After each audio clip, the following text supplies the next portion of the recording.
Hello everybody, how we doing? Welcome back to another episode of True Crime Metrix. It's part 2. Comes right after part 1 of the Ali Abulaban time on the stand. We're just throwing it all in there. We're doing direct, we're doing cross, we're doing redirect, whatever it is. It's all in one big chapter-driven collection of videos. I think it's going to be a 4-parter. Today we're going to be concluding the direct testimony. We started that on Sunday.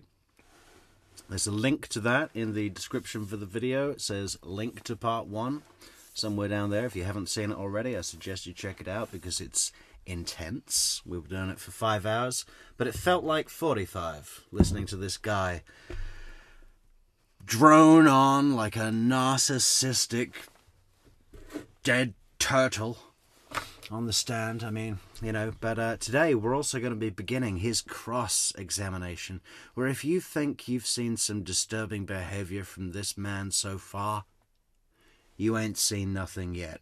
It's about to get nasty.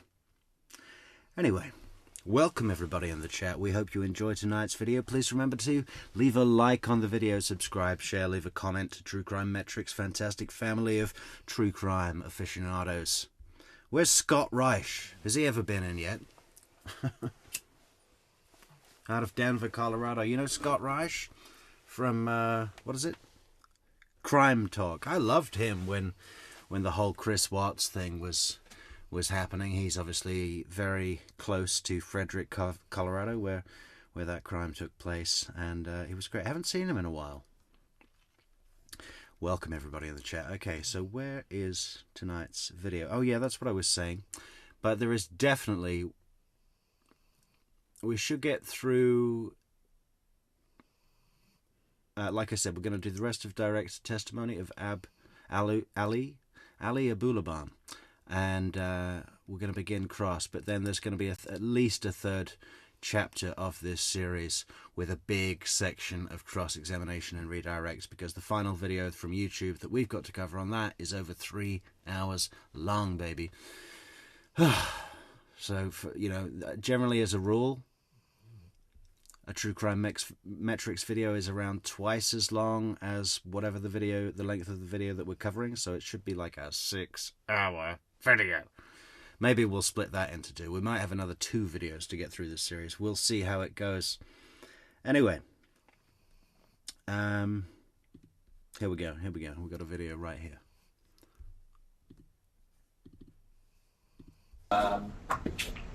Just a couple quick thoughts. Obviously, there's 3 components I look at: relevance, 352, and hearsay. That's going backwards. Going through the transcript. I'll just cherry pick a couple of the statements. Anna, so let's go to Anna said, "You have become a loser." Well, in the context of their conversation, that wasn't necessarily being offered for the truth that he's been a loser. It's an argument. She also had another one.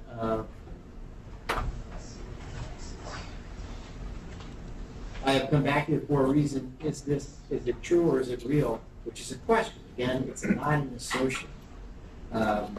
And she made another statement. This is from Anna, because she's not here, so we're kind of looking. Actually, I think we've already done this one. Let me just double check.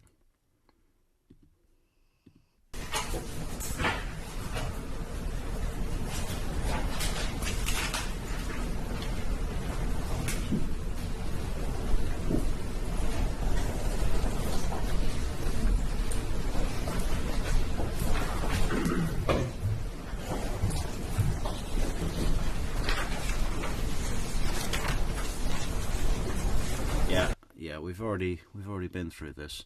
Sorry, I thought I switched that up already. Let me start the new one now. Earlier that day, you also have the gun on you. Correct. So this is just... Mr. Boulan, when we left, we were talking about leading up into the morning, the evening of 10:20 into the morning of 10:21. You having sent that message, making that video and sending it to Anna.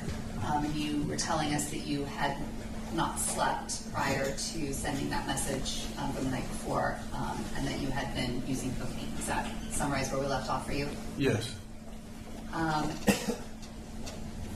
despite what we saw in the video of you exhibiting signs of being tired, yawning, and things like that, you did not go to sleep after making that. No, I did not. What did you do after making that video? I started doing coke. I was just on my phone, just contemplating everything, and also preparing to hit the road soon. At some point, did you... Contemplating everything. What he really means is getting worked up, getting really wound up, working himself into a frenzied rage. I don't even know what is in the context yet. The court TV coverage of this trial, guys, unfortunately, is a little rough. You know, there's not good start times. They start in the middle of sentences, but it's the best, most complete resource that I've found of the coverage available online. But blame Court TV, not me. But one thing I love to do with Ali Abulabam is take what he says and then think about what he actually meant. Because rarely are those things the same, you know? We have to translate what Ali means into human speak. decide to send Anna some groceries? I did. What were you thinking in doing that? Around 8 a.m., I figured this would be the time when... Send some groceries. This is something that Jodi Arias did with her long time ago boyfriend, way before Travis Alexander, Bobby Juarez. Send him some groceries, right? Watch out for that one. If anyone ever buys you some groceries as a kind of apology, have a think about their motivations behind that. She would drop off Amira to school, and I knew that I would start hitting the road at some point. That was when I think the reason super psycho narcissists love the buy you groceries thing is because they think they've hit the jackpot, right? They think they've hit the jackpot of a good, wholesome action, you know. A box of chocolates or flowers. It's a little too on the nose as an apology. It's nothing more than a symbol of an attempt, whereas groceries can be masked behind being a very useful, everyday, thoughtful thing. You know, you're supplying sustenance. If you pay for someone's weekly shop one time and have it delivered or something, they're going to be using that day in, day out. I just think people like Jodi and Ali think, aha, I've got it. That'll be the really good sale. wanted to do like kind of one last nice gesture before I leave. You know, I wanted to let her know that one last nice gesture, one last manipulative gesture, you know, to really try and get my own way. I care about her and Amira, and I wanted to take care of them and feed them for the week. Because I had been staying at the house, but I had not been cleaning it. I had not been getting groceries. So I wanted to do that for them. Were you having any reservations at all about going to LA? Well, yeah, because every time I go to LA, Anna gets upset. And a part of me was scared that even though if it would probably be best for me to go to LA, that by going to LA, I was scared that she would interpret it as me closing the door of any reconciliation or something. The grocery order that you placed. Wow, only 22 people in live tonight? God, the other day we were competing with the Chargers game and the global Golden Globes. What's happening tonight? Is Donald Trump landing on the moon or what? Where is everybody? Do you remember placing it at about 7:20 in the morning? Yeah, about. Anna texted you at about 7:50 that morning, thanking you and saying she had... I wonder to what ability he was able to arrange a sensible grocery list at 7:20 in the morning after having been up all night doing coke. What was on this list? Have you ever been shopping when you fucked up? You come back with the most random stuff. Well, I need one of those. Listen to your video. Remember that? Yes, but I'm not sure she was thanking me for the groceries yet. I'm sorry. The message is thank you, and I listened to your video. Right, that's at some point she acknowledged the video I had sent. And she told you at 7:50 a.m., I'm glad you finally understand. Yes. Hey, thank you, Riding Shotgun, for gifting 5 beautiful memberships to 5 lucky brand new members. Who have we got? Rise of Phoenix, Linny, Amory Cat Lady, Marie Chiarello, and Sant Law LLC. Welcome, Sant Law. Then at 7:51, she said thanks for the groceries. I forgot to mention, I also added roses in that order of groceries. Oh, this is good. This is so funny. The amount of he can't believe that getting her these roses didn't work. This is going to come back and back and back over and over again, even into Cross. It's great. Why is that important? It's extremely important because I wanted her to know that I love her and... Objection not responsive to the question. Go ahead and finish your answer. Thank you. I included the roses because I wanted her to know it was more than just me being a parent. I wasn't just getting groceries to be a parent. It was just, this is me showing you I want to step up, take care of my family again. You and Anna were communicating over text that morning until about 8:46. Anna said, I got food, thank you. And then she asked you if you got paid. Is that right? Yes. Now, at some point, we know that based on the Spire surveillance video from that morning, that you went over to the apartment in about the the morning hours of 10:21. Do you remember that? I do. Why did you go over there that morning? Oh, I was so...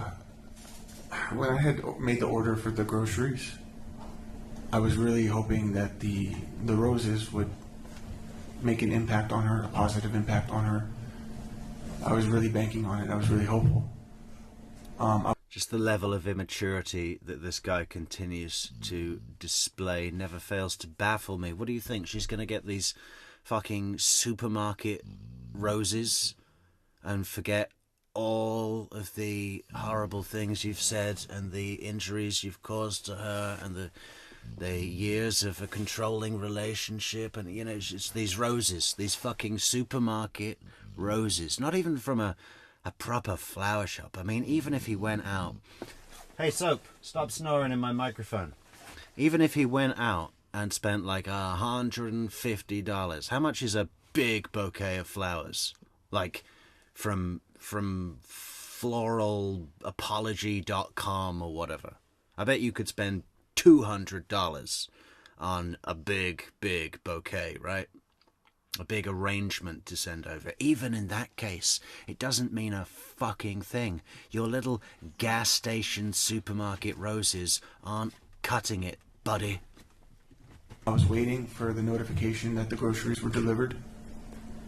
So I was just really, really anxious to hear what she would say about the roses. I got the notification that the groceries were delivered. So I'm like, okay, cool. She got it. She's probably bringing it in at now, or bringing it into the house at this time. She's going to text me any minute. She doesn't text me. I'm not getting anything. So I thought that was strange. So I texted her first. I said, hey, is everything okay? She immediately responded, hey, got food. Wow. Okay. Christina says that $200 is medium to large flower arrangement. So what do you think the top end would be, Christina? Like if I went to the if I had to send someone a really big apology, and I went to the florist and I said, listen, buddy, I want the best, biggest thing that you can do.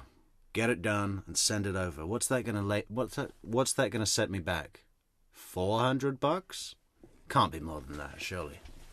Thanks. And that really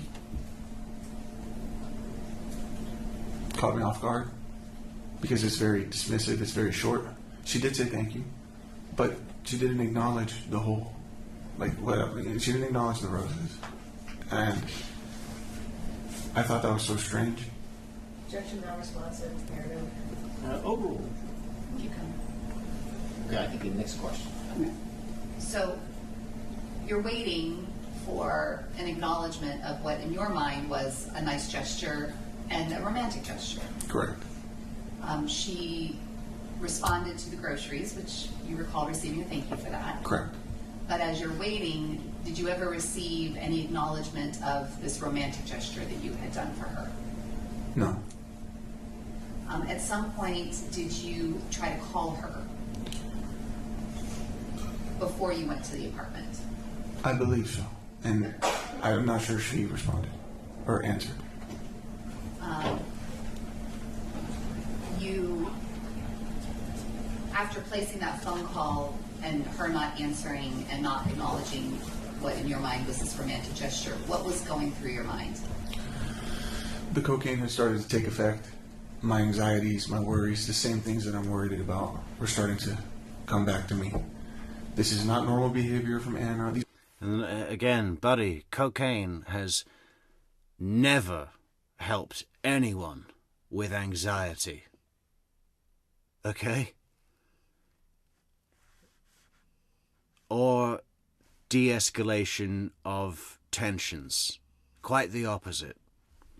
These are the thoughts that I was having. This is not normal behavior. She's being shady. Why didn't she say anything about the roses? I have to go talk to her. Because keep in mind, I'm thinking I'm about to hit the road for 4 hours to go to LA. So I wanted to just, well, first of all, my intention was just to do something nice with the roses. But now I'm having suspicions about her reaction. So now I just wanted to talk to her just before I go. Is that what led you to go to the apartment that morning? That is. When you got to the apartment, what did you do? Well, I first noticed that a portion of the groceries were still sitting on the floor outside the front door, including a case of water. Let me stop you there for just a second. At this time, did you still have a key for the apartment? Yes. So I had a key card. These copies of these keys were all created in one go when we first moved to San Diego. When we moved into the Spire, they gave us 2 fobs for our keychains. I turned those in to Anna at her request because they belong to the apartment complex. But I told her I wanted to keep the ID card that I keep in my wallet in case I need to pick up my mail or if God forbid there's an emergency, because I didn't know she had a rental at the time, a BMW that she was renting. It was in my knowledge I was holding the Jeep so that they were carless, you know what I mean? But I also knew she might have been using Claire's husband's car. But the point is, for emergency purposes, I wanted to have access to the apartment and to be able to be there for them if I needed to. Did you tell Anna that? I did. What was her response? She didn't like it. She's like, oh, I'll just give you your mail. Don't worry. But I insisted. Did she ever demand to get that particular, not the key fobs, which you gave to her, but that key card back? No, she didn't order me to give it back. She just let me know she wasn't completely okay with it. But this isn't some card that I just created moments prior. This is something I've had in my wallet the whole time. It's from when you and Anna first moved in February of 2021. Correct. I made one for her, one for me, and we had 2 like pocket circles that attached to our cell phone, so you can just put your cell phone up to the RFID reader. I have the email and everything. So when you're thinking to yourself, all of these things are starting to build in your brain, the suspicions are coming back, you're thinking things aren't adding up, not making sense. You decided you needed to go to the apartment to talk to her. Yeah, I thought it was really strange, and I had just given her in my mind, I gave her a beautiful video of me owning up to things, and then I did this nice gesture with Have we seen that video? Is that just not shown in the court TV video? I want to see the beautiful video of him owning up to things and watch how many times he misdirects the blame back onto her. You know that's what he did. roses, and I'm like, she's still being cold with me. What's going on with that? So you went to the Spire building. Did you know from having lived in the Spire building for all of these months that there were security cameras in the building? I only knew of cameras in the elevator. So then them being in the hallways or in the lobby or in the parking garage, were you aware of that? The hallways where people live, there's no cameras. But yeah, I'm familiar with there's a camera in the garage. So you knew that before 1021? Oh, yeah. So when you got to the building, you used that key card that you had. First, sorry. Go ahead. First, I texted Anna, said, hey, I'm here, and then I politely knocked. I didn't just barge in. Did you then use the key card to go into the apartment? I did, because I didn't receive a response. What did you do when you got inside? Well, at first, I was just observing. Yeah, I politely knocked. She didn't answer, so I let myself in. Yeah, I was respecting her privacy by politely knocking. But I just entered of my own will. I mean, I was right at the front door. I immediately noticed all the groceries were on the counter, including the milk, that she had not even taken the time to put it in the fridge.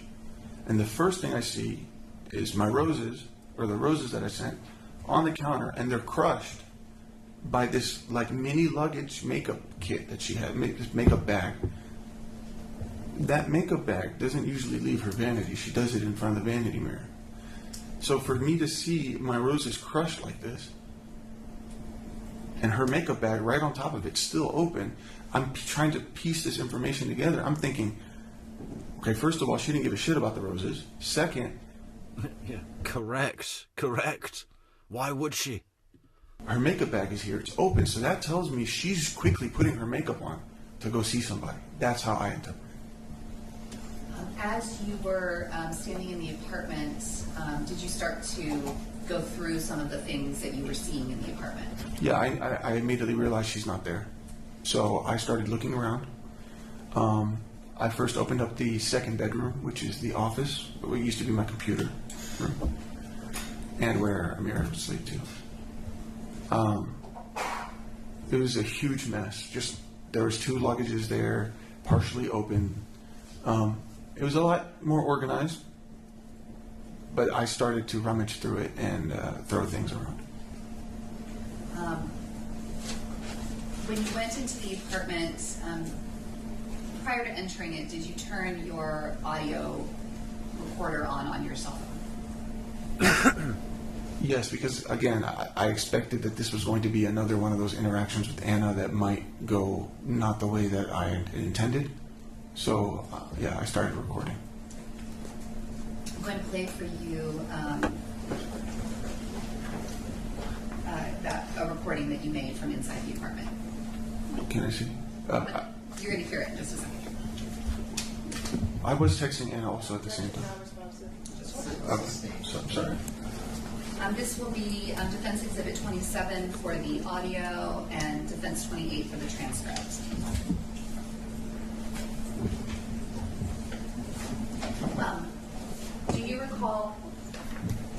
Do you recall whether before you made this recording of entering the apartment, were you texting with Anna? I was texting with Anna. And what were you texting about? At first, I wanted to see where she. Well, I asked her what she was doing. I had not let her know that I was in the apartment. And what was her response to your question of where she was or what she was doing? She told me, well, she said, I'm at home, stupid. You obviously were at home and you knew that she was not home. Is that right? Right. This was the first time that she had blatantly lied to me with my knowledge. And that set me off. When you say it set you off, what do you mean? I knew in this moment she's a liar. And she's lying to me. And my suspicions are skyrocketing. now I'm just like, at this point, I knew I can't believe anything she's telling me. Do you remember calling her on the phone? I did. Was that before or after you made this recording in your apartment? I think it was before, and that's why I was trying to bring this up. Okay, so when you made this phone call, what were Norma C says, ooh, that reminds me of my crazy ex-boyfriend always recording me/us without telling me. You're lucky to be alive, Norma C. Don't ever forget it. you saying to Anna? Where are you? You're not home. I'm home. You're at Dunkin' Donuts? Like she said she was at Dunkin' Donuts to get iced coffee. And then I remember asking, give me a pan of like the car. Let me see if there's anybody else in the car with you. No, I'm not doing that. This was the phone call that the prosecution played in their case in chief, where part of it is recorded on the Nest camera. Is that right? Yeah, yes. You didn't know there was a Nest camera there. No, I had no idea about that camera. And in this phone call, we heard you. Your demeanor sounded like you were getting kind of agitated. Yeah, she was like kind of laughing at me for she knew I was freaking out. She knew she just lied to me. And I was in her apartment, and she's still continuing to mock me. So then after that is when you went back into the apartment and made this audio recording? I was still in the apartment, but I decided to, I resumed it. So I paused it for the phone call and resumed it. Okay. 1 second, please.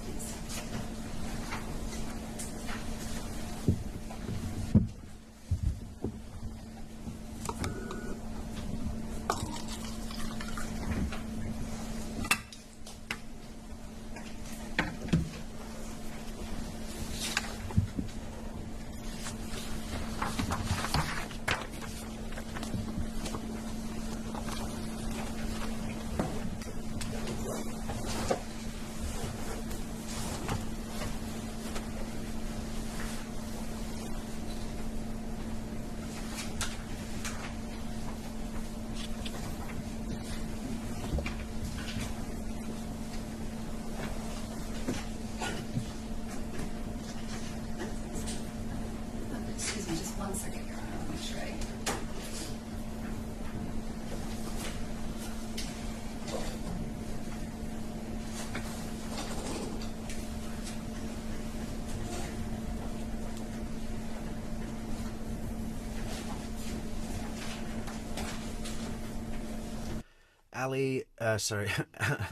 Albert asks, does Ali have any male friends? As far as I can see, he doesn't have any friends. There's some pictures of him in a restaurant with another guy and Anna, and I think the other guy is his cousin. So familial ties. Yeah, I mean, all of the kind of quote-unquote mutual friends of Anna and Ali, don't forget that they've been married for 5 years, together for 7, so all of their 20s pretty much. So it's kind of, you know, the friend circle is enmeshed. They all think he's an abusive psycho and don't want him to be around them or around Anna, you know, which isn't surprising really. So but I think he really doesn't make friends well. He went into a bit of this at the beginning of his direct testimony when he was talking about entering into the military, and he just didn't know how to, you know, relate to people and start friendships.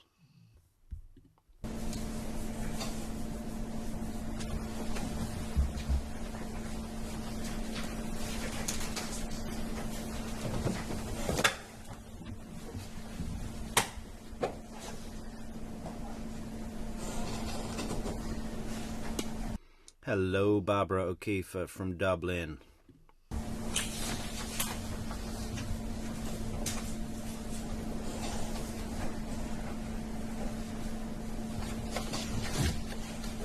I could just have a moment, I want to make sure that I have the right one coming up. Sure.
What is he doing?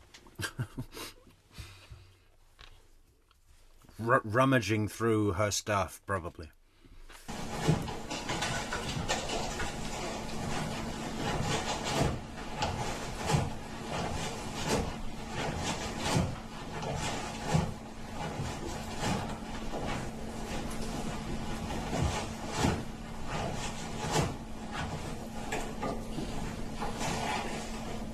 Kind of sounds like he's on a small sailing boat trying to hoist the sail.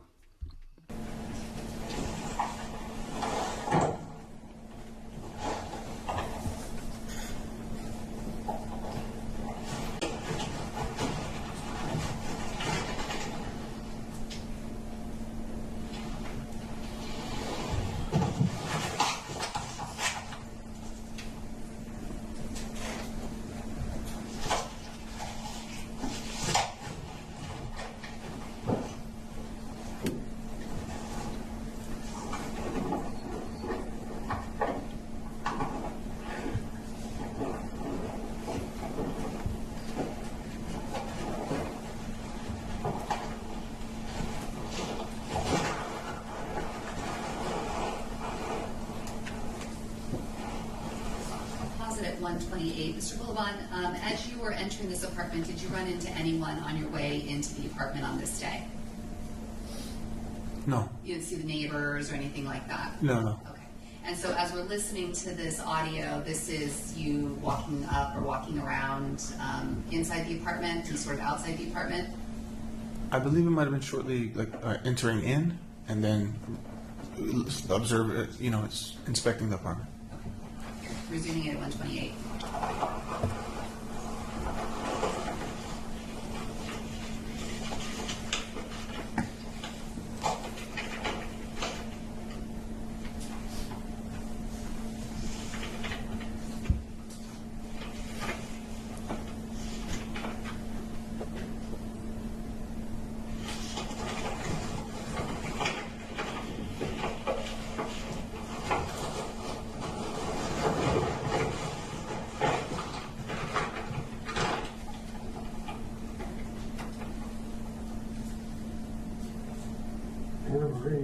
AIDS. What? Sleep. Demerol. Pediatric dentistry. He seems to talk to himself a lot when he's I don't know if it's for the recording, but I mean, yeah.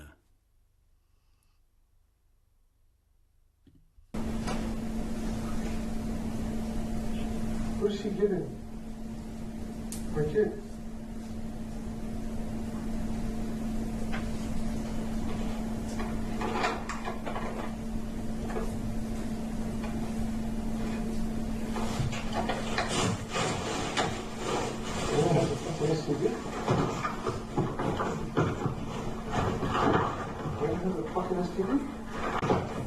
HIV infection overview. AIDS was reported once. What?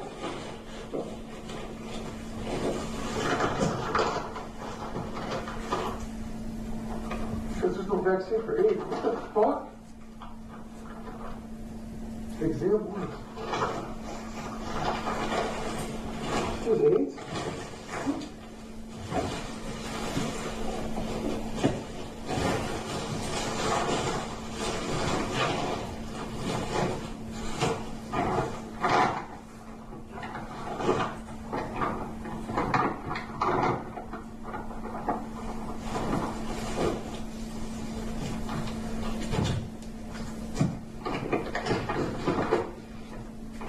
Does anyone know what that's about? Something to do with AIDS? I don't know if that was something he found in relation to the child, Amira. I mean, would that be like a standard pediatrician test? You know, like they test for measles, and at a certain age, do you get an examination for AIDS? I don't even know if that's what he actually found or not. He seems to think so.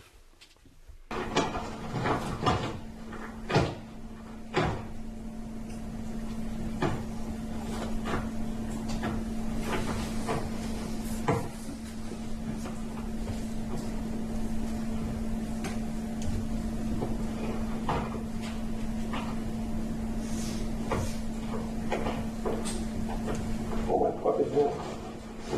Take me again.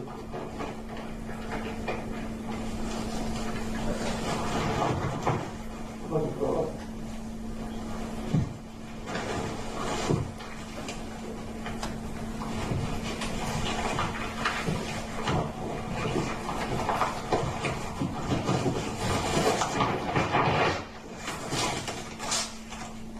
So I just texted Anna. She said she's at home. I'm at home. She's lying.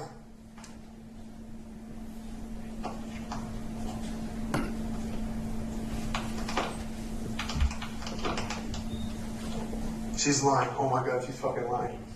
Oh my God, she's lying, dude. She's lying. She's fucking lying. She's cheating. She's cheating on me. She's cheating on me. Oh my God. She's fucking lying. Send me a screenshot.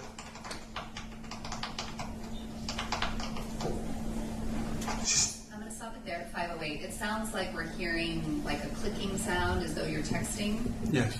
Who were you texting in that moment? Anna. And so, as you're talking into your phone, you're also texting Anna back, or texting with Anna. Right, I'm kind of narrating what's happening. Fucking lying. She's fucking lying. Oh my God, she's lying. She's lying. This is a really good point, Norma. See, she may have gone to get tested for STDs since he was cheating on her. That's a really good point. This idiot takes... you know... She's fucking lying. This bitch. I can't believe it.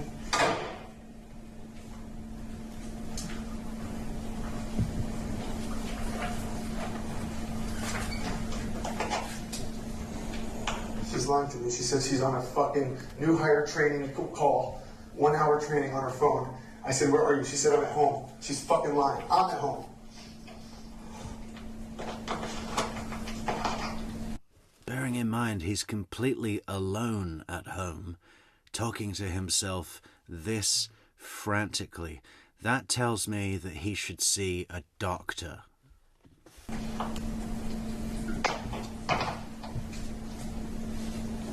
Oh my god, man, dude, she's lying.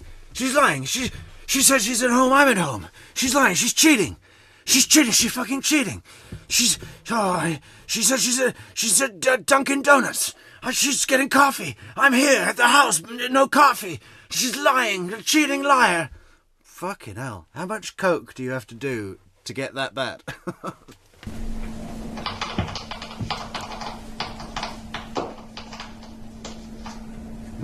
And Fred Astaire just walked in, did you hear that? Fucking lying. I'm at home.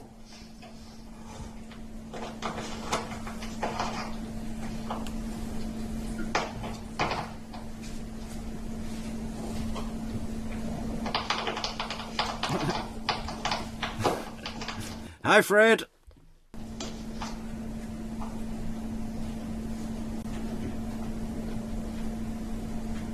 One more time. I love the tap. Was that you texting again, those sounds? Really sounds like tap dancing.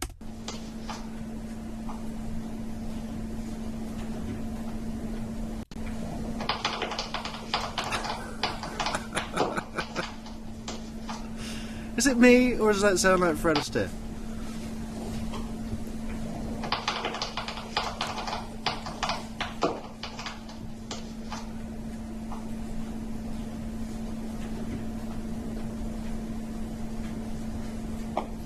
Was that you texting again, those sounds? Yes. Also to Anna, or to someone else? What prison is he in? I don't know. I hope, San Quentin. To Anna.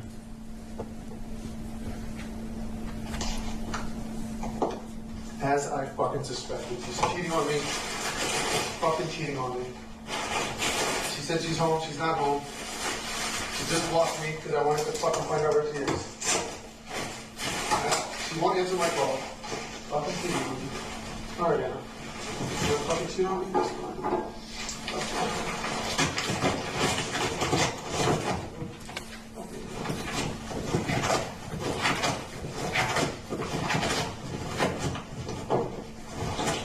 Cheat on me? Come on.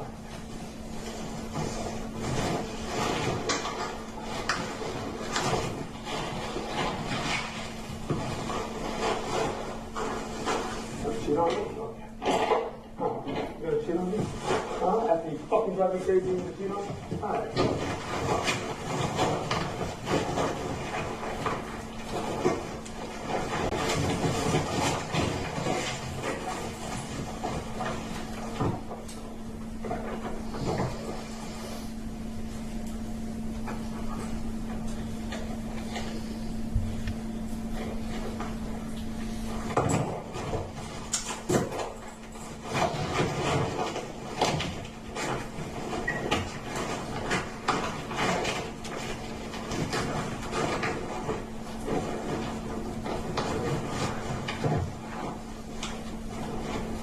Cheating on me? She's blocked me? You blocked your husband?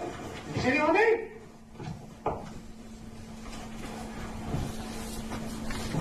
Let's stop it there at 7:46. That's the end of the actual talking.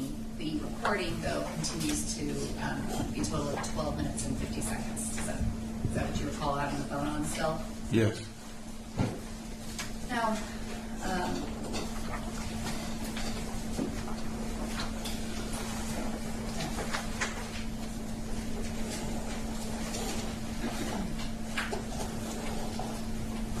when you were talking in this video, when I stopped it, you said that you were narrating it. We heard later, after the shooting incident, on the Nest camera, that you didn't know the Nest camera was there, right? Right. We hear you in that Nest camera talking to yourself then as well. Do you remember that? I do. Is this something that you were doing on a regular basis during this time period? When I'm alone, yes. And so when you describe it as you're narrating on this and you're recording it, why were you narrating it like that? Narrating was a bad word. What I was trying to say is I was vocalizing my thoughts. I'm thinking aloud. Is this in line with what you were doing with the taking of the notes and writing those things down to record them for yourself? This is me trying to gather my thoughts, trying to understand what's going on, and it's always subject to change. I mean, 1 minute I'm up, 1 minute I'm down, 1 minute I'm up, 1 minute I'm the bad guy, 1 minute she's the bad guy, you know? So When you were having this moment where you're talking to yourself and collecting the thoughts and saying, you know, she's cheating on me, she said she's home, she's not home, couldn't it have just been that she didn't want to tell you where she was? Why in your mind did you immediately jump to, she's not telling you where she is, this means she's cheating? well, there's a level of I know Anna. I know why she does certain things or what certain things could mean. But also, it's I don't believe that he knows her at all. You know, he only sees her as a service provider, an asset, an accessory, if you will. You know, there's no acknowledgement that she's an individual person. You know, I don't think there are any individual people for this guy outside of himself. He doesn't know anybody or himself. I mean, all he knows is that he's lacking and he needs things. And if he doesn't get them, there's hell to pay. You know, I mean, it's for him to sit there and say, "I know Anna," is bullshit. You've never even tried to know Anna. You know. You know, that's really, really the root of the problem that you've all gotten yourself into here. She's finally realised that. and perhaps is looking for someone that can see that she's a person with fears and desires and needs, and whatever.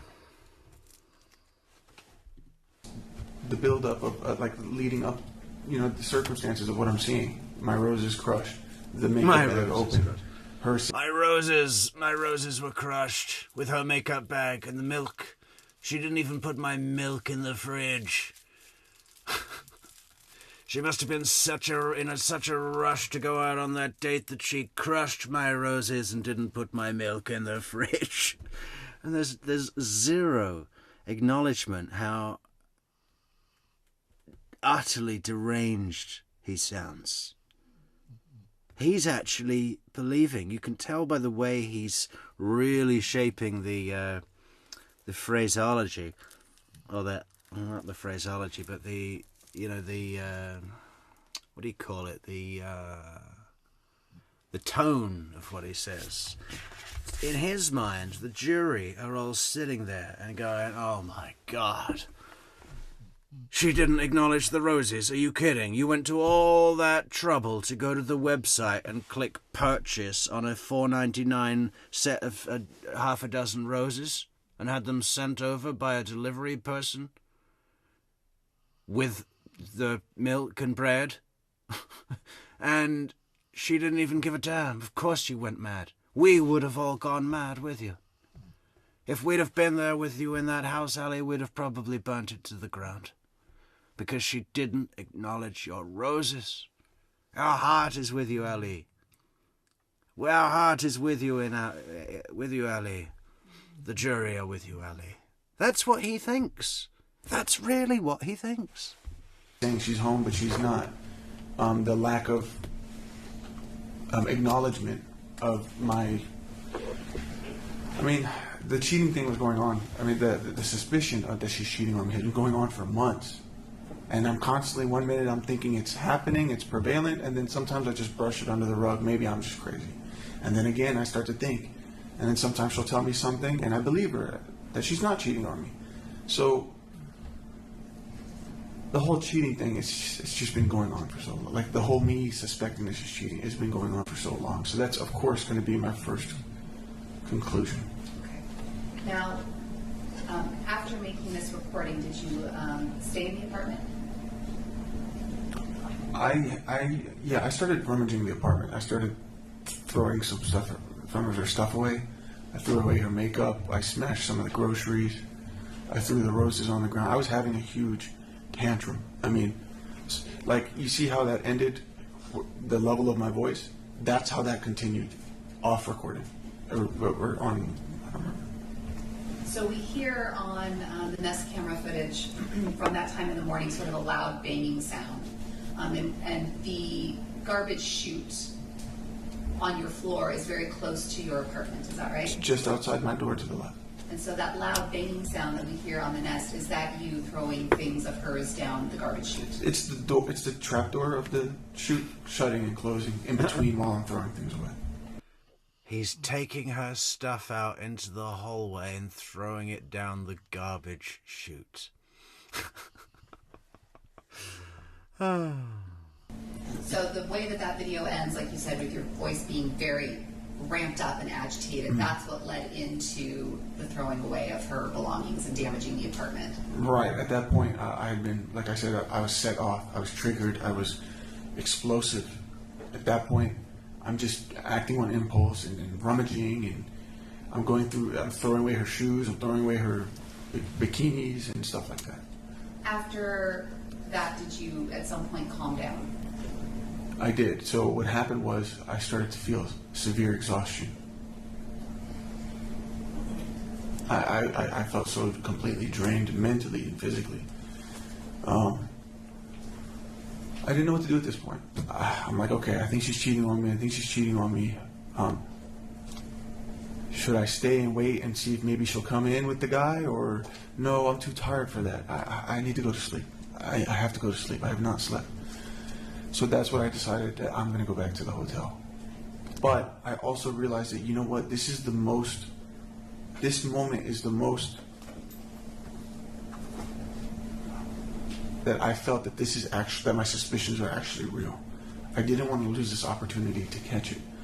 So in that moment, I saw my daughter's iPad on the table, and like a stupid idea that just right on the spot, Discord. I thought about Discord, which is a platform. I thought about Discord as well. In fact, there's a fantastic True Crime Metrix Discord set up on Discord. And there's a link to Discord, True Crime Metrix Discord, in the description for this video. So if you haven't joined us on Discord with the fantastic True Crime Metrix family on Discord, join us on Discord at the True Crime Metrix Discord, link in the description.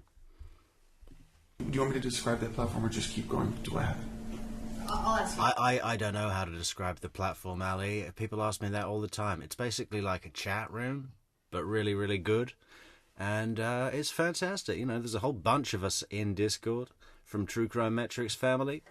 If you're not in there, it's free, it's safe, it's private, it's cool, it's no drama, and it's just fun. Crime, non-crime, whatever. Question about it. It's a platform that can be used to live stream something happening, right? It's a community server for like people to join a community on things that they like, and they can make voice chats and voice channels, and they can stream video games or stream their computer. It's like a chat room with voice and audio. Well, we don't stream video games on True Crime Metrix Discord, but it is still really good. Check it out if you're not already involved. Link in the description. And this was something that was already downloaded back in 2018 on your daughter's iPad. Correct, and on my phone and on my computer, because I managed a community of 2,000 members for the Gen Kid community. And so when you said you saw your daughter's iPad and then had the idea in the moment of trying to catch what was happening, what did you do? I opened up the Discord app on my daughter's iPad. That was a separate account. So I had him join the open voice channel. It wasn't a call. It's not something you can hang up. It's just a voice chat channel. And any user who hops into this voice chat channel, by default, their microphone is turned on, unless you hit the mute button. So it's just for places for people, as many as they want, to communicate. So the iPad joined in the channel, and then I joined it with my phone. After you did that, where did you put the iPad? There's behind my bed. There's like this strange little cutout area. Looks like a little cubby. I don't know if it was by design or what, but I placed it there because obviously I wanted to be discreet about it. But I wanted to catch them having sex. I knew if they're gonna have sex, they're probably gonna do it on the bed. So I placed it there. I plugged it into the charger, and I left it at that. After doing that, you said you left the apartment. Immediately. When after leaving Hey, Ali, not everybody's as vanilla as you, man. It's not always on the bed, and it doesn't need to be. the apartment, where did you go? I went back to my hotel and I took off my clothes, and I fell straight to sleep. At some point, do you remember being woken up? I did. Do. What is the first sort of memory you have as you're waking up? What are you hearing? I woke up and I hear giggling. I hear a man laughing. And then I hear Anna's voice. And I'm half asleep, and I'm just absorbing all this. And then immediately I'm like, oh my God, that's Anna. Oh my God, who's that man? Who's that man? Oh my God, there's a man. I'm saying this out loud to myself, freaking out. I mean, I feel like I caught Bigfoot or something. Like, you believe he's there, but you don't have the truth. But then now there's this evidence, and it's just like I'm freaking out. I feel like I caught Bigfoot. How is that the way he chooses to describe it? I feel like I caught Bigfoot. That would never occur to me to put it that way. So. What did you do next? I quickly put my pants back on. I gathered my keys. I grabbed my Coke.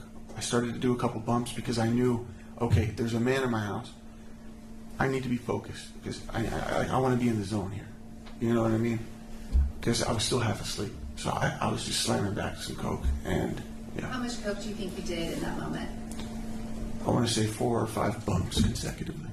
How much is a bump in your usage, if you know? It's like a tiny little, but it's effective. Do you think it totaled half a gram that you used there? or maybe even a gram.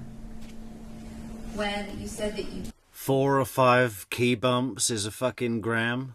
Yeah, not unless you're using a key that would open the front door to fucking Hogwarts. got up and kind of were gathering your things and put on your pants. At this time, were you always carrying your gun on your holster, on your belt? I had been for the last few days. Or maybe he got ripped off by the dealer, right? He doesn't know what a gram is. The dealer's like gives him a 0.2, and it's like, no, yeah, this is a gram. This is the new gram. This is a Colombian gram, and it's double the price. Yep, that's what they do. That's how they're doing it in Colombia now. This is the Colombian gram. Is there any particular reason why you were doing that for the last few days?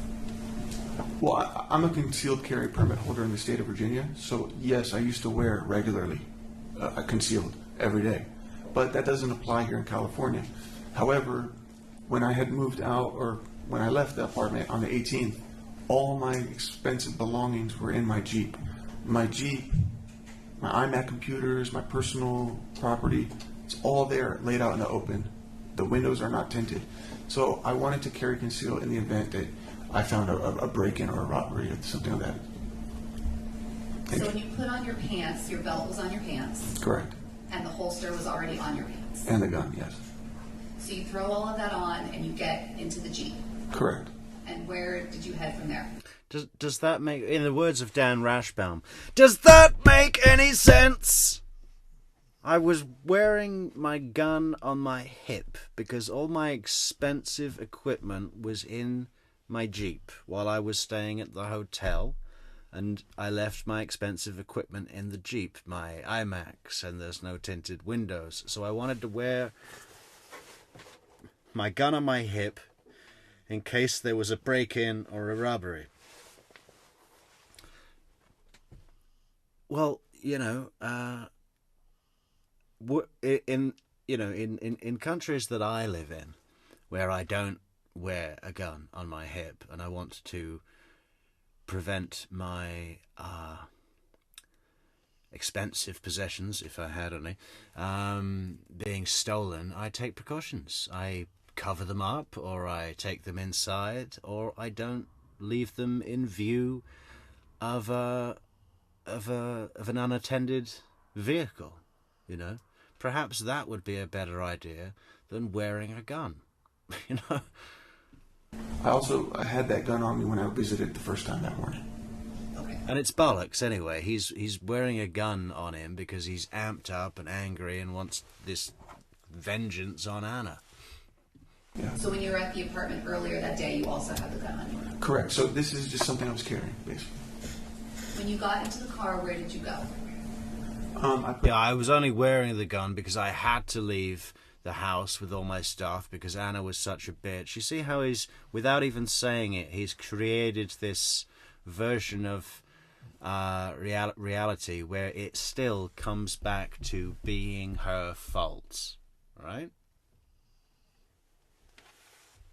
Put the GPS on. She's at how he's just told it. Without him actually saying it explicitly, he has labelled her as being the root of the reason that he was carrying a weapon. That's what he's just done. For Aspire. And I'm not sure if that's for his own self-justification to his own mind, or if he's actually trying to put that out to others. It seems to be just for himself, his own justification in his own mind, that connection with the gun and the root being Anna. When you were in the car driving to the Spire building, is the Discord app still running? What's happening in the apartment? It's like running in the background. Yes, I can hear the audio in real time. Yes. What were you hearing as you were driving over to the apartment? So I'm already like freaking out, high out of my mind, I'm already amped up. I'm driving over 90 miles an hour in an attempt to hurry up and get there so I could hopefully catch it before it happens, or, you know, stop it with my presence, because I just didn't want it to happen. I was hearing, I heard that they were making fun of me. He was like, "Did Ali make this mess?" What do we think in the comments, guys? As he's leaving, he's heard the man in the house on the iPad. He's put his pants on real quick. He's done a ton of coke. Well, 4 or 5 bumps. But, you know, and then he's speeding over at 90 miles an hour. And he's saying that he wanted to stop it with his presence, or, you know, get there before they go to bed and have sex. But what do people think? Has he already, you know, made the decision in his mind, I'm going to storm around there and kill them? Quite possibly, right? I didn't know who he was. He's like, "Did Ali make this mess?" She says, "Yeah, and he bought me these cheap-ass flowers." Let me just tell you, when you hear your wife talk shit about you to an undisclosed man, that's fucking painful. And this is while I'm driving. You know what else is painful, Ali? Getting your face smashed into the refrigerator, getting your knees all cut up on the rock tiles, and your head slammed into the end of the bed. That's painful too, especially when you're a tiny little woman and you're a huge big man. Pretty painful stuff as well, isn't it, Ali? 90 miles an hour, already like freaking out. Not to mention all the horrible, hurtful, stupid, immature things you said. Do you remember yesterday when he was going, "Oh, you don't want to have sex with your husband? You don't want to make love to your husband? I've got no use for you." You know, just unbelievable trash talk he's saying directly to her, you know? But then what happened was the voices stopped.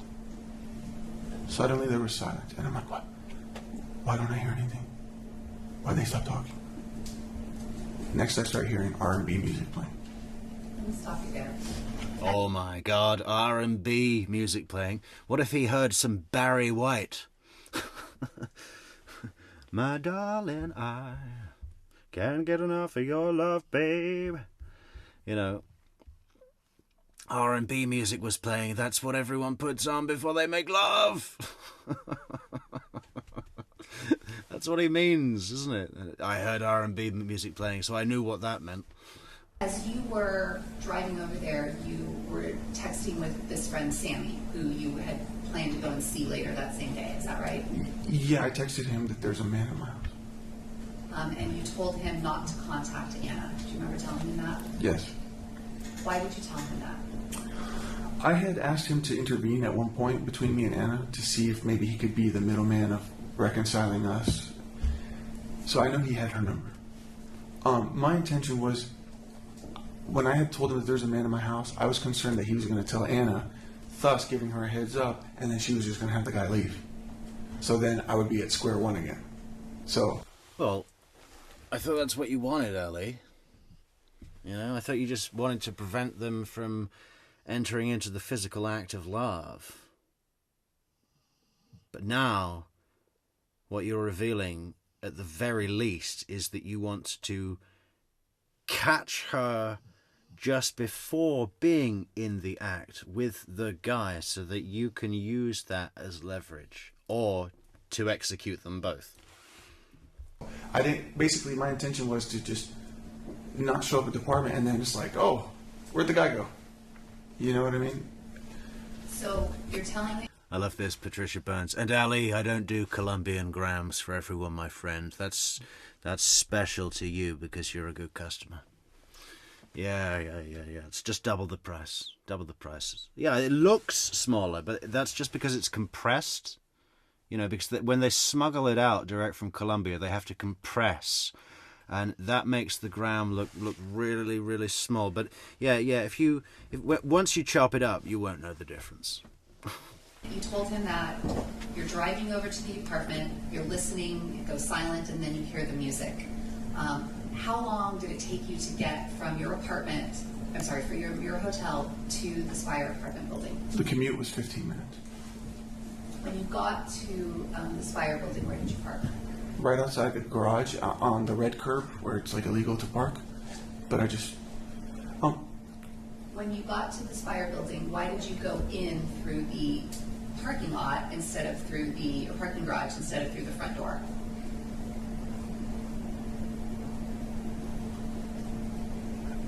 well, there was an important detail about the R&B music. Okay. Okay. Sorry. Sustained. Next question. So when you parked, I- why did you, let me finish the question. When you parked your car there, why did you go in through the underground parking lot instead of through the lobby? That I really don't know. I think because the GPS just took me to J Street, which is where the garage entrance was. When you, we saw on the surveillance footage, when you went first into the parking garage, you then came back out. Why did you do that? Because I had ran all the way to where the elevators are, and there's a black gate that requires you to use your key card. I had forgot my key card in the Jeep. So that's why you then ran back. Correct. So you had your gun on you the whole time, but the Yes. first time you ran, and then the second time you came back. Yes. We saw on the surveillance footage that you seemed to be like adjusting your belt, your pants or something. What was going on there? So this had been the first time that I'd ever carried concealed in a full sprint, meaning I'm running. I had never run with my gun on me before, so I did not know that the weight of the gun was yanking my pants, and I was concerned that it was going to fall out and somebody was going to see it. So in that moment, I was just adjusting, tightening my belt to better secure it. Okay. You used the security key or the key card to go inside the gated area of the complex, and then you took the elevator up. Do you remember that? Correct. At this time, are you starting to feel the effects of those 4 bumps that you did before you left your hotel? And the ones that I did while I was driving too. Okay, so let me ask you that. So in addition to doing the ones in the car, in the hotel, did you also use in the car? Yeah, I was not even taking bumps at that point. I was just taking the bag and literally double nostrils it. Like I was freaking out, and this is probably the most coke I've ever done in a single moment.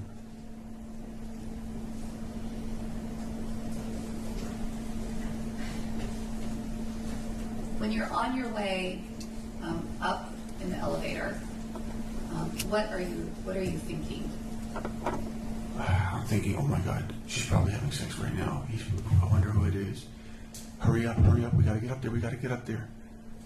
They kept stopping on floor after floor after floor, and I'm trying to stay calm, and I don't want to startle anybody. And, I put a smile on my face, but you can see that I'm constantly pressing the closed door every time we land on a floor. I was trying to prevent more people from coming in. I just wanted to go. You know something? I heard that the closed door in 99% of elevators, the closed door button is connected to nothing. Right? It does nothing. It's simply there as a placebo for impatient people, so that they feel like they're having control. The door's on a timer. Apparently the closed door button does nothing on the vast majority of elevators. I'm thinking that this is happening right now. I need to get there so I can at least hopefully try to prevent it from happening with my presence, or get there before it happens. Yeah, with my armed presence, with my armed, coked out presence.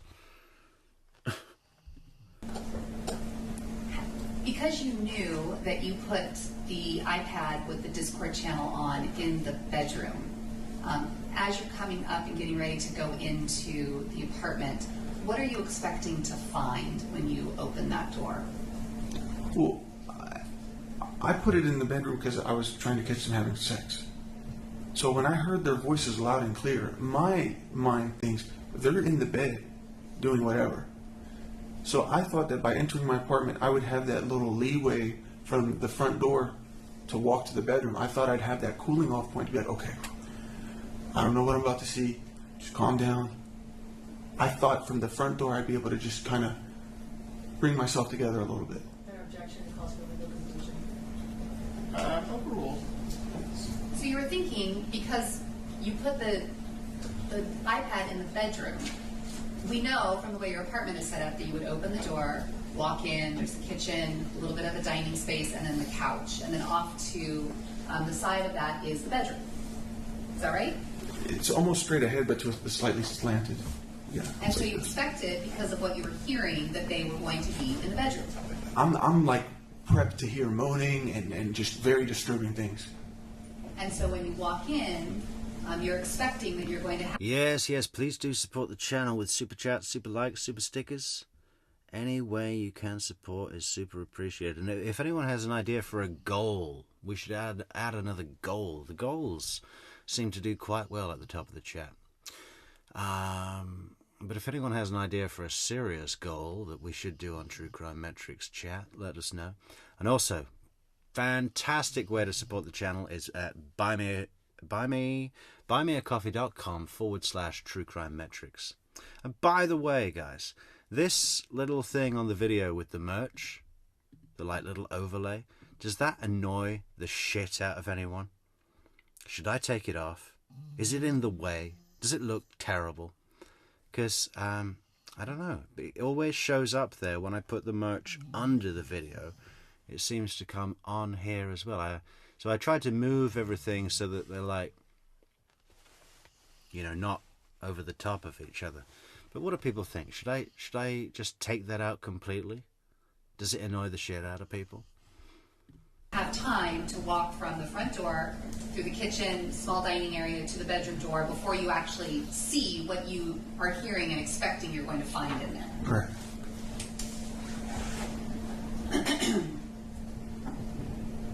When you got off the elevator, what happened next? As you can see, I was in a hurry to get in there. I didn't even wait for the door to open. I was running. I used my key card. The only thing I had in my hand was my key card. I opened the door. I barged in. I was immediately startled. I stopped right in my tracks like a deer in the headlights. They weren't in the bedroom. They weren't having sex. They're right there, cuddling on the couch. Let me stop you there for just a second. You said that based on prior times that you had shot this gun, when you had your gun on your belt, in your holster, was it capable of being fired the way that it was at that moment? No. So when I used to carry conceal, or when I carry conceal, here's the thing with Glocks specifically, that type of firearm, they do not have a safety lever or button which prevents the trigger from being pulled. There's no safety feature on the Glock. That is concerning to me. So I never carry with a round in the chamber, meaning it's not ready to be fired. If you pull the trigger, it's going to go click.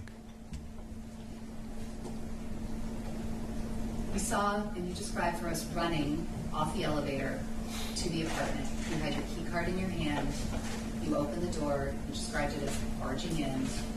So you came in and you saw them on the couch. Correct. When you saw them, did they recognize or see you? Well, at first, I saw Anna. I couldn't see who the man was because she was kind of leaning forward a little bit to see who's at the front door. So I see Anna, and then the man leans his head forward. He leans his head forward, his eyebrows arched. I immediately identify him as Ray, and he goes like what's up? And for the record, you're moving your head and chin sort of up. Yeah. In emotion. Yes, nodding up. You stated that kind of in the way of saying what's up. Did he say what's up? No, he did his usual, like, what's up? What happened next?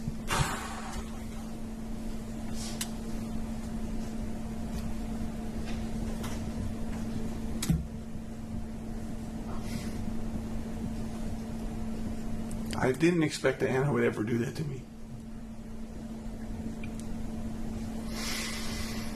Him of all people. I mean, she knew how I felt about him. She knew how I felt. I was trying to believe her. I was trying to believe that she wasn't cheating on me, that she would let me fix this, because I was sick. I was struggling from drugs and mental illness, and I fucked up. I fucked up a lot, but I was trying to fix this.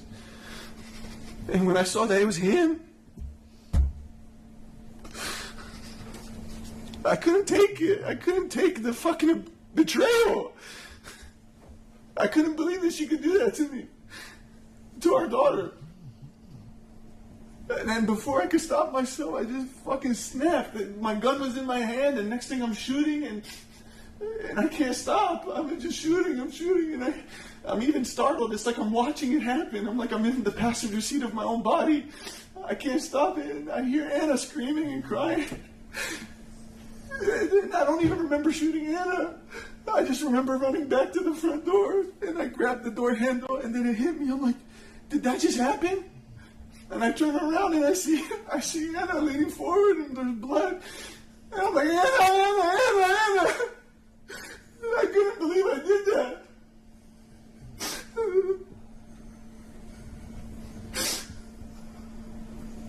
I don't know. I didn't mean to do that. We heard in the recording that you had your phone on when you went inside the apartment. Remember that? Yeah. When you turned that phone on to record it, what were you thinking? Why did you do that? When I recorded the phone? Or... When you went into the apartment, you had the recording on your phone. Why did you do that? Again, this is just something I started doing in these recent months to make sure that, basically, because I don't know how this is going to happen, how this is going to play out. I don't know what Anna's going to say to me. I don't know if she's going to blackmail me. I don't know if she's going to call the cops on me, or if they're going to lie and say I hit them or whatever. So I started recording to protect myself, to make sure I have integrity of what took place. It was to protect myself. When you went to that apartment and you had your gun in your holster on your pants, was it your intent to kill them? No.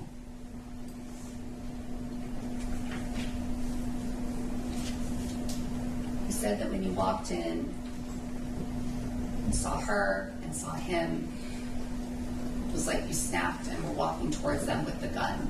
You know from the audio that the first rack was before the first shot. Do you remember hearing that? Yes. And then a shot. And then a rack again. Do you remember that? Yeah.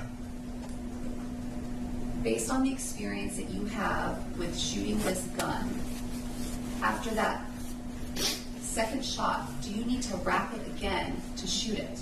No.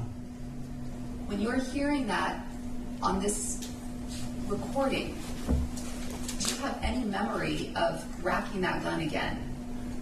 No, and when I had later found out that there were unspent bullets in the apartment, I was very confused. That's not even proper weapons handling. That's not the way I would use that firearm. There's no need to rack it again because it's a semi-automatic pistol. It automatically refills the bullet. So it didn't make sense to me why I'm racking this gun at random intervals. After the second racking, we hear 4 consecutive shots, and then a final racking, and then a final shot. On that video, after the first shot, someone yells out, "Whoa!" Was that you? That was... Do you have any memory of saying that? No. But I remember being startled. I was startled by the sound of the gunshots. Had you ever fired a gun inside of a Yeah. room before? Yeah, gunshots have that effect, don't they? Kind of startling. Especially when you're sitting on a couch, you know, cuddling or whatever they were doing, and someone bursts into the room with a loaded gun, coked out of their mind, enraged with jealousy, and then puts a bullet in the head of the guy you're sitting next to, and you've got those few seconds to realize how serious the situation is and that you're next. Pretty terrifying. The shooting range that I used to go to was outdoor, so it's outdoor, so, and we would wear ear protection. This was the first time I ever fired a gun in an enclosed space, but also without ear protection. We know, Ali, that at some point you took a photograph of what happened, of what you did to them. Remember that? There wasn't a photograph, yeah. Do you remember taking that photograph? Not really. Do you have any memory of why you took that photograph? I know that I was in disbelief of what occurred. I know that I wasn't sure if this was real. I wasn't sure if this was just some strange nightmare or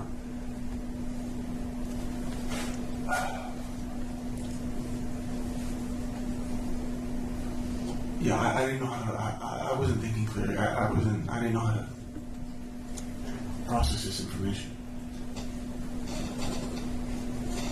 You, after the shooting and after taking the photograph, you left the apartment and walked down the hallway for like a slight bit. Do you remember that? Yeah.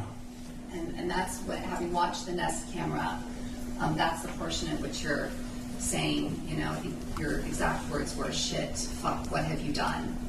And you're mumbling to yourself. Yeah. Do you remember, we watched that, but as that was happening, do you remember saying those things to yourself and talking to yourself in that moment? No, but I do remember I was trying to think, what the fuck do I do now? How do I fix this? What should I do? My mind was all over the place. My brain was like a fog. You then from there went back into the apartment. Yeah, I thought about Anna again, and I immediately just felt so much guilt. I'm like, I don't want to leave her. Like, she's bleeding. I don't want to leave her, so I ran back into the apartment. When you got back into the apartment, what did you do? I started screaming out to her again, Anna, please don't die. Please, I love you. Please don't die. I'm sorry. And she wasn't responding, and I just stood at her. I just stared at her, and yeah. When you were staring at her, did you notice something? I noticed her hand, her right hand, was really tight, clutching at something. What did you think when you saw that? Well, I didn't know what it was, so I gently used my left finger to move some hair, like her ponytail, and then I kind of just gently pried open a few fingers, and then I saw that it was a bag of cocaine. I didn't think anything of it. It's normal. When you, It's normal for her to have. it was normal for her to have cocaine. Yeah, and it was not strange for me to see cocaine. When you, after doing that, do you remember leaving the apartment again? Yes, because I knew I needed to tell, first I needed to tell somebody. And then the first person you called was your mom. Correct. And that's what we hear on the Nest camera. You talking to your mom and saying, Mom, I just shot and killed Anna. I'm telling her she was with another guy at the house. You then were talking to your mom and telling her that, talking about Amira, getting Amira in school. So I was trying to, in that moment, I had no idea how to react to this, how to make it better, or what the course correction is. I don't know. So I reached out to the one person that I'm closest to, my mom. And I knew, because of the severity of what just took place, there was no time for me to say, hey, Mom, are you sitting? I have to tell you something. Mom, this is going to be really hard for me. No, I just started blurting out, Mom, I shot Anna. She's dead. She's dead. I didn't actually know that she was dead. I didn't check her pulse. I was just blurting out. I needed my mom to know the severity of what took place. And she started panicking, and yeah. At this time, we know from the Nest camera that you're still kind of just back and forth around the elevator room, walking back and forth. You did leave though, at some point, right?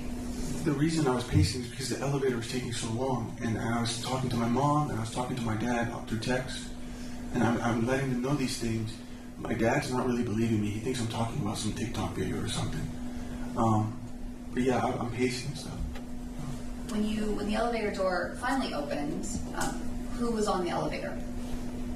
There was a number of people, but one of them was getting off as I was getting on. It was my neighbor, Daniel. We've seen in a still photograph and maybe some surveillance footage of you entering the elevator and appearing to smile at Daniel. Do you remember seeing that? Yeah. Walk us through what was going through your mind that moment when you just had this experience. You just shot 2 people and you see Daniel.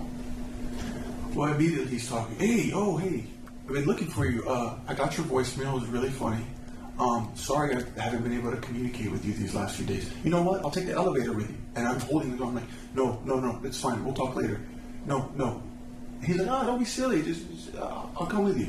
So at this point, I'm like, oh my God. I'm freaking out. I'm like, this is not the right time to be talking. So I'm not trying to scare anybody. I'm not trying to startle anybody. So I had a smile on my face.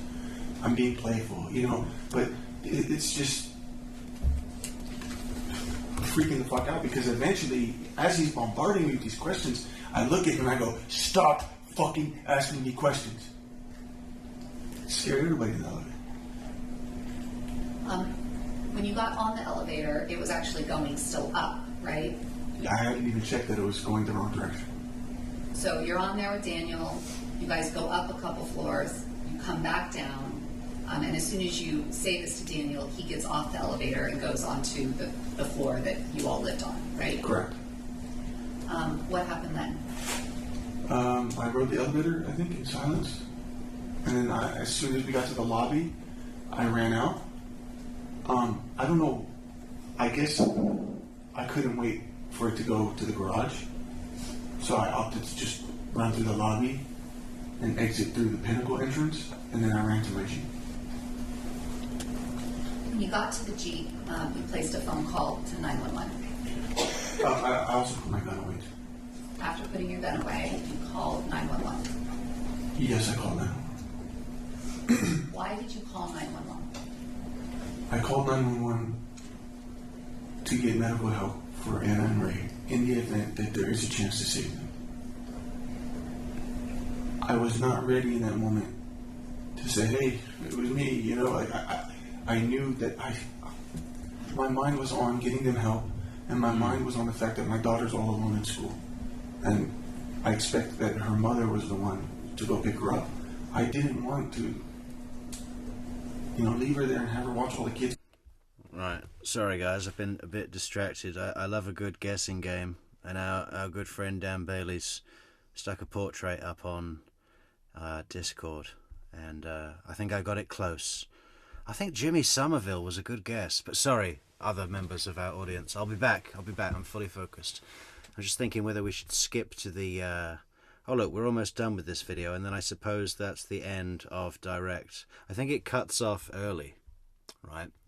So what have we got? We've got another 3 minutes of Direct, and then we're going into the cross.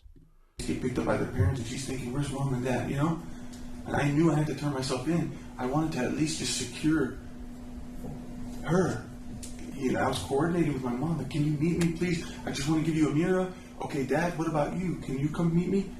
And they were trying to think of ways for me to meet them. And that's when I was like, I can't hide with Amira forever. Like, I can't just sit around and wait. It's not that I was trying to hide. It's not that I was trying to flee. It's just that I can't. The time is of the essence. I need to turn myself in. I can't just sit here with Amira. When you called 911, you gave them your name. I did. You gave them the address of the apartment building. I did. You gave them the floor, the specific number of the apartment. I did. You gave them all the information that they would need to send help to that apartment. Objection, legal questions. Sustained. Did you do those things? I did do this. Why did you do that? Because I wanted to get them help. And when you were on 911, you told them that. Yeah, they kept asking me questions, and I'm just like stop asking me, just go fucking help them. Like, go save. Does anyone have an idea if this guy, made big money from his TikTok stuff. I think he had 2 million followers on TikTok. So is that big money? I mean,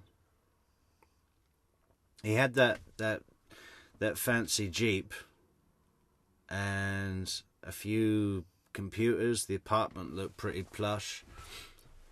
Trips away. I mean, I wonder, but...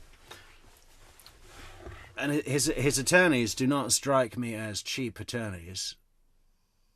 But they wouldn't be in a case like this, would it? It's going to be a minimum of 200 grand to defend this case, don't you think?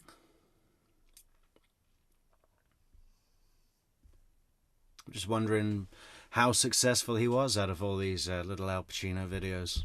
Save my wife, go save them. I said that. And I hung up. I wasn't trying to deceive police. I wasn't trying to make an alibi or anything like they said. I was just trying to focus on the matter, and I gave them help, and I needed time to go just secure my daughter at a safe drop-off point. After calling 911, you were doing that as you were driving? Yes. And you were driving on your way to Amira's school? Yes. When you got to Amira's school, what did you do? Well, I had done more coke. I had finished the remainder of what I had, and I tossed it into a bin, a trash bin out there. I went to go pick her up. I was on the phone with my dad, and I'm saying, it sounded like Judgment Day, or it was like sirens everywhere. The whole city was just covered in sirens. I mean, it sounded like the world was ending. I tried to put on good composure. I didn't want to startle the people at the school, but I told them it was an emergency and I needed to pick up my daughter. When Amira came out from the school, did you walk her to your car? Yeah, I was holding her hand and I was putting on a smile.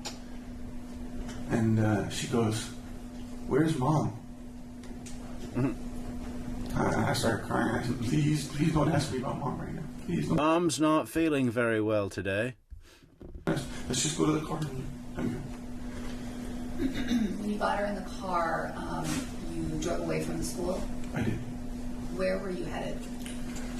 My father and my stepmom, well, my stepmother, she told me she had a brother who lived about an hour away from San Diego. They said, you know what, for the meantime, because they're in Virginia, they're going to need to fly to come get them here, or if that's what they wanted to do, or if that's what the plan was going to be. But they said, just go drop her off at her brother's house. And then go turn yourself in, we'll pick her up from there. As you were headed on the freeway, was Amira talking to you? For the most part, I was on the phone with my dad, kind of narrating. He wanted to know what was going on. But it got quiet. I'm driving. And then all of a sudden, Amira goes, "Why is there so many police cars?" And then my blood just goes cold. And I'm like, what? And I look at the rearview mirror, and every single lane of the highway is covered in vehicles, police vehicles, sheriff vehicles. And I'm freaking out, I'm like, oh my God, Baba, they found me. Okay, Ali, khalas. Just go, pull over. Like, khalas means enough. Khalas. Enough, pull over, we'll pick her up from the police. They did not pull me over. That's what one of the strange things was. There was no lights. They were just following me. And I thought it was so strange and bizarre. But as soon as I was on the rightmost lane, and that's good police training right there. You've got a small child in the back. You're fucking coked out. You've just killed 2 people. They're worried that you're going to go on a fucking car crash, kill your own daughter in some terrible fucking wreck. So they're just following you cool to see how to stop you safely, dickhead. I hit my right blinker. They knew exactly what I was doing. I was pulling over. At some point in the car, did you tell Amira, excuse me, that you had hurt her mom? When I knew that I was found and I was about to pull over, I said, "Mommy, or Amira, I hurt Mommy. I have to go away now." When you pulled over, do you remember the police giving you commands on what to do? Yeah. Gah. Okay, that's where the direct cross-examination just cuts off. That's the last that is available on the internet, but it's about to close out anyway. Now we're going to go to the beginning of cross.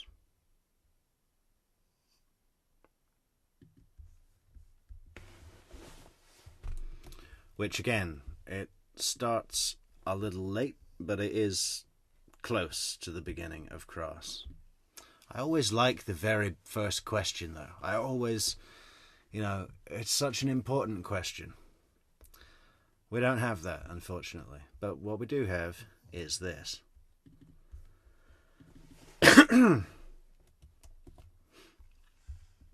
Okay, to all you guys in the chat, I did manage to remove... Oh, hang on. Whoa. I did. Where's that audio recording? You hit up Prince William County Police Department. Don't ask me. But they... I did remove the merch overlay. But now, let me just see. I can't move this chat comment thing down. It's just stuck in the middle. Why is that? Let's quickly deal with that now.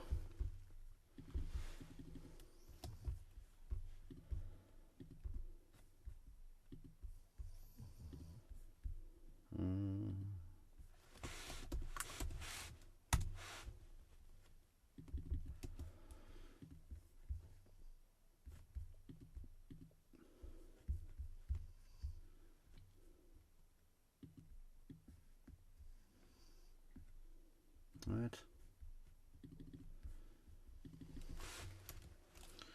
1280 by 720.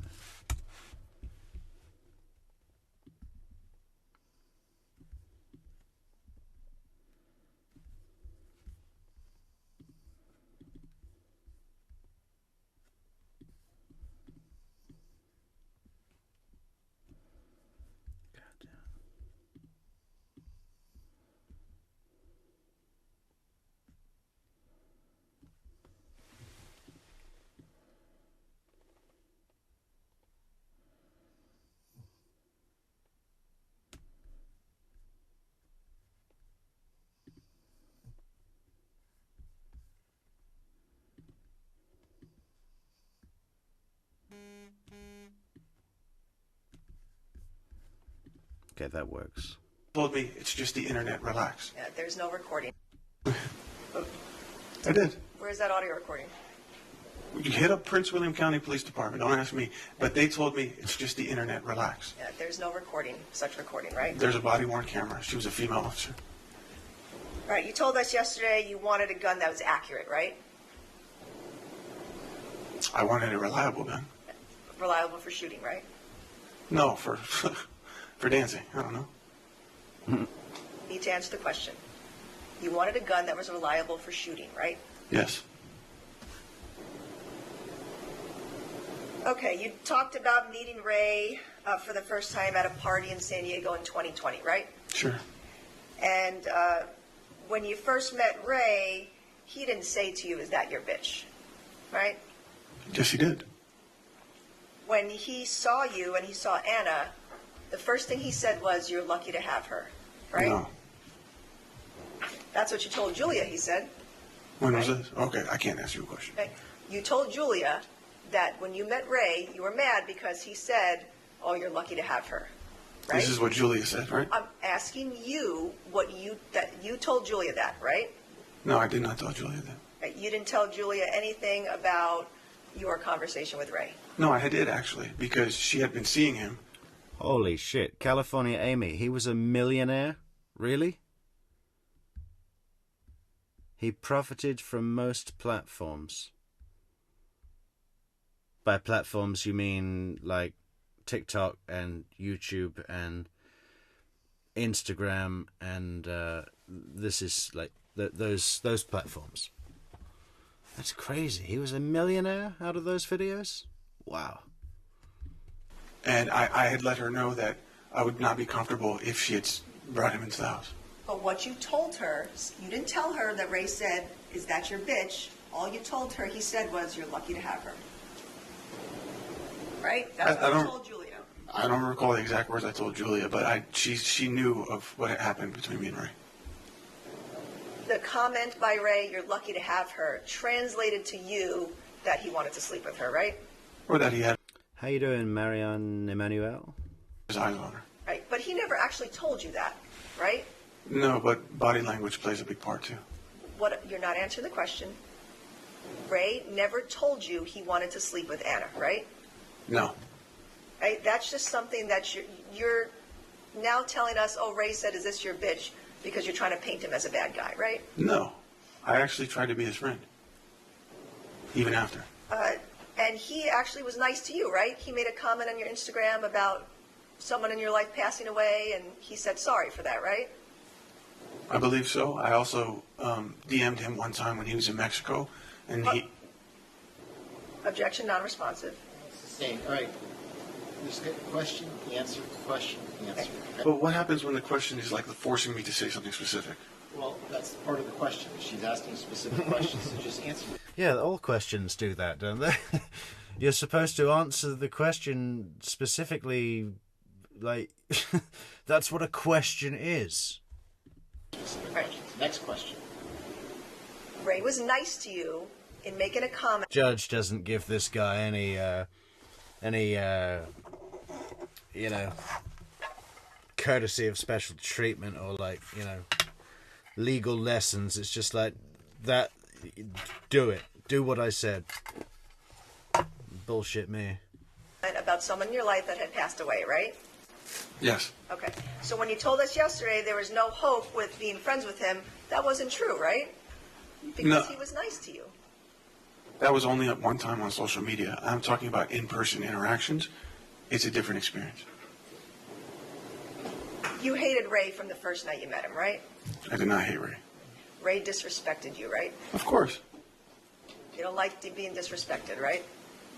No. After your second trip to San Diego, you hated Ray even more, right? I did not hate Ray. You talked about another time where you Hey, thanks so much, Riding Shotgun, for that beautiful goal. Super chat. Let's make this goal, says Riding Shotgun. Yeah, let's do it. We got 1 out of 10, but it's only a joke goal. You know, what is the at the end of the goal it says we'll all eat justice tacos. But like I said, if anyone has a real goal, I kind of like this thing of an idea for a video to cover, and then if people really want to see it, they can vote for the goal and contribute to the channel. You know, it's works for me. And it tells us, you know, what people like to see. Obviously not Justice Tacos. Although Justice Tacos will be on page 1 of the True Crime Metrix cookbook, which we have actually had some interesting developments about recently, guys. Update coming soon. Make sure you add us on the social networks of your choice, whether you're a Twitter guy or a girl, whether you're a Facebook guy or girl, whether you're a Instagram guy or girl. We have it all. It's in the link for the description, or of course you could join our intimate family community on Discord. Also, guys, if you want to support the channel, you can contribute to that goal, or just buy us a coffee or a hot chocolate on buymeacoffee.com/True Crime Metrix. Thank you so much, guys. Where are we? You hung out with him, and you know he didn't want to be your friend, right? No, I spoke about the second time I saw him at the party. I got him a beer and sat down with him and attempted to have a civil conversation. And you didn't like him though after that, right? No, I had decided that he's not interested in a friendship with me. He's interested in Anna. All right. So you talked about your move to San Diego, and you're basically telling everyone that it was solely Anna that wanted to move, right? Initially, but I was open to the idea as well. Because you wanted to come to the West Coast and promote your Gin Kid brand, right? I saw that it was it would open a door for me to go to LA easier. You were interested in the limelight, right? Sure. Right. And media attention Sure. and fame, Sure. okay? And you're an actor, right? That's what you did, Content creator. Right. I wanted to be an actor. okay? But you did a lot of impressions, right? Yes, You're a good actor, right? to a certain degree, but not good enough to be in a movie. Well, I Yeah, don't think- I'll say. You know, you're a basic impressionist, and not even that good. I mean, Tony Montana is. No, it's not the easiest impression in the world, and I guess he is above average. But so what? You know, that's not acting. That's pretending. Okay. And so you also were interested in being here because that would help your career, right? Being where? Being on the West Coast. Oh, I thought it'd be easier to collaborate with LA content creators. Yes. But you're blaming Anna as like the sole reason, as the person who dragged you here. But you wanted to. Hey, Soap, maybe we should move to Los Angeles with the True Crime Metrix brand. What do you think about that, Soap?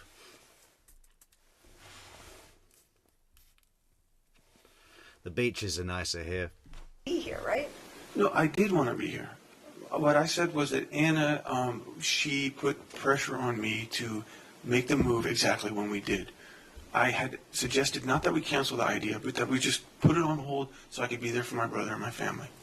But again, you wanted to be here, right? Sure. You're happy to be here. Yes, I like San Diego. And once you moved to San Diego, you continued being violent with Anna, right? No, No? no. Well, you testified multiple times yesterday that you were violent with her on many occasions. Down the road, I mean, once things... Patricia Burns says that she is a British woman and that she can do Tony Montana. Patricia, this I gotta see. I would love to see that. And I bet you do a really good one. started to get bad, yes. In July of 2021, your sister Shireen was visiting you, right? Yes, Okay. She was staying at the apartment with you and Anna. Yes. And Amira, right? yes. And you Thanks so much, Molly, for the generous super chat. That's 2 out of 10, guys, for the Justice Tacos. punched Anna in the face, right? Yes, Multiple times, right? yes. You continued attacking Anna until Shireen came in, right? No. Probably, are we switched over?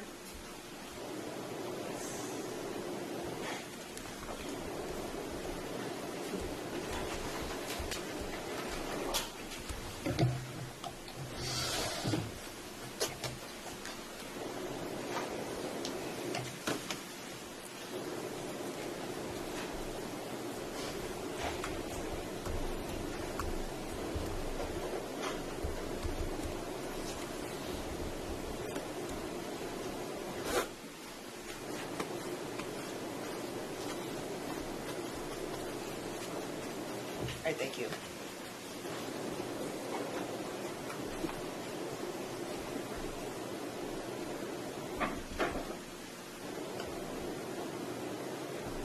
Oh, Okay. you see, where's Amber Heard? Can we get Amber Heard over here, please? Because that's what a fucking bruise looks like. Okay, Amber, you got that? Swelling. No, ice covers up swelling.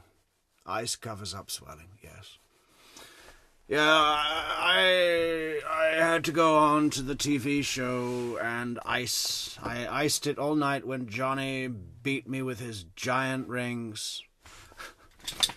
We're coming up to, I reckon maybe on the weekend, guys, we might do a couple of days of Depp Heard trial. What do you think? What do you say? Maybe that should be our goal. Right, we're starting a new goal. Fuck So these, July 20 fuck these tacos. Thank you to the Ride-In Shotgun and Molly, who you get tacos for free. 1st, 2021, you caused those injuries to Anna's face, right? I did. Okay. You gave her a huge bump on her face, right? Yes, Gave her cuts near her eye, yes. and then days later, her whole face turned black, right? No, You saw her a day or two later, right? it didn't turn black, but it looked like that. Yeah, so she still had injuries, right? Yes, Her face was swollen. yes. Your sister Shireen wanted to call 911, right? I believe so. And you told her not to, right? I offered to leave instead. You told your sister Shireen not to call 911 after you punched Anna in the face, right? I did. Right? And you told Anna not to call the police too, right? I believe so. because you didn't want it. You didn't want to be arrested, right? Right. You deserved to be arrested for what you did, right? Sure. But you didn't want it to affect your life. That's what you testified to yesterday, right? It was a sudden thing, and Mr. Boulevard, answer the question, please. You didn't want this conduct to affect your life, right? I didn't want it to have permanent implications. Yes. Right. So Anna did not call the police based on your prodding, right? I can't confirm that. Right. She should have called the police Sure. and 911, Yes. but you convinced her not to, I don't know if I convinced her, but I certainly asked her not to. right? And you often did that. You would convince her not to call 911 or the police to report your violence, right? Yes. Because you did not want to take responsibility for any of your conduct, right? I just didn't think it needed to go there with legal. I took responsibility in the sense that I immediately apologized and I was willing to work away, get past it. But Oh, so an apology by you makes everything okay, right? no, but it's a start. Okay. And Yeah, no, it's a continuation.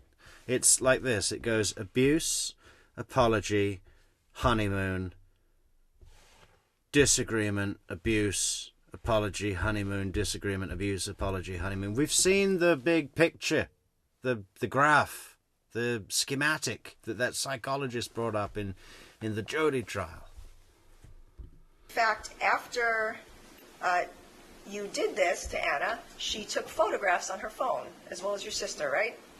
Yes.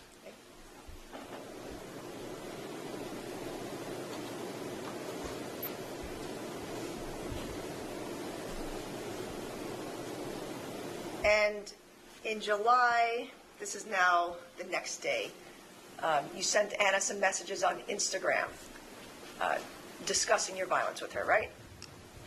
Remember I showed you those messages?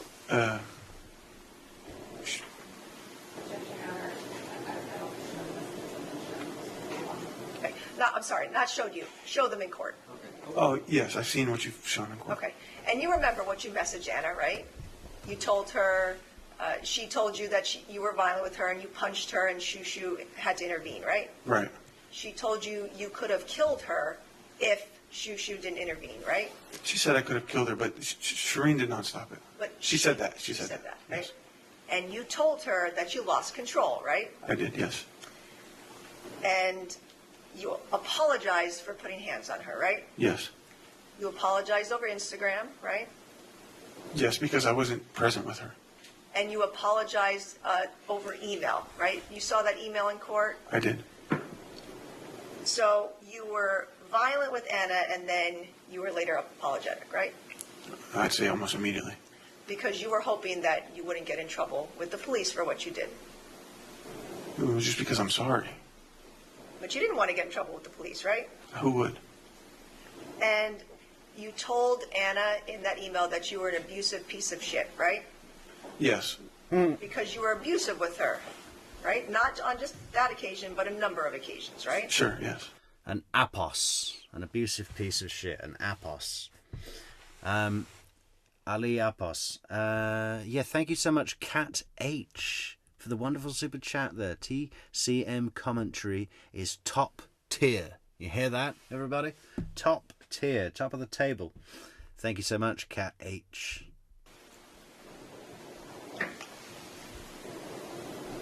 Now, you wrote a note as well in your phone. Remember that note? It was dated the end of June, but then you made some changes to it July 23rd of 2021. Yes. Okay? That was a 3-page note you wrote in your phone, Yes. right? So what did you do to abuse her starting in June?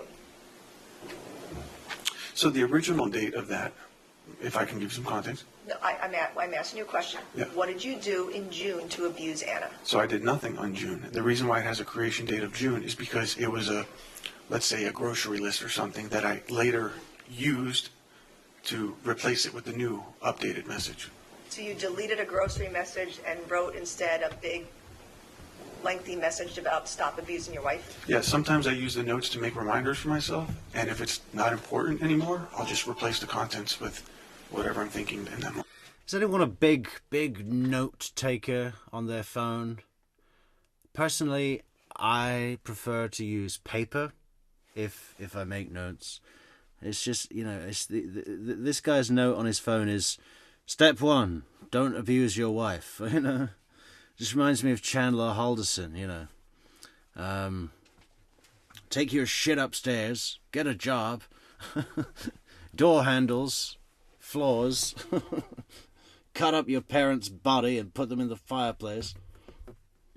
Right. So you acknowledged on July 23rd, 2021 as well that you had been abusing your wife, right? I was referring to this event. You wrote over and over, stop abusing your wife, why do you beat her up, things like that, right? Yes. You wrote in that message that she was wonderful to you, right? Mm-hmm. Because she was. She was a wonderful wife to you, right? She was. And you hurt her badly, right? I have. You knew what you did was wrong, Yes. right? But you did not take any domestic violence or any anger management classes to address what you did to her, right? Actually, that's incorrect. After this incident, that's when I called my father and told him what happened, and he had suggested to take a break and come to Virginia, and then he encouraged me to take the neurofeedback. Neurofeedback is not domestic violence or anger management counseling, right? No, but it is for chemical balancing and for impulsiveness. It does correct emotional impulsivity, which is something that I was diagnosed with. You were diagnosed with emotional impulsivity? Mm-hmm. In the neurofeedback results, we never showed it, but it says There are no neurofeedback records for you, right? there are. You had a packet of information on what neurofeedback was, right? I have results. Okay. You had a packet of information about what it was in general, right? Yes. And in fact, the doctor at the neurofeedback center is a chiropractor, right? I don't know what his background is, but he's the head of the neurofeedback. Right. He's a chiropractor, not a psychologist or a counselor, right? I don't know what his background is. I didn't know. So you never looked up the website of where you were going? No, I just.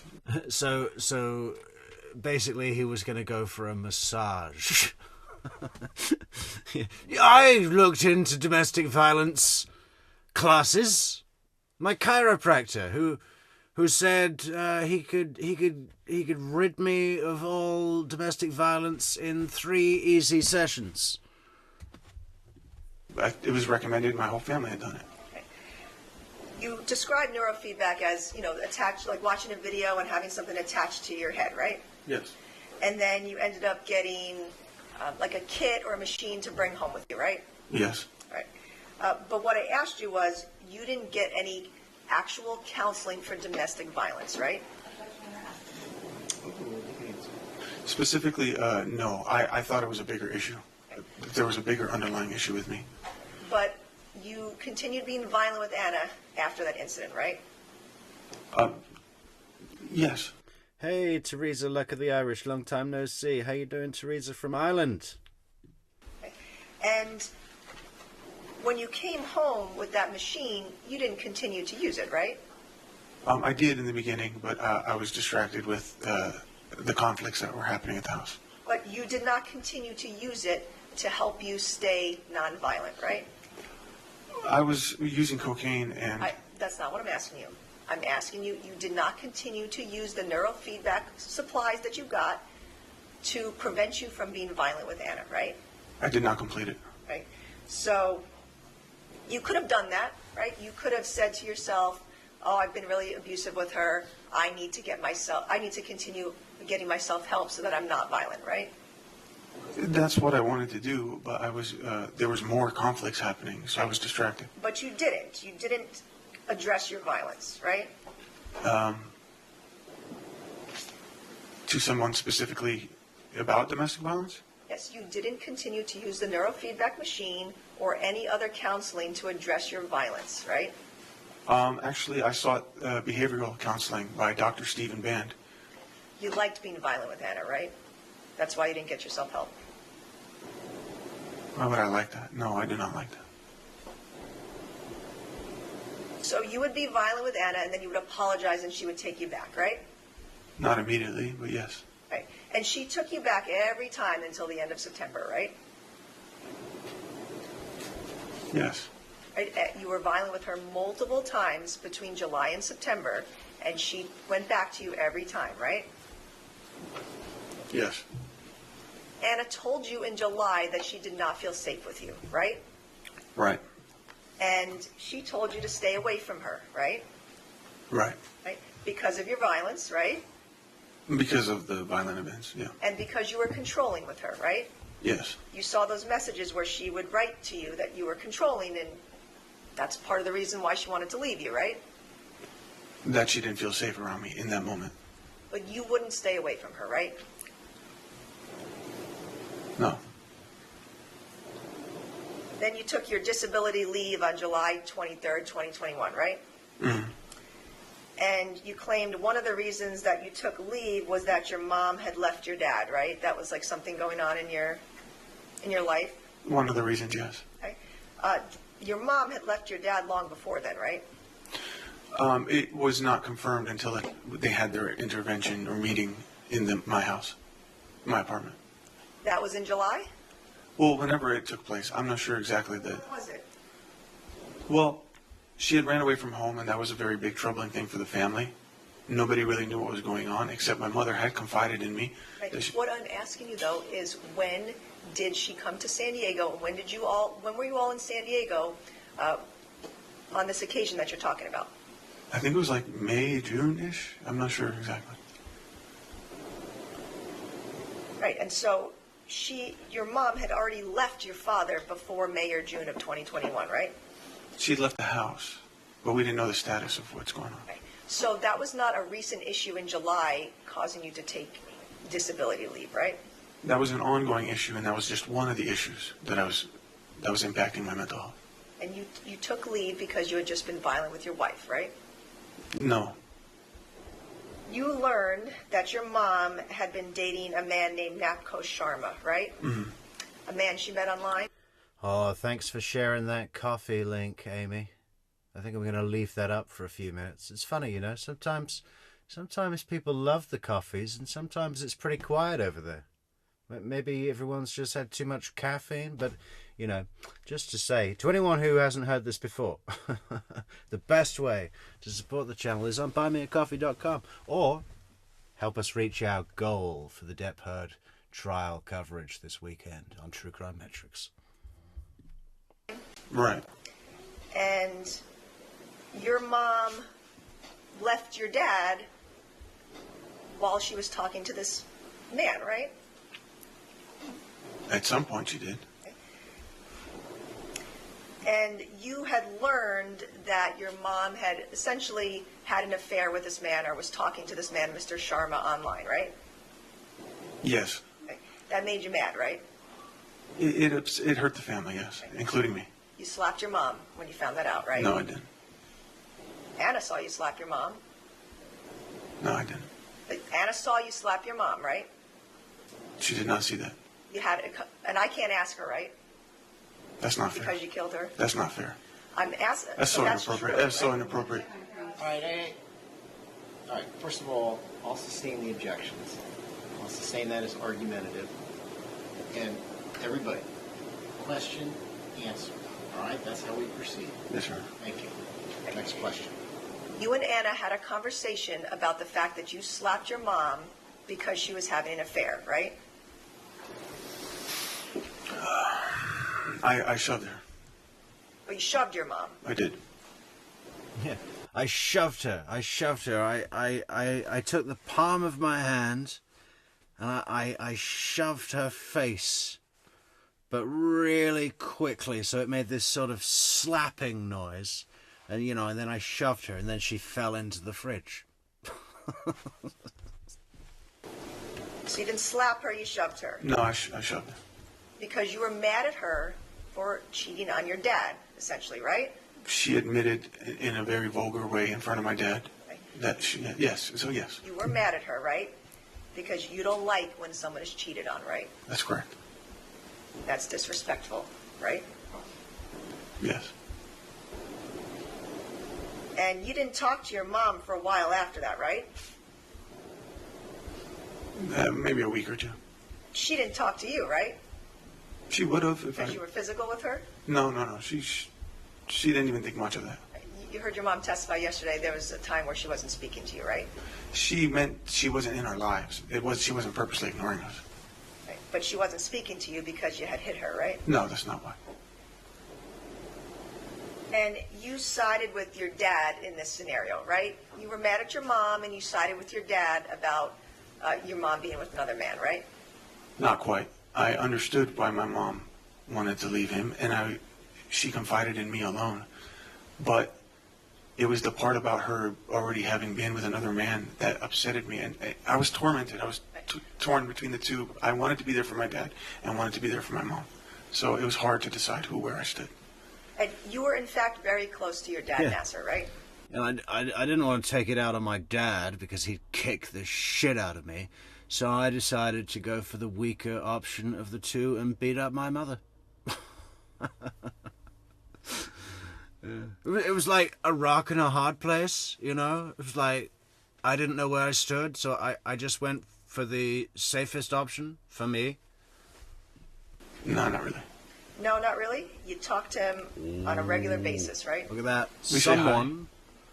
Who's that, Soap? When you were living in We Virginia, have to find out. We have to find out. We have to find out. So we can say a big thank you to Laura Lee. It's always you when it says someone, Laura Lee, but I always know it's you, but I have to check. Thank you so much, Laura Lee, for the generous cup of coffee. you would leave a mirror with him and he would watch her, right? With my mother. During your time in San Diego, your father was very supportive of you, right? For the most part, yes. And actually, during your whole relationship with Anna and marriage, he was very supportive of you, right? Correct. He helped you with her visa, right? Mm-hmm. Yes? Yes. He helped you fly her here from the Philippines with Amira, right? Yes. He paid for a lot of things for both of you and Anna. Right? Correct. He was emotionally supportive of you, right? He was more financially supportive, not emotionally. But you would call him and talk to him about Anna, I confided in him, yes. right? So you were close with him, right? It's my father, yes.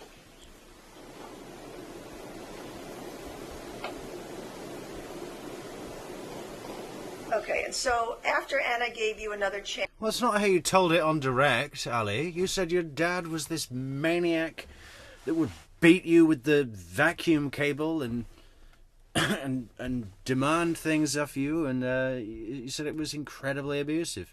Now you're very close. Which is it, Ali? Hey, California Amy.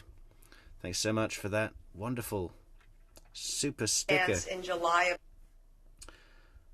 But it doesn't seem to have contributed to our goal. So why is that? I guess you're just sending a super sticker because you love us, and we love you too. Thank you, Amy. 2021, you continued to be violent with her, right? There were moments that popped up, yes, occurred. In August, there was a time where Julia picked Anna up from your apartment, right? She did that quite regularly. Hey, Julia picked her up one night because Anna was scared of you, right? So she says. Okay, but Anna was scared of you, and Lucky she the left Irish. Julia, right? That's what she says. That was unacceptable. Thank you so much, Teresa. What did that say? Something in Clover speak. Where is it? Where is it? Where is it? Let's check it out. It says, Viod Kian Norm. Have one of me. Viod Kian Norm. Thank you. To you, right?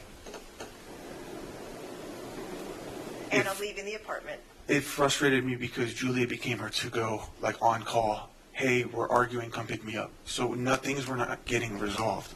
It wasn't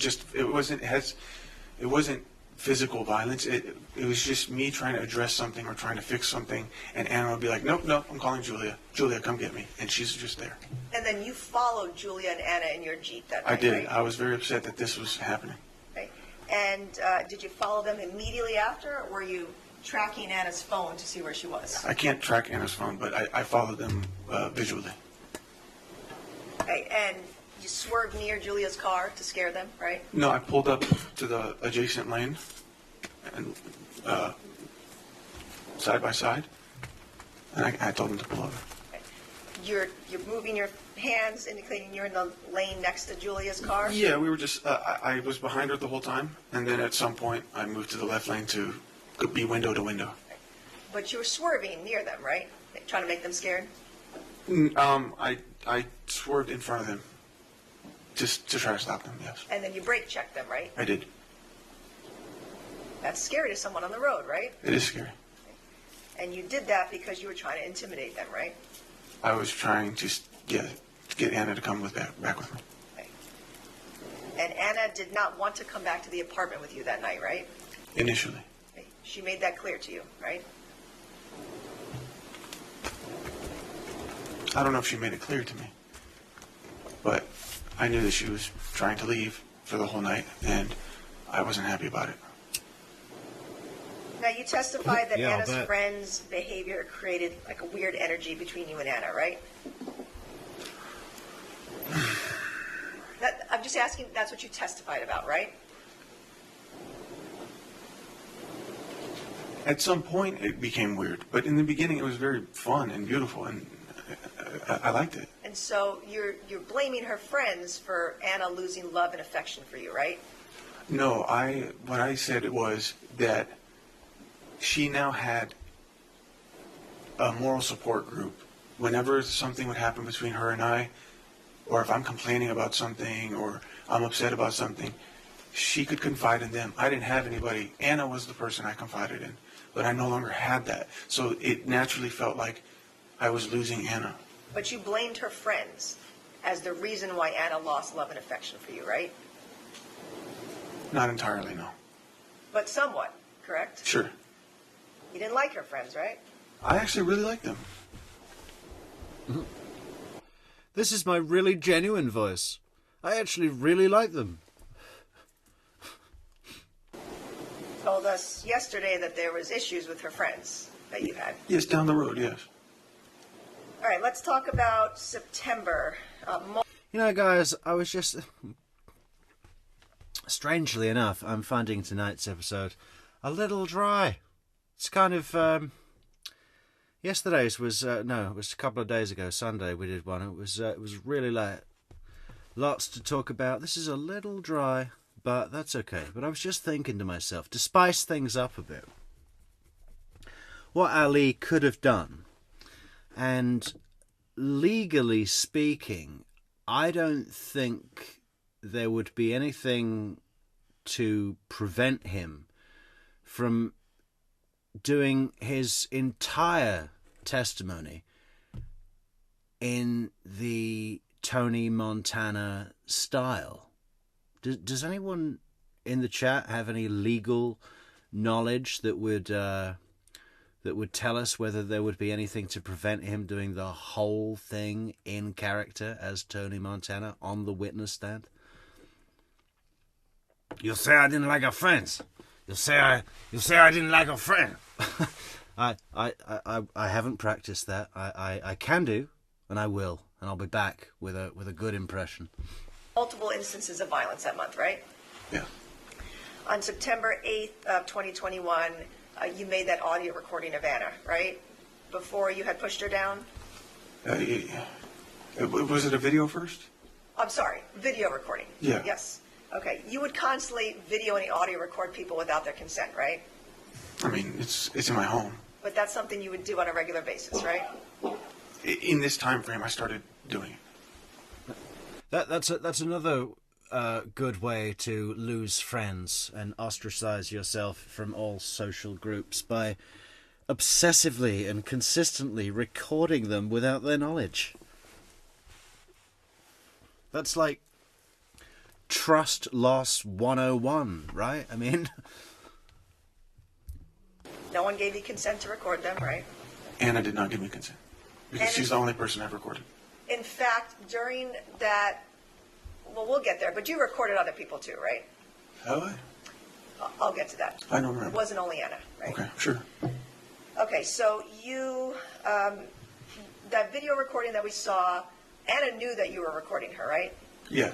Amy says that if he testified as Scarface, it could have helped his an insanity claim. I thought this, Amy. I thought the much better, and if he'd have shut up straight away instead of do a fucking news interview with Fox, on air where he was screaming like a madman in the jail. Did you all see that yesterday? We showed that, or Sunday? And really put out his narrative of crazy, jealous ex.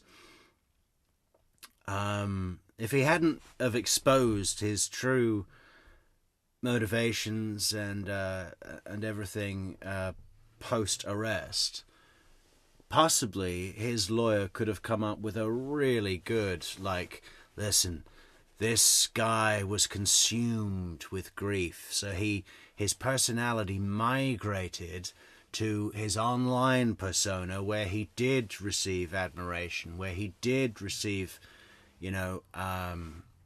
kind words from the internet public, and that's why his personality migrated to the point where he actually thought he was a character in Scarface. The whole thing was a movie, and that was the root of his insanity actions when he did the homicides.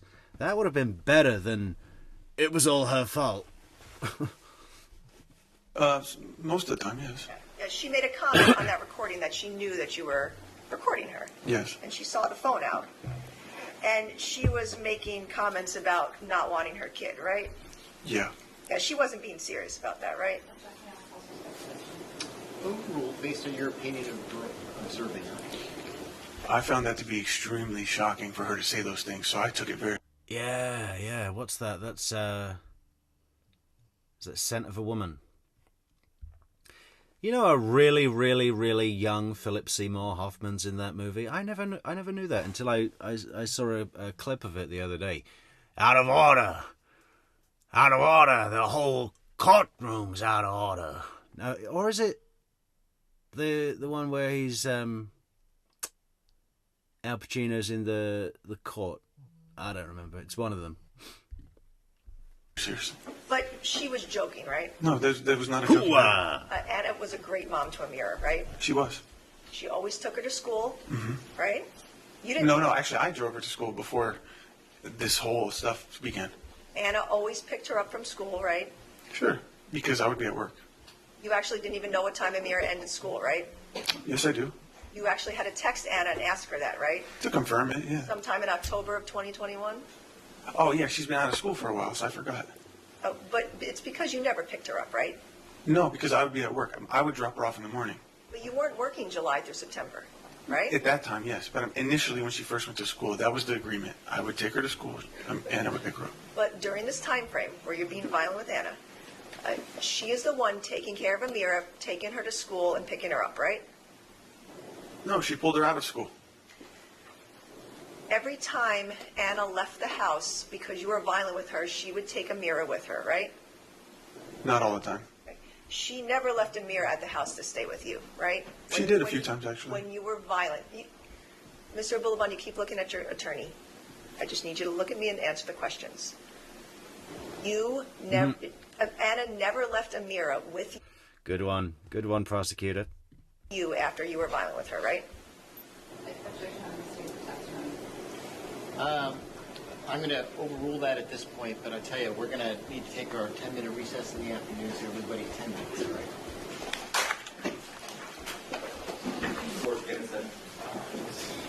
Next question. Thank you. All right. Looking at People's 14 that's up on the screen, on September 8th, you pushed Anna down, causing these injuries to her elbows, right? Yes. She had injuries on both her elbows, right? I wasn't sure if it's both, but one of them at least. Okay. Scrapes on her elbows, right? Correct? Correct. And looking at People's 16, when you pushed Anna down, you caused all I told you she had nice knees. those scrapes on her knee, right? Correct.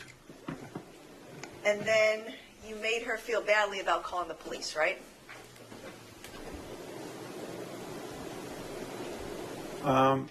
I can't comment on how I made her feel, but I was upset, and I let it be known that I was upset that she called the police. She had every right to call 911 based on the fact that you were violent with her, right? Yes. Okay. Oh, well, in that instance, I don't agree. No. You caused these injuries to her by pushing her down, right? Hey, Carrie, how you doing? Queen of the Brook. Yes. Yes. and she had every right to call 911 to report that you were violent with her, right? Well, I was trying to leave the apartment, so I don't think that she had the right to call the police on me on that instance. She didn't have the right to call the police because you were physically violent with her? Okay, she has. What a fucking stupid thing to say. I was trying to leave the apartment, so she didn't have the right to call the police on me to report what I did while I was still in the apartment. I mean, what kind of logic is that? You know? This guy doesn't live in the real world at all. The right to call the police. Okay. But you taunted her about the fact that she was calling 911 on you, right?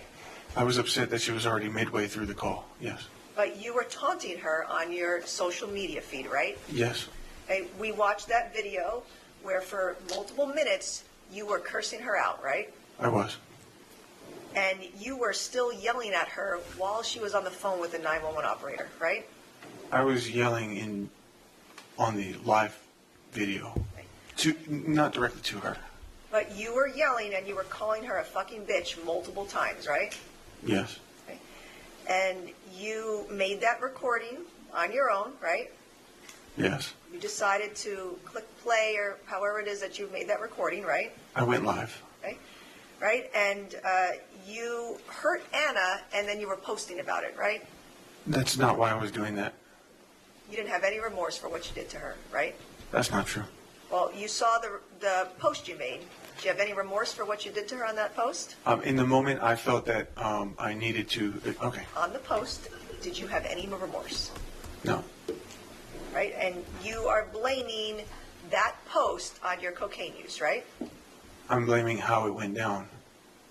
Right. Oh, and the post, yes, because I normally wouldn't do something like that. Right. But you're again placing blame on something besides yourself, right? The situation plus the state of mind I was in. Right? Again, but you're placing blame elsewhere, not on you, on something else, right? Oh, no, I'm to blame, too. Yeah, I'm to blame. But you testified the reason you made that post is because you were high, right? I would not normally post like that. I would not go to social media for stuff like that, normally. So on that date, you were not taking any responsibility for your violence on Anna, right? In that moment, no. Or even in the following days, right? I can't. Correct? I can't confirm that. You actually fled the apartment that night because you knew police would be coming, right? Yes. Because you didn't want to get in trouble, right? Right. And then the next day, you wrote a note in your phone, right? September 9th, 2021, this is People's 176, page 10. You wrote this note in your phone, right? Yeah. Okay. And you were writing this note basically telling Anna what to tell police, right? Yes, I was. Okay. You were telling her to say... Hey, Dan Bailey, am I the only one where knees are important? I mean, I'm not saying that they can make or break a deal, but it's definitely something to appreciate if they're quality. It was the heat of the moment, right? Correct? That's what it says, yes. You were telling Anna to say he didn't actually hit me. Right, because I pushed her. But you're telling Anna what to say. Because she had asked me, what should I say to the police now that I've already called them? You are telling her what to say. She asked me what to say. Because you were telling her not to get you in trouble, right? She was concerned that she already went through with the call. You were telling her not to get you in trouble, right? Perhaps I did. Right? Okay. And then you're telling her to say we were trying to block each other from leaving, right? And we played tug of war with the luggages. That's what you told her to say, right? Right. I was just suggesting. But that's what you were writing down in your notes to tell Anna what to say, right? Yes. Right. And that's what you're testifying to here. Christina says, 2 great Philip Seymour Hoffman movies, The Talented Mr. Ripley and Capote. I would put Talented Mr. Ripley probably in my top 10 all-time films. It's a fantastic film. In court, right? That it was just a tug of war over the luggage? She was trying to prevent me from leaving the house. But that's how you're testifying today, right? That's what happened.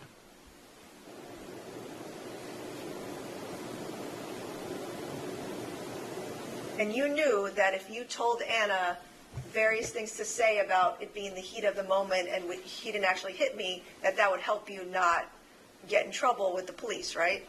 She asked me for what to say to the police now that she had already gone through with the call. You knew that that would help you not have a case against you, right? Right, I wouldn't tell her to say anything.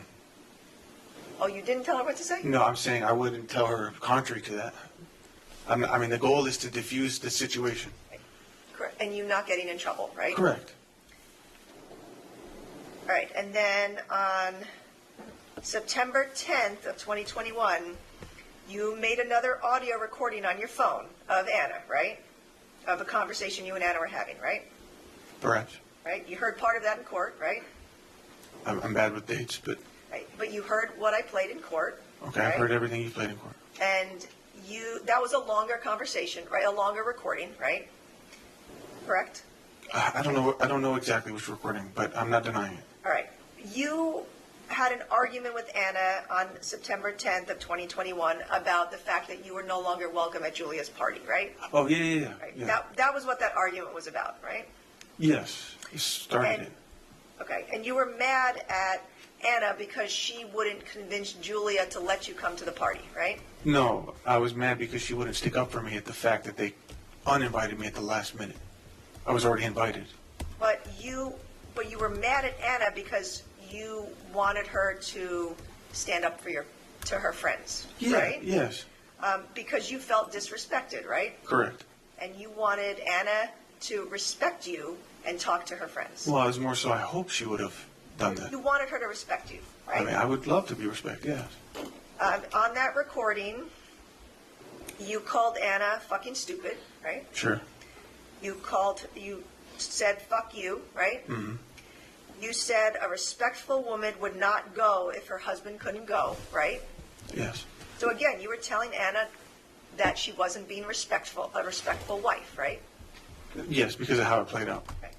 And you called her a fucking asshole on that recording, I called her many things. right? A fucking liar, right? Sure. You called her a two-faced bitch. Yes. You called her a manipulative bitch, Yes. right? You said fuck you, bitch, right? Yes. And then, what you heard in court, you told her, this is why you get your ass beat, bitch. I did say That's what that. you told her. I did. Because she would get her ass beat when she was disrespectful to you, right? It had happened in the Right? past. Yeah. And then you told her, fuck you, cunt, right? I don't remember verbatim, but yes. Right, you continued cursing at her throughout. Hey. Love it when we get the full uncensored word in court. Always sounds better when it's said in court. Let's hear it again. But listen to this. This is why you get your ass beat, bitch. Okay? That's on record. That's on record as a text from him to her. Can you imagine how bad that looks? And you called her a fucking asshole on that recording, I called her many things. right? A fucking liar, right? Sure. You called her a two-faced bitch. Yes. You called her a manipulative bitch, Yes. right? You said fuck you, bitch, right? Yes. And then, what you heard in court, you told her, this is why you get your ass beat, bitch. I did say That's what that. you told her. I did. Because she would get her ass beat when she was disrespectful to you, right? It had happened in the Right? past. Yeah. And then you told her, fuck you, cunt, right? I don't remember verbatim, but yes. Right, you continued cursing at her throughout that entire recording, right? Sure. And you treated Anna like that in front of a mirror, right? No, she had been there sometimes, like during these specific incidents. If Amir was there, yes, she would hear this stuff. But this is not how I would regularly treat Anna ever in front of her. Was how you treated her because constantly throughout your calls and texts you are cursing at her and berating her, right? Amir is not always present with those. Well, she was this date, right? This day, yes. Yep, because right in the middle of that recording, you say, Amir, let's go to bed. Or like you were trying to put her back to bed, right? Sure. Right? And you actually told Amira that mommy upset you and has no respect for you, right? To her? You told Amira that, right? Okay. Right? That's what you said. I don't remember verbatim. Because, again, you were telling a child that her mom wasn't respecting you. Sure.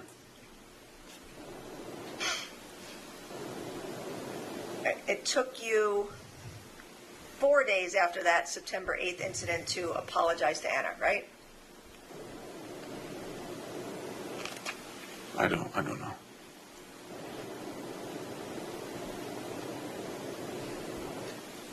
That recording that we heard, there was a recording we heard where, again, you were talking about like going to Julia's party that was at the Marriott, right? The Marriott Marquis? Yes. Okay. And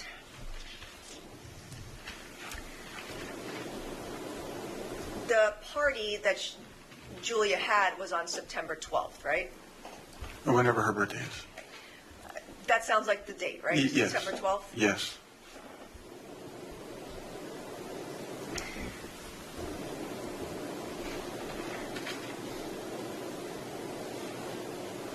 Right, and so on September 12th, you sent an email again to Anna, People's 176, page 6, that you're sorry, babe, don't put me in jail, right? Yes. You said, I'll stay away from home, get therapy and everything else, right? Yes. Okay, but you didn't go get therapy after that, like domestic violence classes, right? Not domestic violence specifically, but I did find a neurofeedback center in San Diego that I attended. But you didn't get domestic violence treatment, right? Again, I wasn't looking at it as specifically that being my problem. I thought that domestic violence was coming from a deeper place. I'll stay away from home, get therapy and everything, please. This guy's such a pussy when it comes down to it, huh? You know? When it's this tiny stick figure woman, what do you think Anna weighed? We've seen her. She's very, very thin. She's not like super tall. She must be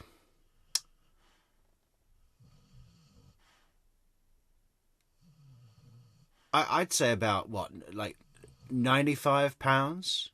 I mean, I'm not too good at the weight guessing game. Does that sound realistic? What do you think? 95 pounds? Not more than 100, surely.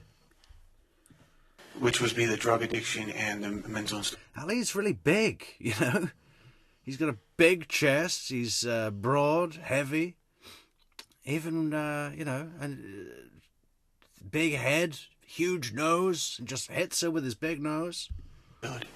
So, again, you knew that your conduct was wrong on Yes. September 8th, right? Yeah, yes. And then, again, you were apologizing to Anna to try to get her to forgive you, right? Of course.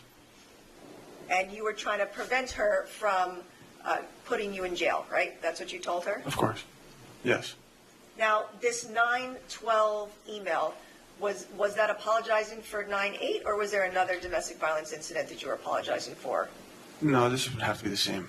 Okay. Or maybe not? No, it is. Because you said I haven't apologized until 4 days later, so. Well, I'm asking you, what are you apologizing for? Are you apologizing for the 9/8 conduct or more conduct that happened? No, I think it's just in general because she had gotten into the habit of saying I'm going to call the police and tell them you hit me. So she would frequently threaten me with that. So I think that's just me generally saying, please don't put me in jail. But, Mr. Boulevard, you were violent with her on a number of occasions, and she should have called the police. Absolutely, right? I agree with you. So when she would threaten you about calling the police, she was valid in those statements, right? 100%. Okay. So you're telling everyone that she's making these threats towards you, but it's really what she should have done, right? In the moment, if, you know, like as it happened, sure. But if you're going to give me the idea that you are not going to call the cops, but then you threaten me that you're going to call the cops when it's convenient, that's very frustrating. But she can call the cops at any time to report you being violent with her, right? If you're going to do that in my mind, it should be when it happened. Okay, but she's still entitled to call the cops a month later and say, my husband abused me. I think that's really Right? shitty, but sure. Oh, so you think it's You shitty? see, I don't think it's anything like this at all. I don't think how Ali wants us to think of it is that there was a violent incident where she would have been entitled to call the cops and probably should have done, absolutely should have done, and then she didn't. And then, say, 2 weeks later, she wants him to do something and says, if you don't do this, I'll call the cops about what happened 2 weeks ago. Plus, I have the photographic proof. You want me to do that? You better do what I say. I don't think that's what it is at all. I've not seen any evidence or heard any evidence that says that's her sort of MO, right? I think it was more like this. There was a violent incident where she should have called the cops, but didn't. 2 weeks later, all indications were that another similar violent incident was about to take place. And Anna was like, even though I didn't call the cops last time, if you do this violent incident now, I'm calling the cops. About this violent incident. The new one. You know, he reshapes everything. And it's so easy to see how he's working it. You know, it's just so easy. So easy. For a woman who's abused to call the police to report? If there's an incident that where abuse happens, if you want to report it. But don't hang it over someone's head if they're trying to actively apologize. That's just how I look at it. Yeah. I got you the gas station roses. I got you 6 roses from the fucking petrol station. What? How can you call the cops? On September 12th, you were violent with Anna again, right? No, I don't recall this. But that was the night of Julia's party, right? I never made contact with Anna when she left for the party. But you told us about an incident Yeah, where... it was when she got back. And I said, where have you been? Who was there? A bunch of guys? Luke was there. Oh, my God. You pushed Anna into the refrigerator, and then Jean and Jennifer... Yeah, that happened. Sorry. That happened. And Jean and... So something did happen on September 12th. You're right. I wasn't thinking about Julia's birthday. All right, so this apology email, is that for your conduct on September 12th or September 8th? No, that's for September 12th. So I'm sorry, I couldn't remember it. So you didn't apologize to Anna about September 8th then? No, Amy, look, this show doesn't deserve any likes today. There's not much to talk about, strangely. I thought this would be more to talk about than direct. So please do not like the video, do not subscribe, do not support the channel on buymeacoffee.com/True Crime Metrix. Don't even bother looking at the merch store. It's all rubbish. Why are you even here? Why are you even here? I'm sure I have in a phone call, but this email specifically is in regards to Julia's birthday. When she ran September 12th. When she ran to the neighbor's door topless, yeah. Okay. But she had to go get help. Because... Yeah, Carrie Brooks says the way he freely cusses on the stand is a fun touch. I know, right? Usually when people do that, it's limited to quotation, right? And even then, often it's supplemented with, the effing or something like that. Or they might look at the judge and go, "Oh, should I say the actual word? Do you want me to say what they said?" But he just includes it in his general output. It's kind of funny. I'm trying to remember if the case. It was the Tim Jones Jr. trial where, oh my God, that's going to be a tough one to cover. But it's a really interesting trial, and as you know, there's several people that break down on the stand, the birth mother included, and why do I want to look at that? Well, it's certainly not to gawk at their anguished misery, absolutely not. But it is a incredible display of genuine human traumatic emotion. I mean, it's fucking terrible, but it's incredibly terrible and incredible at the same time, with respect. Maybe we're going to watch that. But the dad of Tim Jones is up on the stand, and he's getting real comfortable with the swearing and the blinding, and the judge has to say to him, listen, hey, this is a courtroom, okay? Can we turn it down here? But hey, we're in California now. Loosey-goosey. Because you were violent with her, right? She wanted to go to the party. She had to go get help because you were violent, right? No, because I didn't want her to go to the party. Oh, so she got help because you didn't want her to go to the party? Because I was trying to barricade the door, and then it got physical, and she left. Got physical because you caused it, right? Sure. And you actually caused her to be bruised from that incident, right? Sure. Yeah. That's true, right? Yes. Because you told your neighbor, Daniel Lacerda, that you pushed Anna into the refrigerator, right? Yes. Yes. And you told Daniel that caused Anna to bruise, right? Yes. You pushed her so hard she was physically bruised, right? Yes. Black and blue? Yeah. Well, not black and blue. On her face? She went to a party immediately after. It wasn't that bad of damage. It wasn't that bad, but... Of damage. But you bruised her, right? I didn't see the damage. So you, again, were violent and fled because you didn't want to get in trouble, right? Sure. Correct? Yes. You didn't want 911 to be called and you to be there and get arrested, right? Correct. But that night, you actually followed Anna to the Marriott Marquis Hotel, right? I didn't follow her. I went there myself. You started a recording there, right? An audio recording on your phone? I don't recall. Okay. You went to the front desk when you got to the hotel, and you told the front desk that you needed to be let up to room 818, right? I didn't know the room number. You said that on the recording on your phone. Did I? Okay. So you knew the room number, right? I don't recall. Right. And you were telling the front desk person that someone had gotten you into that room another time. I don't know, Carrie. I don't think I can keep up with that at this hour. Right? Yeah, that's not true, though. I did say that, but it's not true. Okay. So you lied to the front desk person. Yes. You told the front desk person, my wife left at 5 a.m. to go party, right? Sure. But that wasn't true. It wasn't 5 a.m., right? No. And you were trying so badly to get up to the room, and security was concerned, right? No, I told them that I was concerned for the safety of my daughter. But security was concerned and didn't let you up to the room. It's right? their policy not to allow me, and they said that this... Yeah, it's their policy. Step 1 of their policy. Do not allow intoxicated, cokehead, jealous, raging man up to the do not disturb room with the traumatized woman and young baby child. Yeah, that's their policy. They're pretty strict on that policy. matter would have to involve police, and I asked them to call police.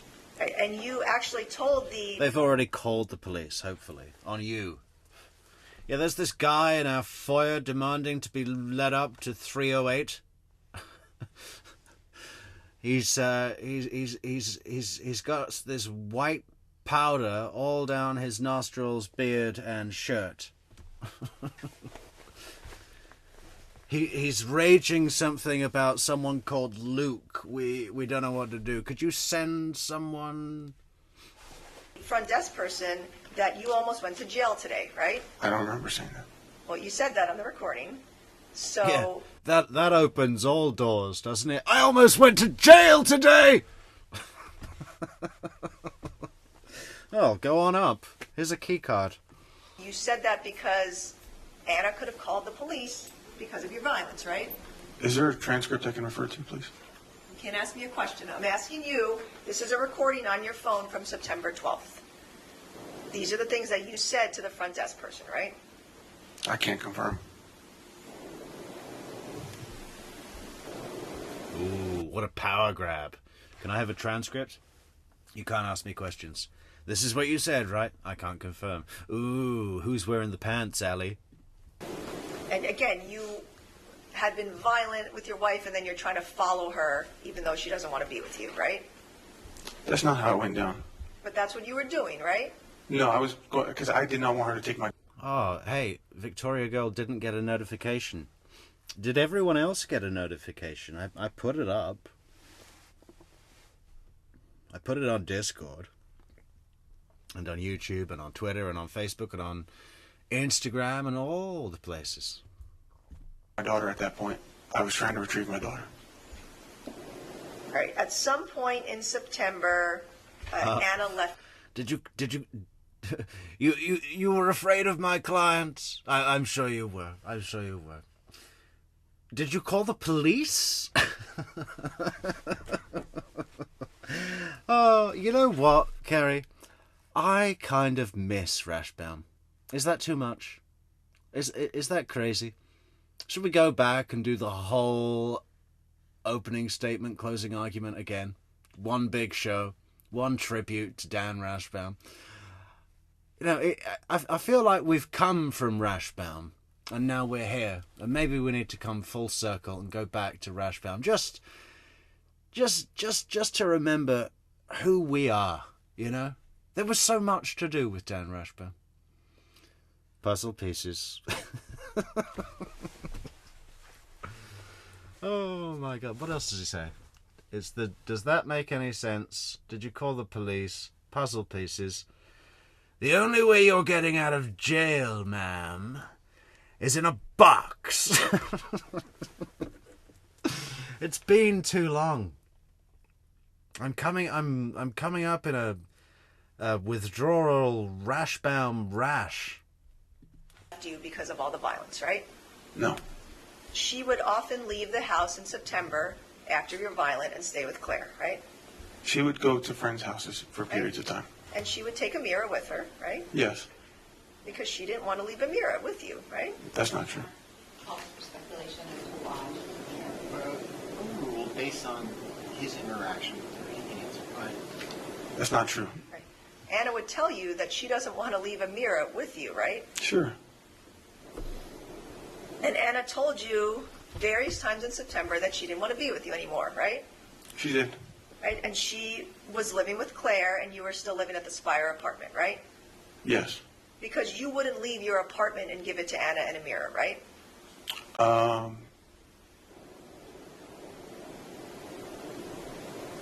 I had tried to leave a few times.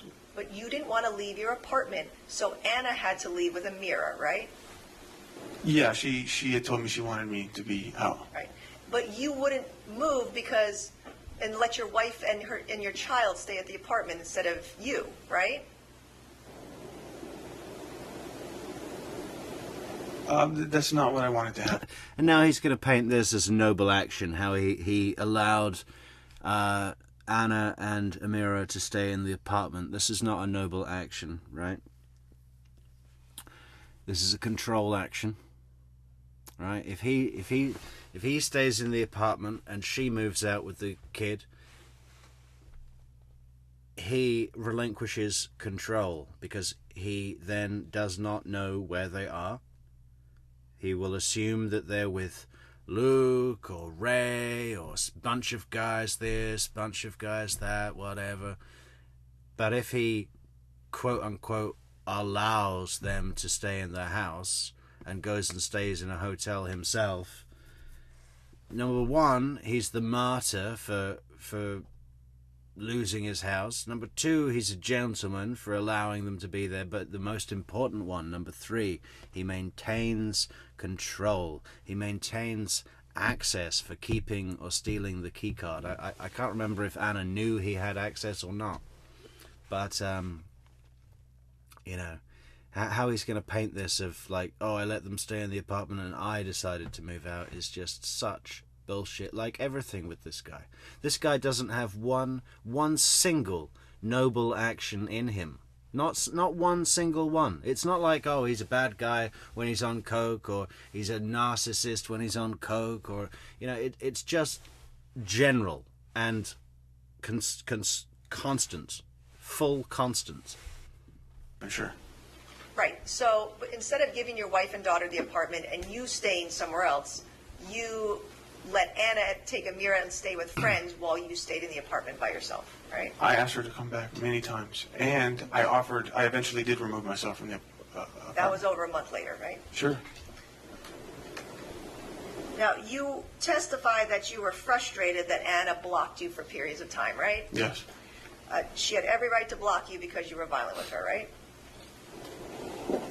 She can do whatever she wants. Right?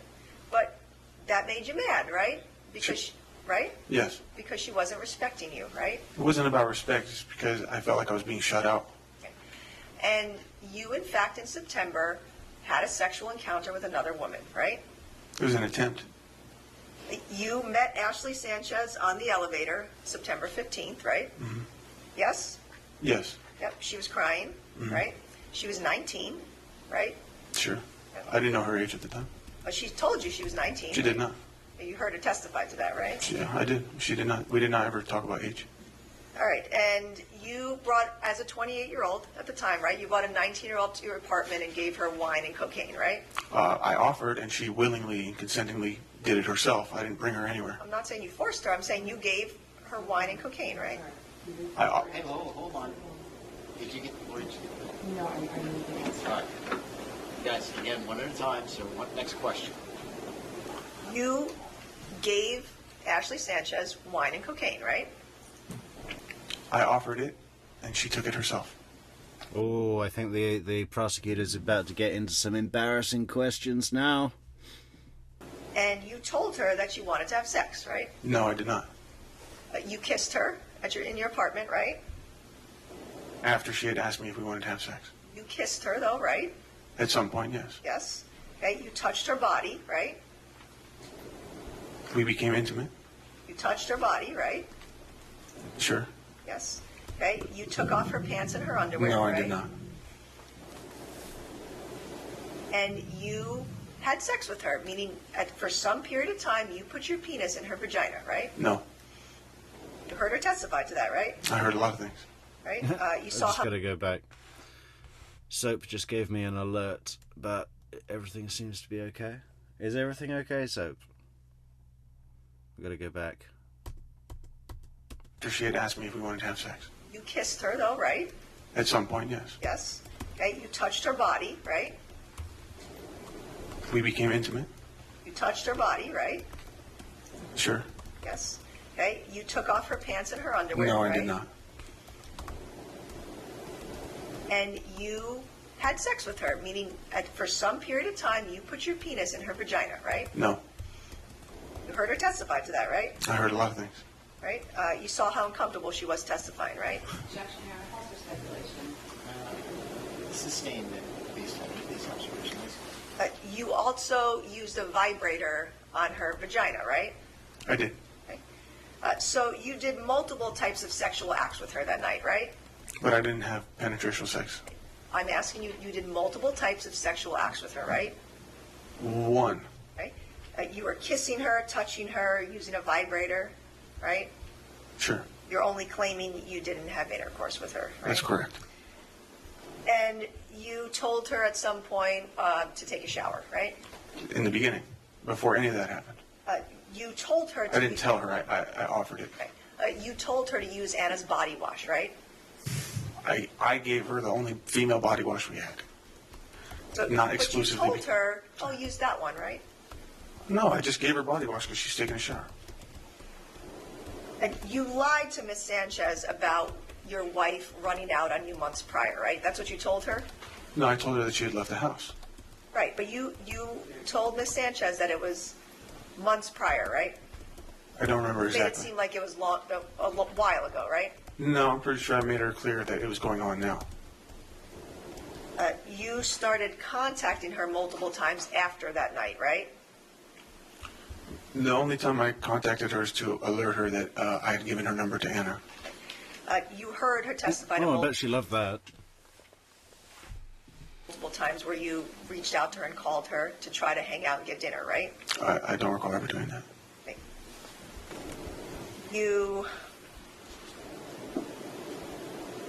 It was okay for you to be with another woman, but not okay for Anna to be with another man, right? It was not okay, which is why I confessed it to Anna. Well, you did it, right? You were sexual with another woman during the time that you were married, albeit separated, right?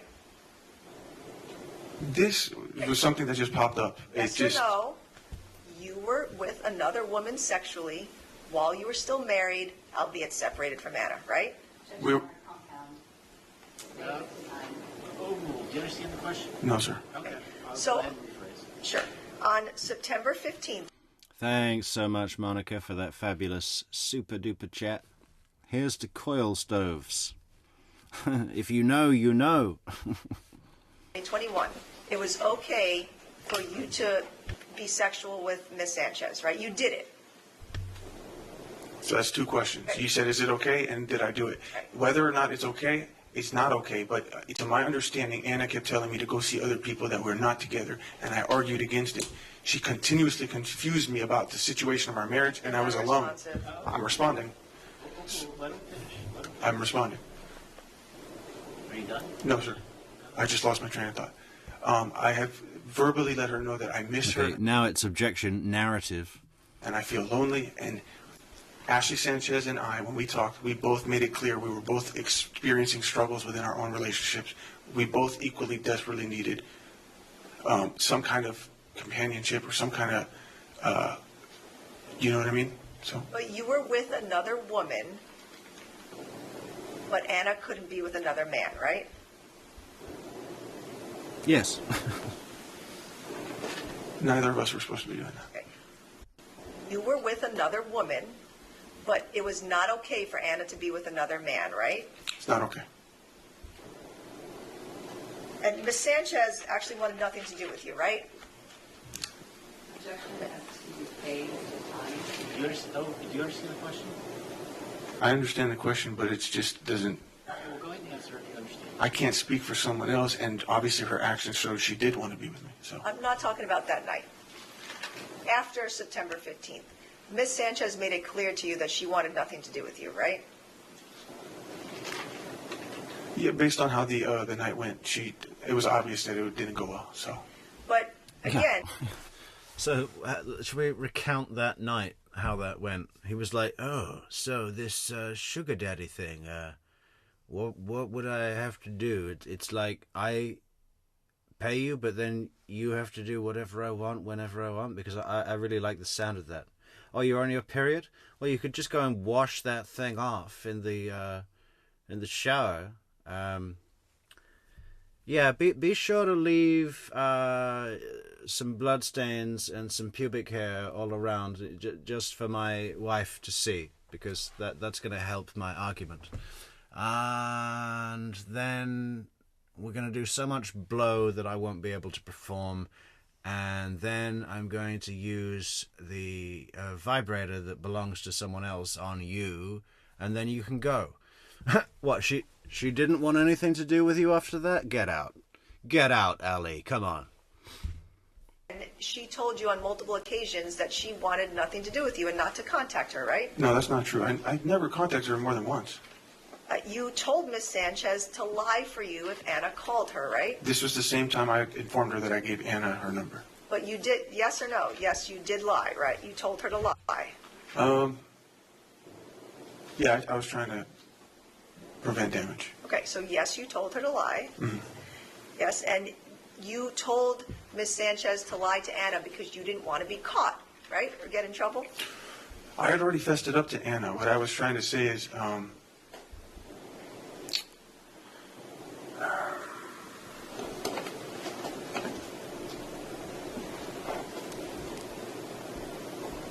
before I gave Anna her number, before I fessed it myself, I had believed that Anna found her Instagram. So I was already concerned that she would reach out on her own.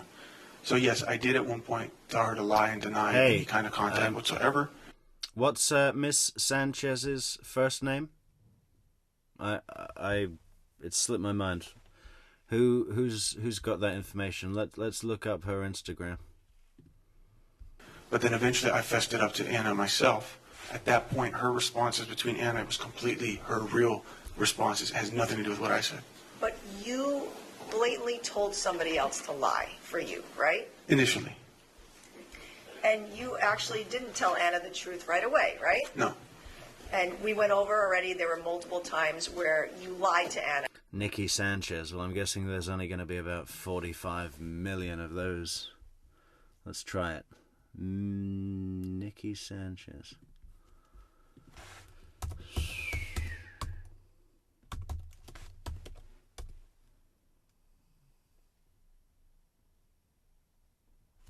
Well, there's 1, 2, 3, 4, 5.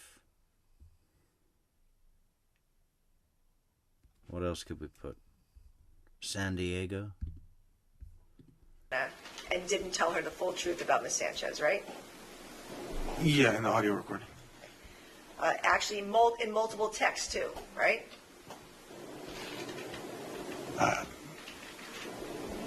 Yes? Yes, I did. Because you told Anna multiple times, I lied. I Right. lied about some stuff, right? Right. And on that recording that we listened to from September 21st, you were taunting Anna about your interaction with Miss Sanchez, right? I was. And you told Anna during that recording that you fucked Miss Sanchez, right? You used those words. I didn't mention her by name, but yes. Well, but that's I what told you her were- that there's somebody who lives in the building that I fucked, yes. And you said that you fucked a stripper, right? I did. So of course Anna was upset with you during that recording, right? Which is what my goal was, to upset her. Because I had brought her from Claire's so that we could hang out for the first time in a while and to be good.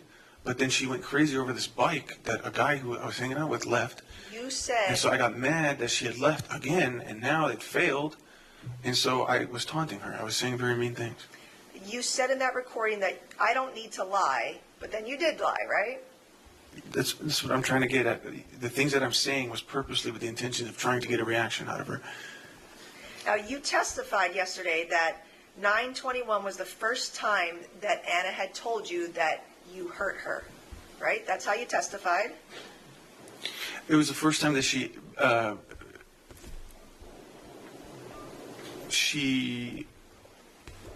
genuinely told me how much of an impact it had on her. Prior to that, she would say, "Yes, you hurt me," but I wasn't seeing that in her behavior.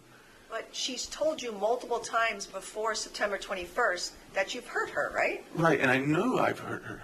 Right. It's no surprise to me. But so your testimony's not truthful, that wasn't the first time that she told you. That was the first time she cried and told me, "You fucking hurt me," and I felt the real emotions. You texted her. I think I might have found her. I've only seen her once briefly on the stand, but maybe someone else can confirm if this is the right girl.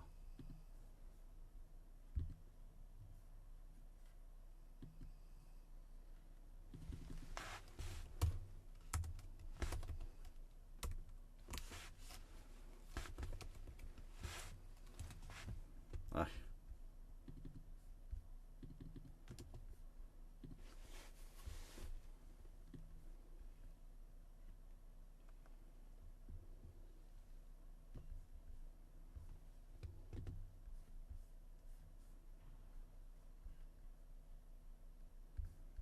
Oh, again with the scrolling issue. I gotta look this up.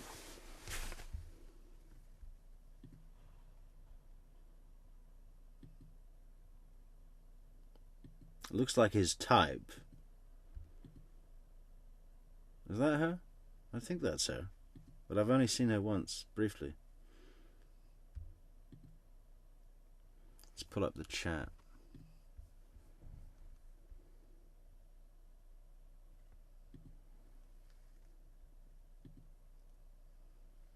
Anybody in chat recognize this as the young lady he's talking about?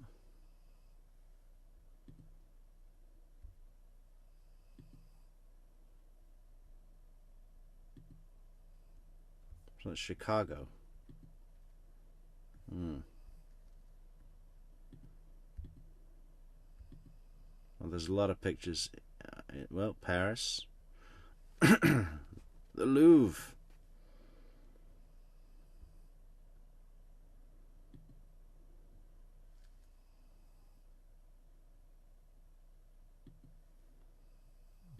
Is this just some random girl that's nothing to do with the case? Okay. Thanks, California Amy. Well, we'll track her down another day when we cover her testimony. I guess that'll be coming soon.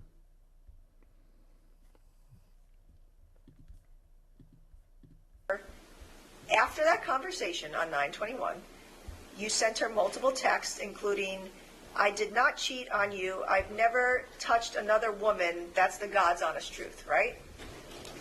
I said that to Anna You said that to Anna, right? the same day? No, after 9/21, right? Okay, yes. So you were continuing to lie to her. Yes. This is before I actually fully fessed up to her.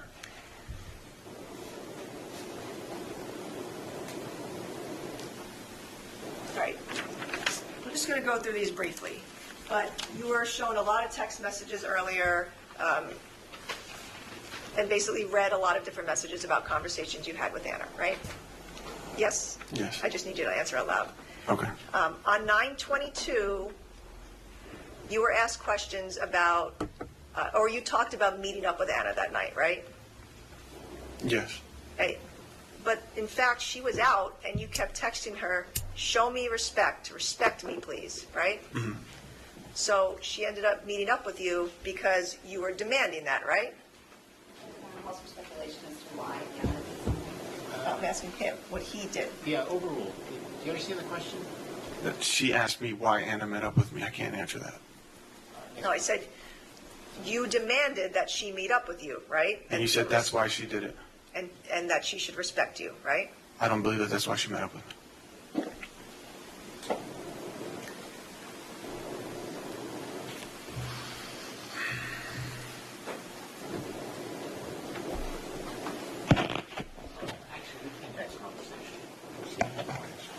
All right, I'm sorry? I think it's something going on in the break. There's somebody in the audience taunting me. It's really distracting. Your Honor, there have been several times throughout testimony, there have been people talking in the audience. I think All right, well, let me address that right now. All right. If there's any instances of anybody in the audience that is distracting to anybody participating in this trial, I will have you removed. And if it becomes a bigger problem, you will be arrested. So let's just understand that right now, all right? Next question. Thank you, Your Okay, Honor. thank you. And in September, also on September 20th, you texted Anna that she was a homeless piece of shit, right? Yes. And a cunt and a bitch, right? Sure. So there were multiple times throughout. A homeless piece of shit, a cunt, and a bitch. Did you put that on the Valentine card?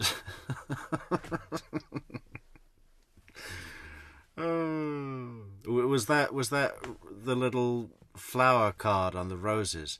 You're a homeless piece of shit, a cunt, and a bitch, and I love you.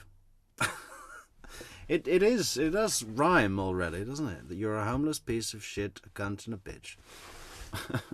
Your text messages with her, where you would treat her horribly, right? Yes. Now, that video recording that was played, the one about you having a conversation in the room and Anna was saying you were hurt her finger, right? Yeah. That was actually from September 22nd, right? The video recording? Yes. What do you mean actually? What was said about it before? So you testified that that was from the same night as the party, but it wasn't because you were referring to the party that had already happened in that recording, right? No, that was the night of the party because I was saying Luke's going to be there. Oh, Julia's going to be. It's not an all-girls party. That was the night.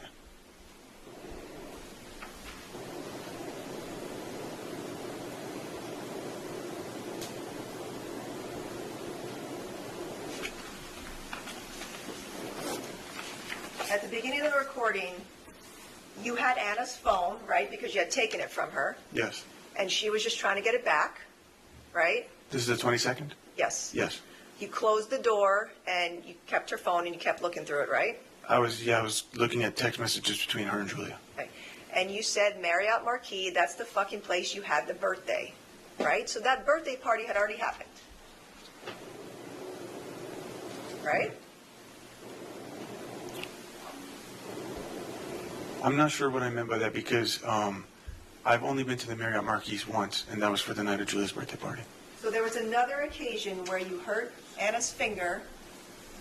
No. Right. That hurting my finger was when I closed the bathroom door. She pretended that her finger was in between the door. This is not some other Closed the occasion. door on her finger, right? And then it closed, right? I closed the bathroom door. Her finger was not there. It was fully sealed.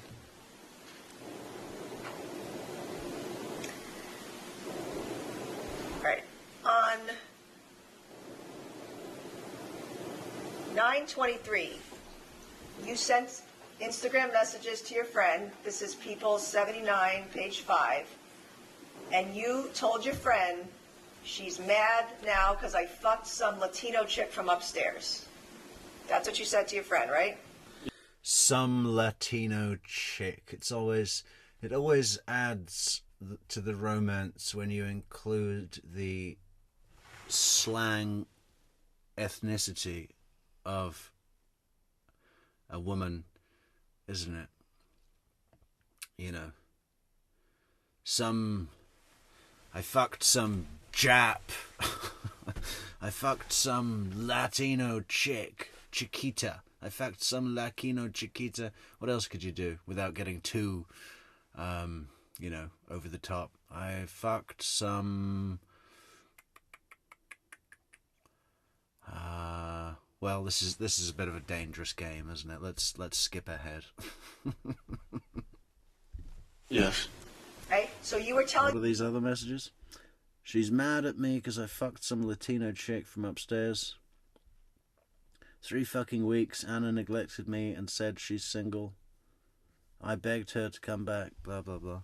your friend that you did in fact sleep with Miss Sanchez. I was exaggerating, yes. Oh, you were exaggerating? Why would you need to exaggerate to your friend? Well, this is not really a friend. It's just somebody I talked to on the internet. To look more like a man than I am. But I was trying to sound like more happened than what it did. Because in fact you did have sex with Miss Sanchez and you're telling your friend that, right? No, I did not have sex with her. And you're telling your friend that Anna left you because of this, right? Sure. Because she did, right? She left the house. And you're referring to Miss Sanchez as some Latino chick, right? Yeah. Again, because that's how you treated women, I right? think the cameraman is trying to check if he's wearing a fake nose. You know, have you got a weapon under that big fake rubber nose that you're wearing? Is there a gun under that thing? Right? No. That's not how you treated women? What do you mean by treating women? You could literally fit one of those tiny little single-shot pistols under there. You know, like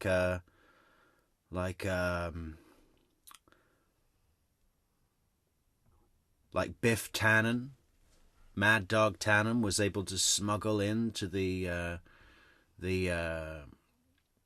fair in Back to the Future 3, where ZZ Top were playing. Do you remember that little tiny gun? Women by calling her a Latino chick? You're derogatory towards women, right? No. Biff Tannen had to put that under his hat. This guy could just put it under his big fake rubber nose.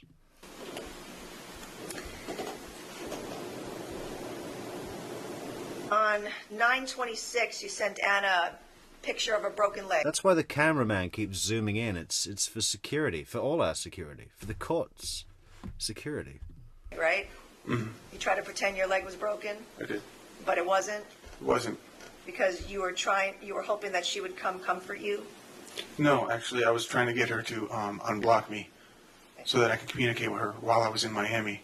So you're lying and sending a fake photo to try to get in touch with her, right? I'd have to do many extremely weird things to just try to get Anna's attention. Yes. Yeah, and you would often say that you wanted to hurt or kill yourself to get her attention, right? That actually was something I considered. But you would do that to get her attention, right? I would do that because I'm not getting a response, and I felt like I wasn't being heard.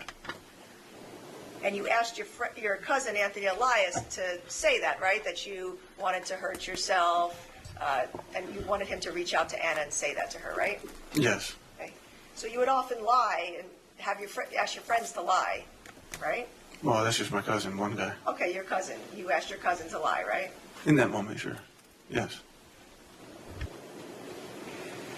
Right. Anna sent you multiple text messages at the end of September that she was done with you, right?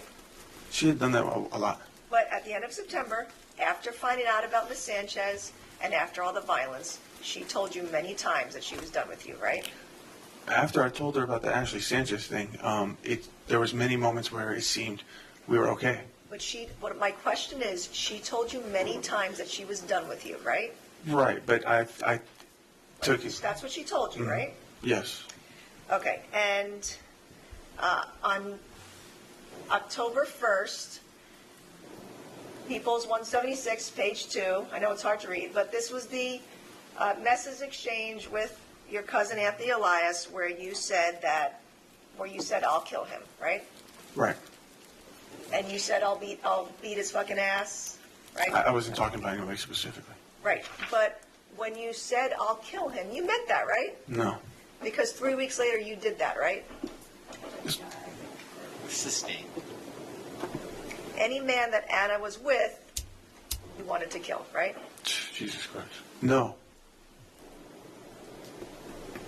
You started questioning her constantly after this date, right? Like all of October, you were... Yes, because I questioning was, her? yeah, sorry. Yes, I did, because I was concerned that she would do it out of revenge, or I had given her more of a reason to do that. And again, you were with another woman, but you did not want Anna to be with another man. I felt terrible about what I did, and I didn't want to do that. I wanted to be with my wife. She was not home for long periods of time, and she was telling me mixed messages. So you being sexually with Miss Sanchez is Anna's fault? No, but Yes, exactly. it's why I was vulnerable in that moment for that to happen. Right. Anna was not coming back to you in October, right? She never once came back to you. We met up very frequently. Right? Physically, sexually, in a marriage, right? She showed up a few. Yes, Carrie, I could actually do with a hot chocolate right now. If anyone would like to support the channel, please do support the channel on buymeacoffee.com/True Crime Metrix, where you can buy us a hot chocolate or a coffee or whatever you like. But it's a great way to support the channel. The link's right there. Carrie's put the link in the chats. Isn't that great? It's also in the description for the video for all you on-demand viewers at some later date in the future. Thank you so much, guys. Few times to the house. In fact, so there was a lot of text messages you were asked about. And on 10/4/21, Anna told you, we are not coming home, right? What day is this? 10/4/2021. Mm-hmm. She told you, so we are not coming home, right? She told you that, right? Sure. Okay, and she made statements that you're still Amira's dad, but that's as far as I go, right? Sure. Okay. On October 5th of 2021, you asked Anna, does that mean I'm your man? And she said, and no, Ali, right? Okay. Right, you know about all these text messages, right? I'm seeing him here. Yes. Right? But this is what Anna was telling you in October, right? Your Honor, can I have her removed in the audience, please? I don't know who you are. Her name is Alicia Juco. She's from the friend group. She's been taunting me every single time. All right, first of Whoa, all, let me see that again. What Anna was telling you in October, right? Your Honor, can I have her removed in the audience, please? I don't know who you are. Her name is Alicia Juco. She's from the friend group. She's been taunting me every single time. All right, first of all, I'm not going to. I have not seen anything. But again, I'm going to reiterate this. If anybody does anything to interfere with this trial, I will have you put in jail. I'm being very serious about this. All right, next one. What is his tapping on the table? While he's scowling at the gallery. What's that, like a little war drum? I'm going to send in the judge. From the friend group. She's been taunting me every single time. All right, first of all, I'm not going to. I have not seen. What was the name? Let's see if we can find that Instagram. In the audience, please. I don't know who you are. Her name is Alicia Juco. She's from the friend group. She's been... Alicia Juco. How do you spell Juco?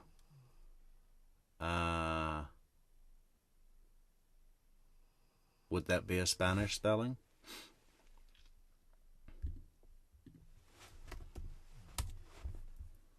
Been taunting me every single time. All right. First of all, I'm not going to. I have not. Well, I have not seen anything. But again, I'm going to reiterate this. If anybody does anything to interfere with this trial, I will have you put in jail. I'm being very serious about this. All right. Next question. Okay, thank you. Anna told you on October 6th of 2021, I want you to have your Does anyone have any idea how to spell JUCO? own life, right? Yeah, she's told me that multiple times. She told you on October 6th, I'm literally telling you to move on, Yeah, she's told me this before many times. right? Even before the Ashley Sanchez thing, she told me things like that. Move on, go see other people. Not once in October are there any messages where she told you that she was in love with you, right? I don't think she said those words, no. Right. But she said she had love for me. Okay, but she told you specifically, I'll always have love for you, but we're not going to be together, right? She would say stuff. Oh, Amy found her. WhatsApp me, Amy. We'll show her live from Miami Beach. And then flip-flop between. What she told you was, you're Amira's dad, you know, we grew up together, we have a connection that way, but I am not in love with you, right? Right, but But that's what she told you, that's right? what she said. She says things like that, yes. Okay. Just like I say, oh, she's a shitty wife or whatever. But we say things to get under each other's skin. But Then our actions show up differently. Okay. There was not one time where Anna went to your apartment in October to have sex with you, right? There was a wedding that I got uninvited to. She showed up after the wedding while I was sleeping and made love to me. What date was that? I'm not exactly sure. Where in the text messages, all of these text messages Oh, that wow. you've been shown, that are on your phone, these packets of text messages, can you show me Check one this place where you There's a bunch of pictures of Anna here as well.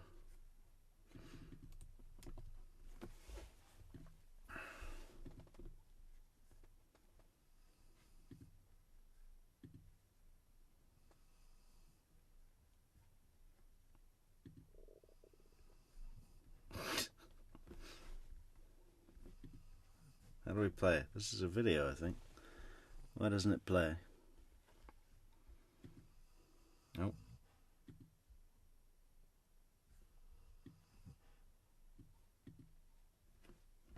It's not playing.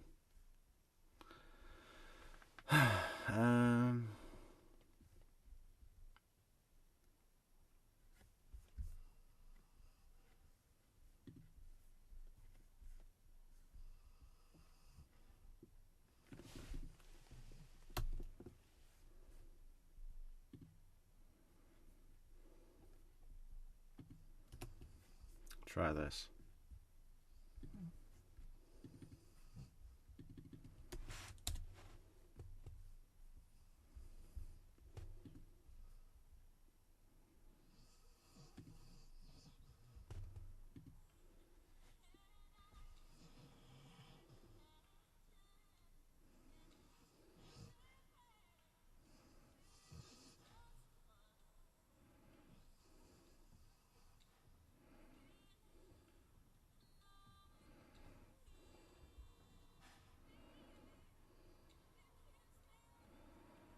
It's all Anna.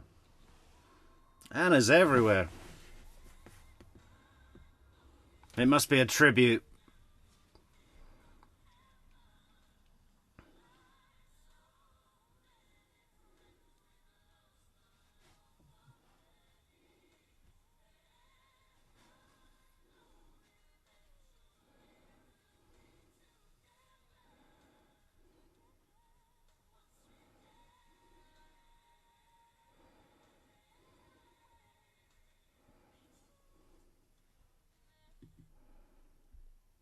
Wow.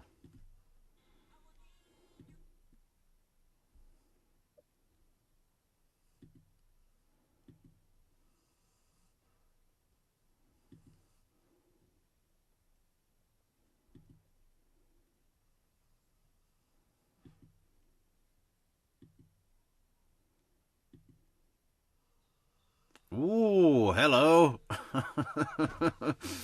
Who are you?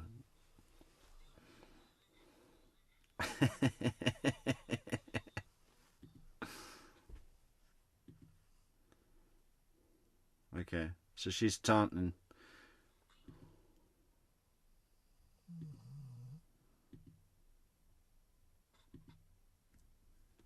All right. Always nice to add a little context. You and Anna talk about having sex in October. It's not something we would probably talk about specifically, but On text? You talked all the time on text, right? we don't talk about every single thing. Okay. So you're telling us that Anna would come over in October and there's zero mention of it anywhere in any of the texts, right? I don't know if there's zero mention of it, but in this time frame, maybe? I don't know. You know there's no mention of that in any of these messages from October of 2021, right? I don't know if she mentioned it, but I don't see why we would talk about it. It happened.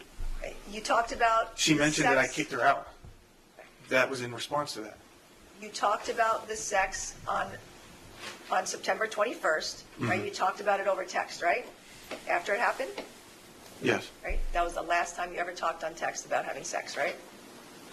if that's what the records show. Okay. And you left her many, many audio messages in October, right? Mm-hmm. Mean ones, Yeah, right? I played a few of those in court. yes, You constantly called her a bitch, a whore, a dumbass. yes. You did that on multiple different dates, right? In this month? In October, correct? Yeah, this was a very volatile month. Right.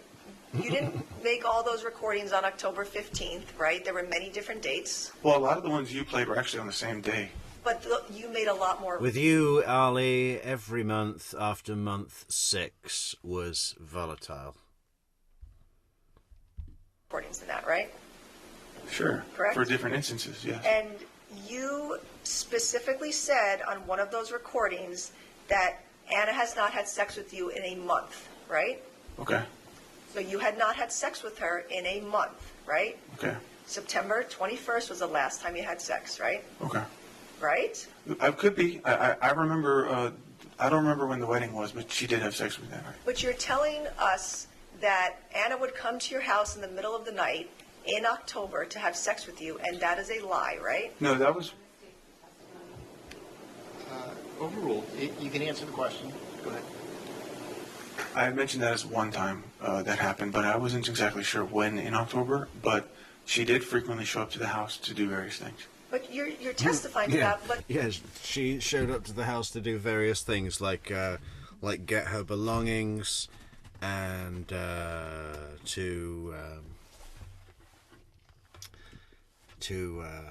well, what else could she do? Not have sex. there's no evidence of it, right? It was just like you asked me questions that there's no evidence to, like me using racial slurs. And So if Anna was having sex with you in October, why would you leave her messages that she wasn't having sex with you for a month? well, in that time frame, I had a habit of exaggerating time frames. I wasn't No way. keeping track of time frames. Like I would say this, like persist. I haven't seen my wife in 3 weeks. It could have just been a couple days. It could have just been a week.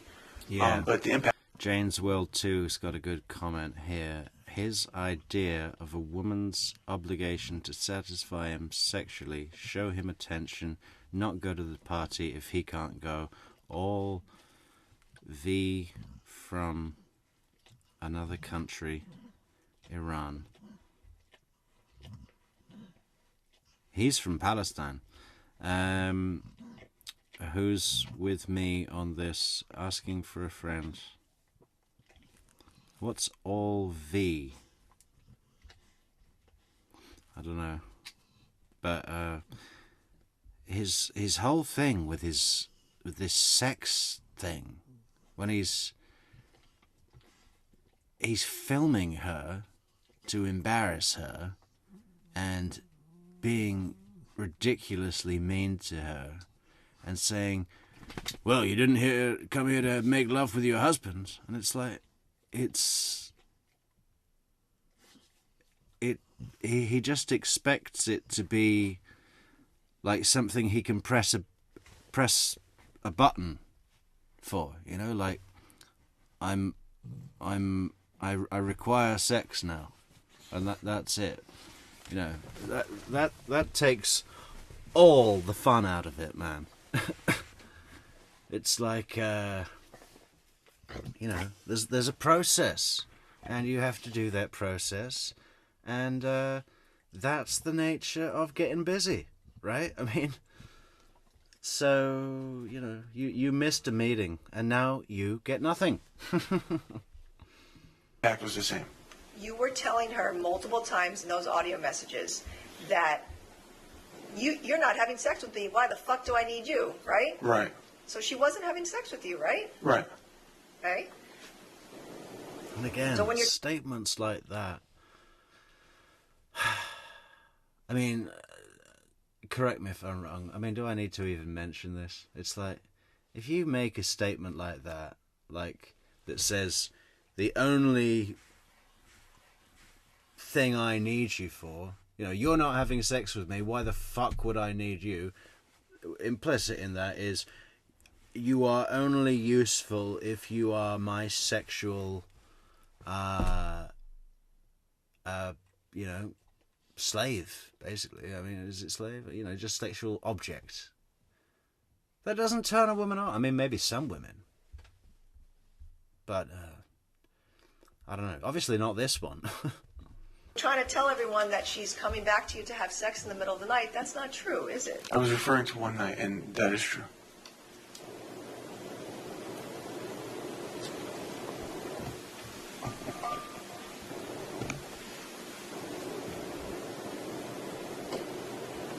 You mentioned that you made a couple of notes in your phone about not hitting Anna, right? Like about not wanting to hit her and to respect her and love her, things like that, right? Yes. Why would you need to make notes to remind yourself not to hit your wife? Because I was very impulsive in that time frame. I was very not like myself, and I was unpredictable. And my thinking patterns would change on a daily basis, maybe even in an hour basis. So you didn't know just Unpredictable is synonymous with volatile, right? I mean, it's the same thing. to not hit your wife, you had to make a note about it? It's more so me admonishing myself. It's not that I didn't know. It's more like in that moment, it's like, you did that. You should feel ashamed. I'm berating myself. You treated her horribly in October of 2021, right? Because I felt horrible. You were demeaning and nasty to her on all those texts and voicemails, right? Yes. That's why she didn't want to be with you, right? I mean, there's a million reasons she says she doesn't want to be with me. 1 minute it's for the cheating. 1 minute it's for the physical. 1 minute it's for the cheating. 1 minute it's for the physical abuse. 1 minute it's for the emotional abuse. 1 minute it's for breaking all my shit. You know, there's a million reasons that she broke up with me. Yes, we're getting somewhere, Ali. Good. Violence. 1 minute it's for because I'm a cokehead. So Yeah, oh, it wasn't cokehead, good one. 1 minute. Okay, so we got cheating, cokehead, abusive, physical, emotional, mental, breaking all my shit, cokehead. What else have we got? really clear to me what was really happening with our relationship. But it was clear to you in October of 2021, based on all of her text messages, that she did not want to be with you, right? No, the only thing that was clear to me is that I'm confused about my relationship with her. She told you several times in October that she's scared of you, right? Yes. She told you several times in October that she was not safe with you, right? Yes. And in fact, you were sending messages back and forth because she had a talk with you about the fact that you were not going to be together anymore, right? Say it again? She had a conversation with you over the phone in October about the fact that you two weren't going to be together anymore, right? I don't recall this phone call. Well, then you had text messages about that, and you said, we talked about it being a good talk, right? I said thank you for helping me to understand things a little more clearly, right? Because she said she didn't want to be with you anymore, right? No, she told me what it is that I'm slacking on and why I'm not the man that she married and what I need to work on. And I took that as an indication that there's things I need to work on in order to get our relationship back to where it was. She blatantly told you in October, you asked her, you said you're stringing me along, and she said, I'm not stringing you along. Right. But she was. You talked about... When she says things like, you can't move away from San Diego. I'm going to sustain that. When she says... No, there's no question pending. Next question.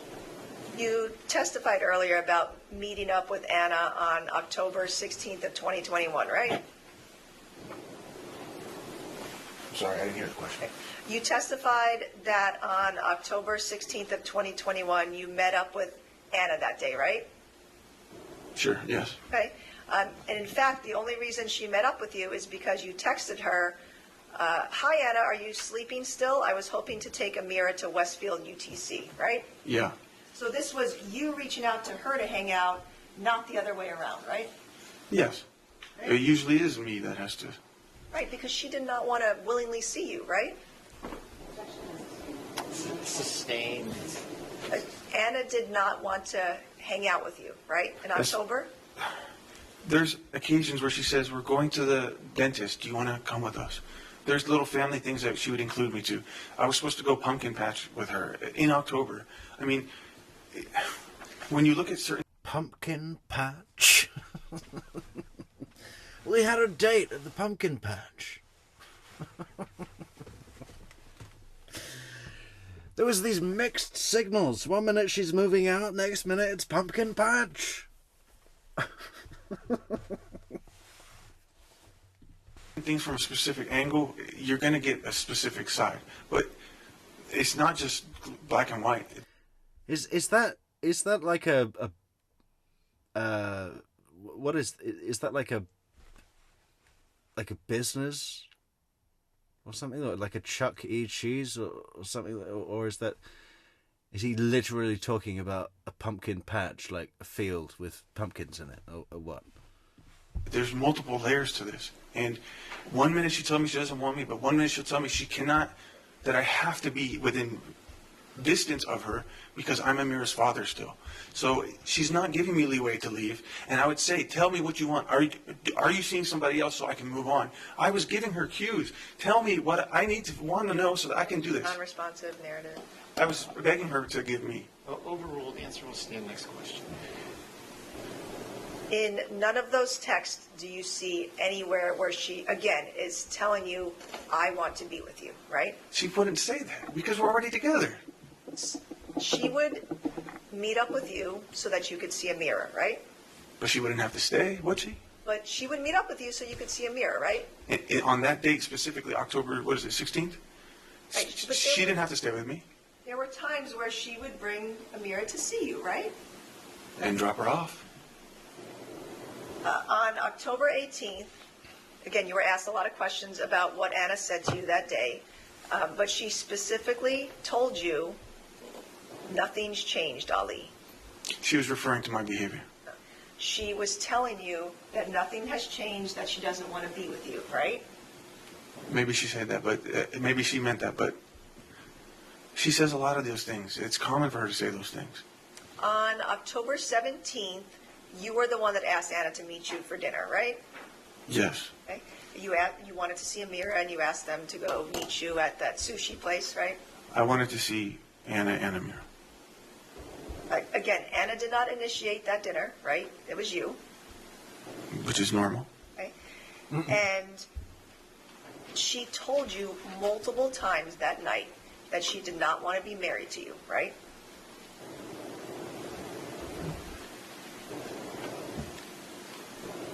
Was it in the audio? Yes, it was. Yeah, I think I remember, yes. So she told you on October 17th multiple times, I don't want to be married to you. Yes. Right? Mm-hmm.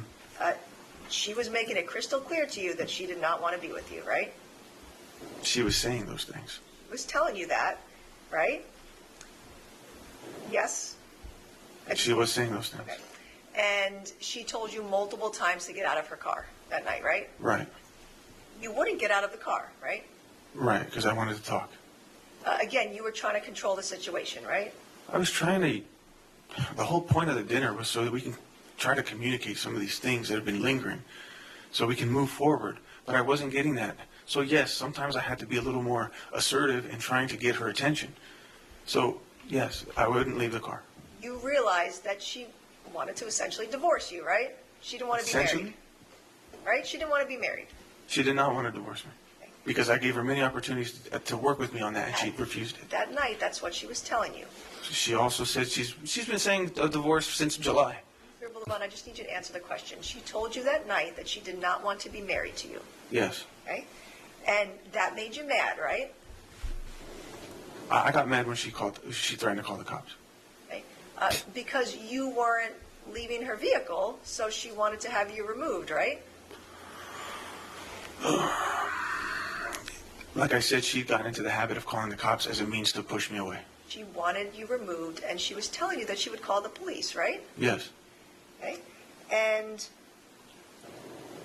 you opened the door to the driver's side, and you struck her in the face, right? No, I didn't. I was in the passenger seat. No. I shoved her, and yeah, she fell into the fridge. So we need to arrest the fridge again. It's the third incident with this fridge this week. He's trouble.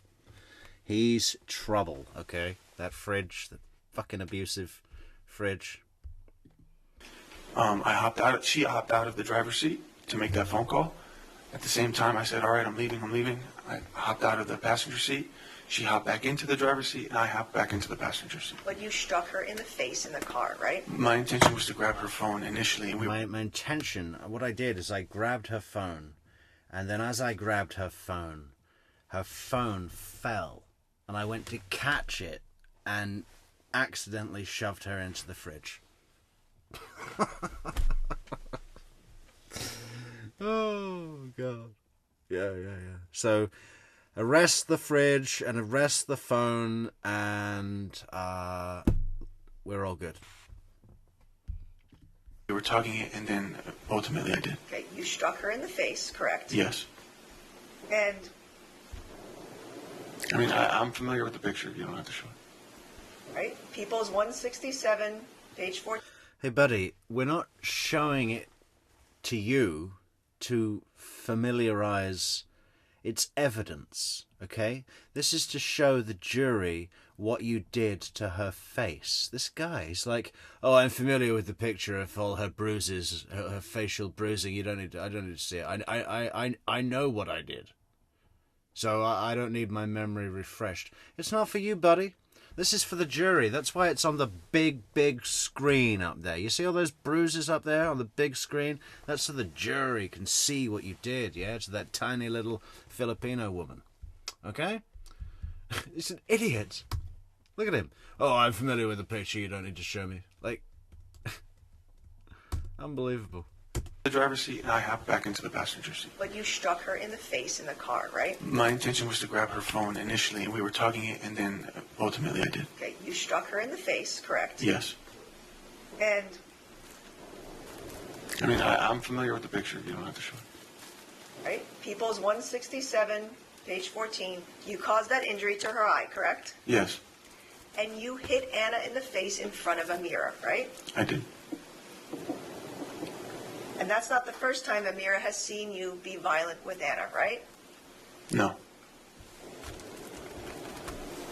She has seen you hurt Anna many times, right? A few times.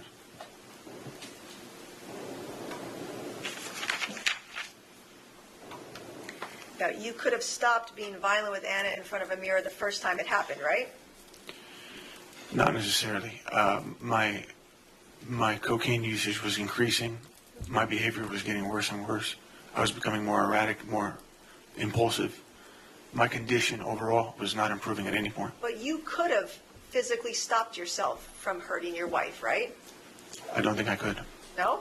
You couldn't have gotten any treatment for domestic violence? I could have, of course. You could have stayed away from Anna so that you weren't violent with her? I could have. But I wanted to. You didn't do any of those things, right? I wanted to try to work through it. I wanted to Yeah. I wanted everything on my terms, so I figured I'd make that happen by forcing my point across.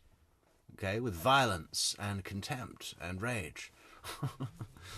Yeah, I looked at the other options. I looked at domestic violence classes. I thought about staying away from Anna, but ultimately I decided that I want everything that I want on my terms, and that I'll take it by violent force.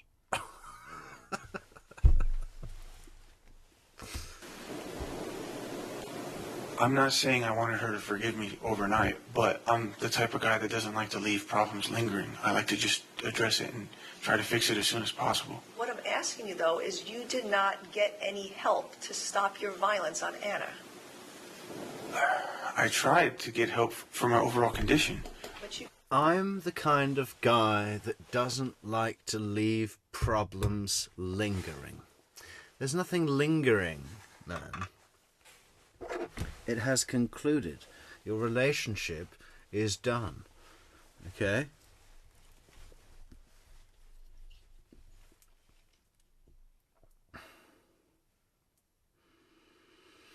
I'm the kind of guy that doesn't like to leave problems. I'm a reasonable man.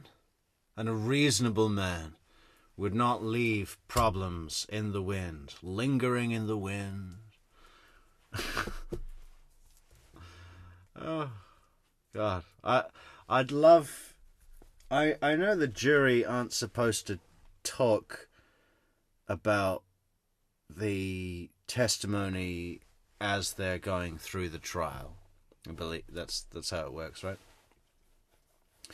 But they must share a few glances of, like, you know what I mean? That expression people do, like when it's like wide-eyed and a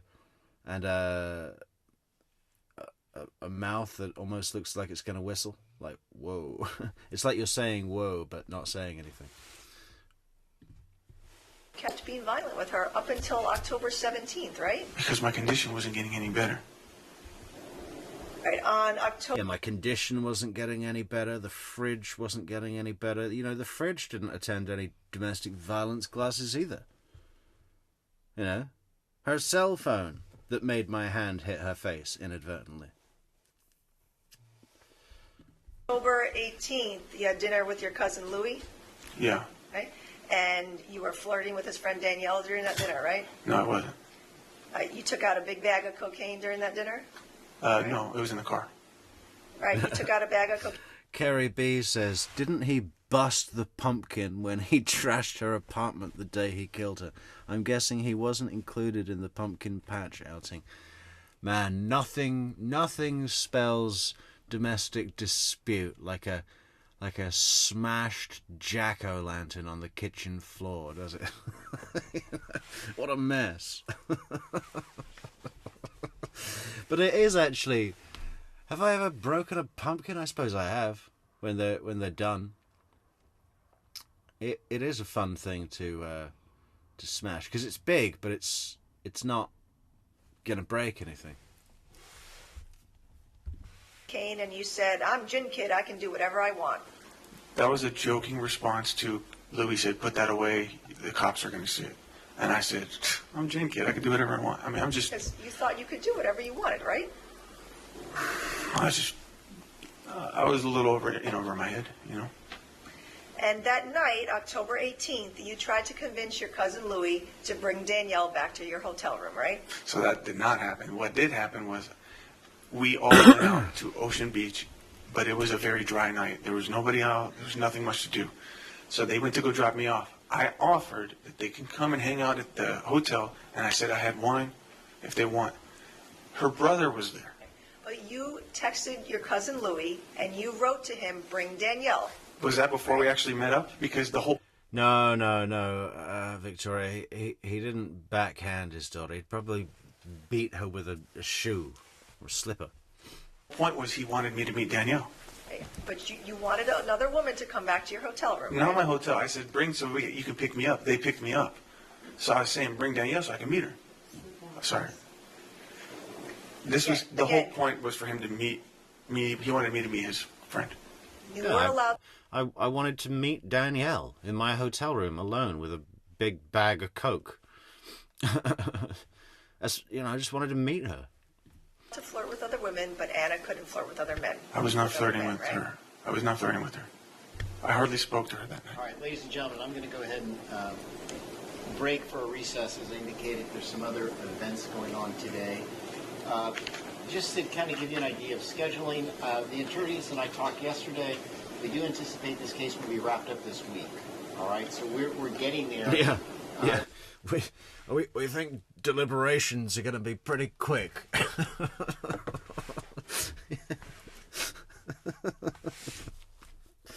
Do you want the forms now, or maybe you could just bring them back before we're finished with the testimony, so we can go straight to sentencing? Is everyone busy on Friday? You'll be deliberating at some point. Of course, we don't know when, but just again, thank you for your attention. No media, no news. Don't form or express any opinion about this case. Henry, I want the audience to stay. I'm going to go ahead and dismiss the jury at this point. So, ladies and gentlemen, thank you very much. Okay, so I guess we'll make a start on the final segment, because the final segment is fucking long. Where's our wonderful link from our wonderful moderator? Yeah.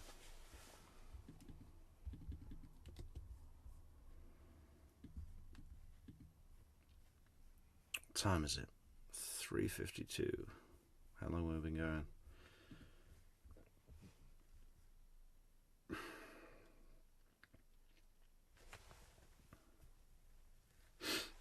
Okay, I guess we can do a little more.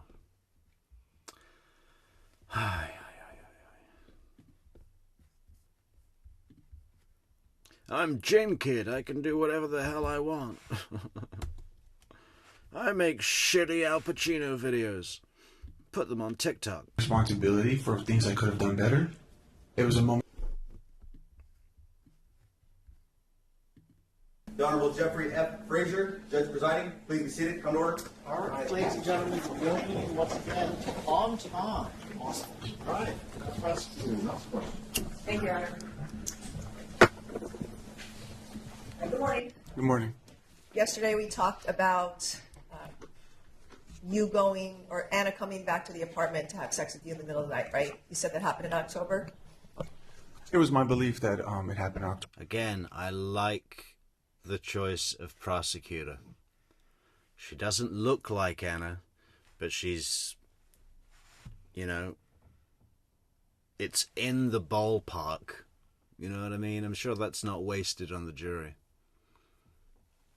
Or Ali, She looks a lot more like Anna than a big, like Naomi or something, or Juan Martinez. It's close enough for me for it to be somewhat associated. And that's kind of spooky. Imagine if the prosecutor looked just like Anna. How weird would that be? October, but it may not have had. That was your testimony yesterday, though, right? That it Correct, happened but in October. correct. But upon reflection, I'm not exactly sure if it happened in October. You testified that Anna came over after a wedding, Yes. a friend's wedding? Yes. Okay. And showing you People's Exhibit 212. Did you take a look at this exhibit? Who's shown there?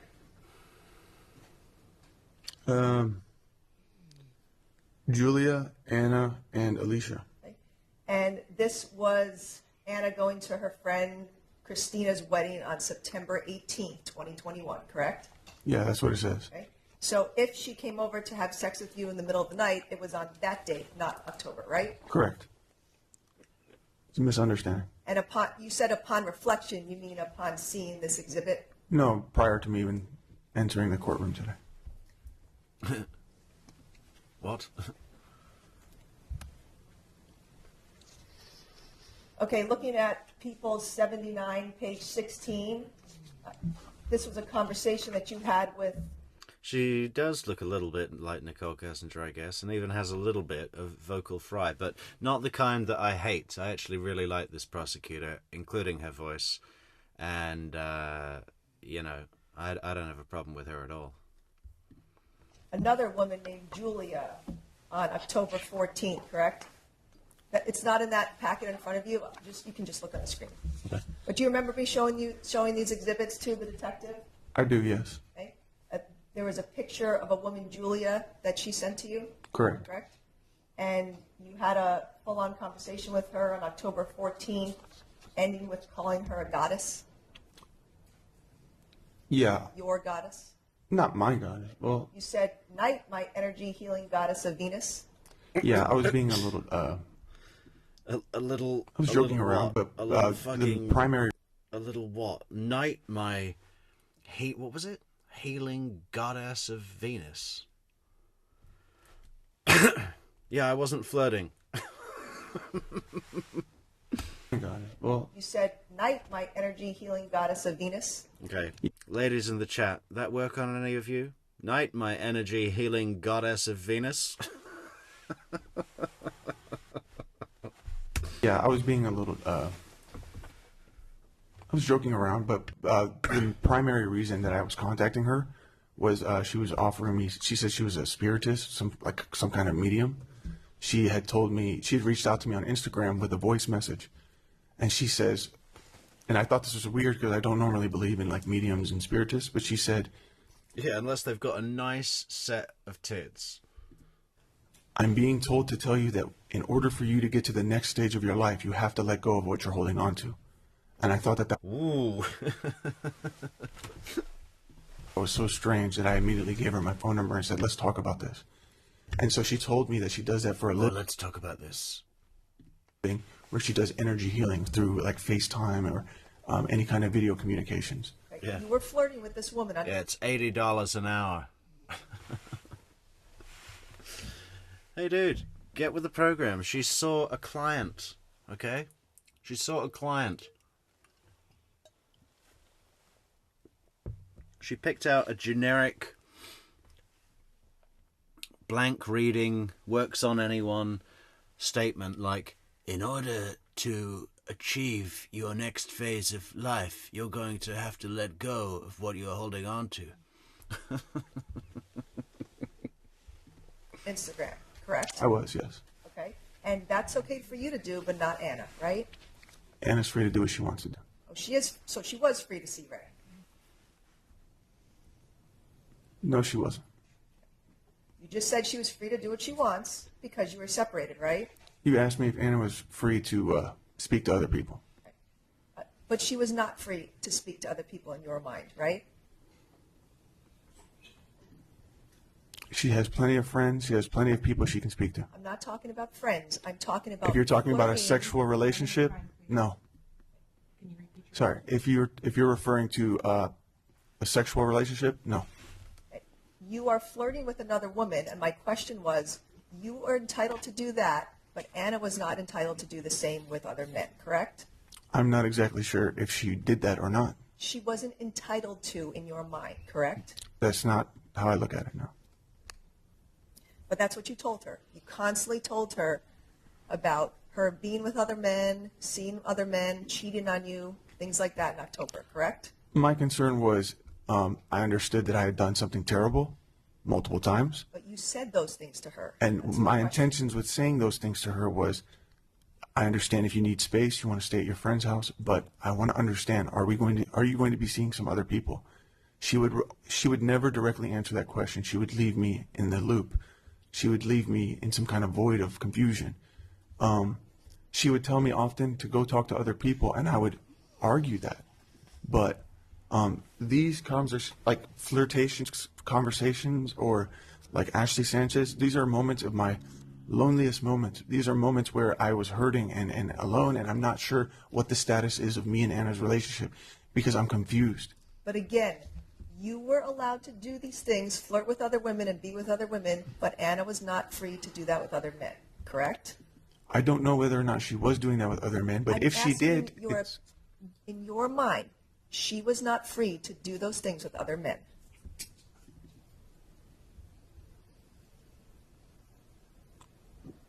I would have preferred if she didn't. Okay, looking at People's 167, page 13, this was a photograph that you took with another woman on October 15, 2021, correct? Correct. And then you rubbed this photograph in Anna's face, correct? I did. Yep, you sent it to her, and then you left her a nasty audio message about this woman, correct? Moving on with this woman. Right. That was when I was in LA at the Comedy Store in Santa Monica Boulevard. I'm not asking for an explanation. I'm asking you, you sent this to Anna, and you were free to take pictures and flirt with other women, correct? So I had told Anna that this is somebody that I'm seeing, but that was a blatant lie. I was just trying to hurt her feelings. I was just trying to get under her skin. That is just someone who recognized me and just took a picture. Her boyfriend was right there. This is another attempt for you to be controlling over Anna, correct? It's another attempt of me trying to vent my frustration of how things are going between me and Anna. And often during your marriage to Anna in 2021, you were degrading to her in front of her friends, correct?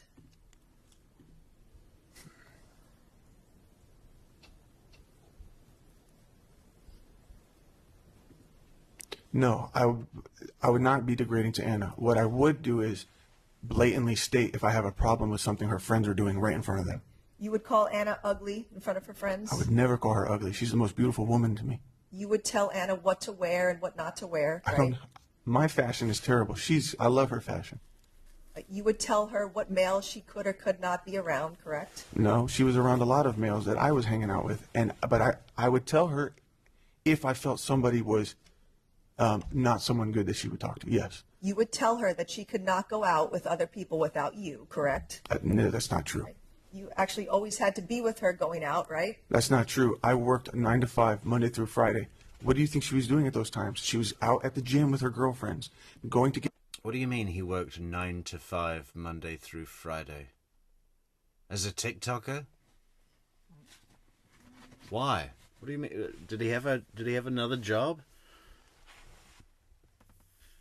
Like an actual job where to go and do 9 to 5, Monday to Friday?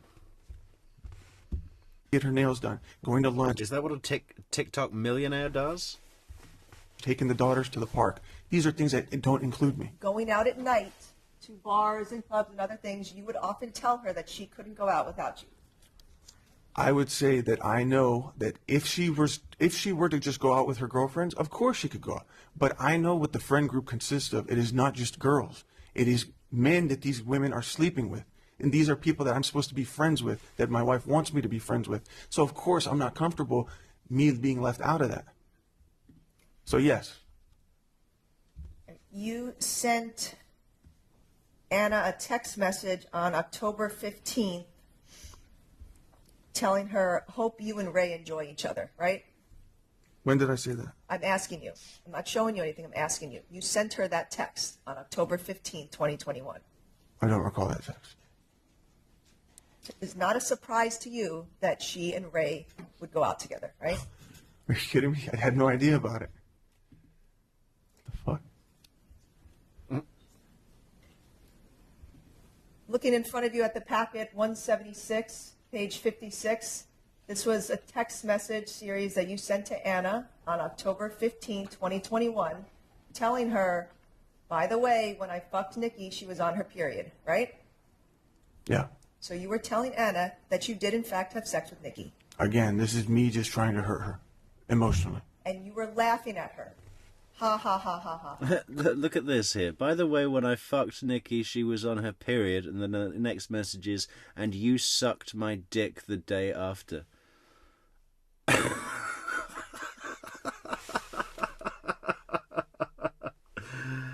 Oh. Why don't you want to be with me?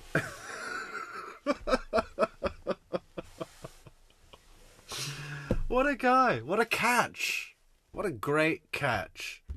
Correct. Because I wanted her to feel somewhat of the pain that I was feeling about our situation, the situation of our relationship.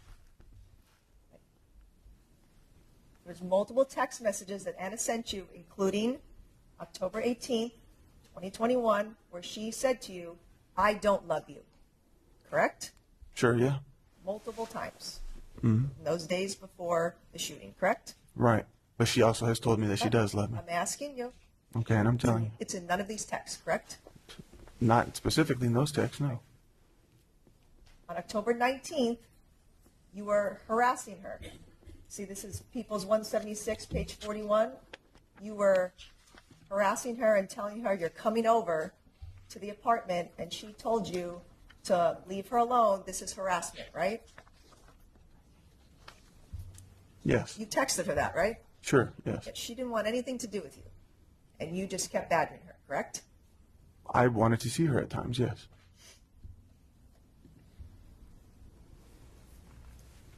Okay, on October 20th of 2021, you left an Instagram voice message for a user named Mediterranean, correct? Sure. You heard that recording that I played in court, correct?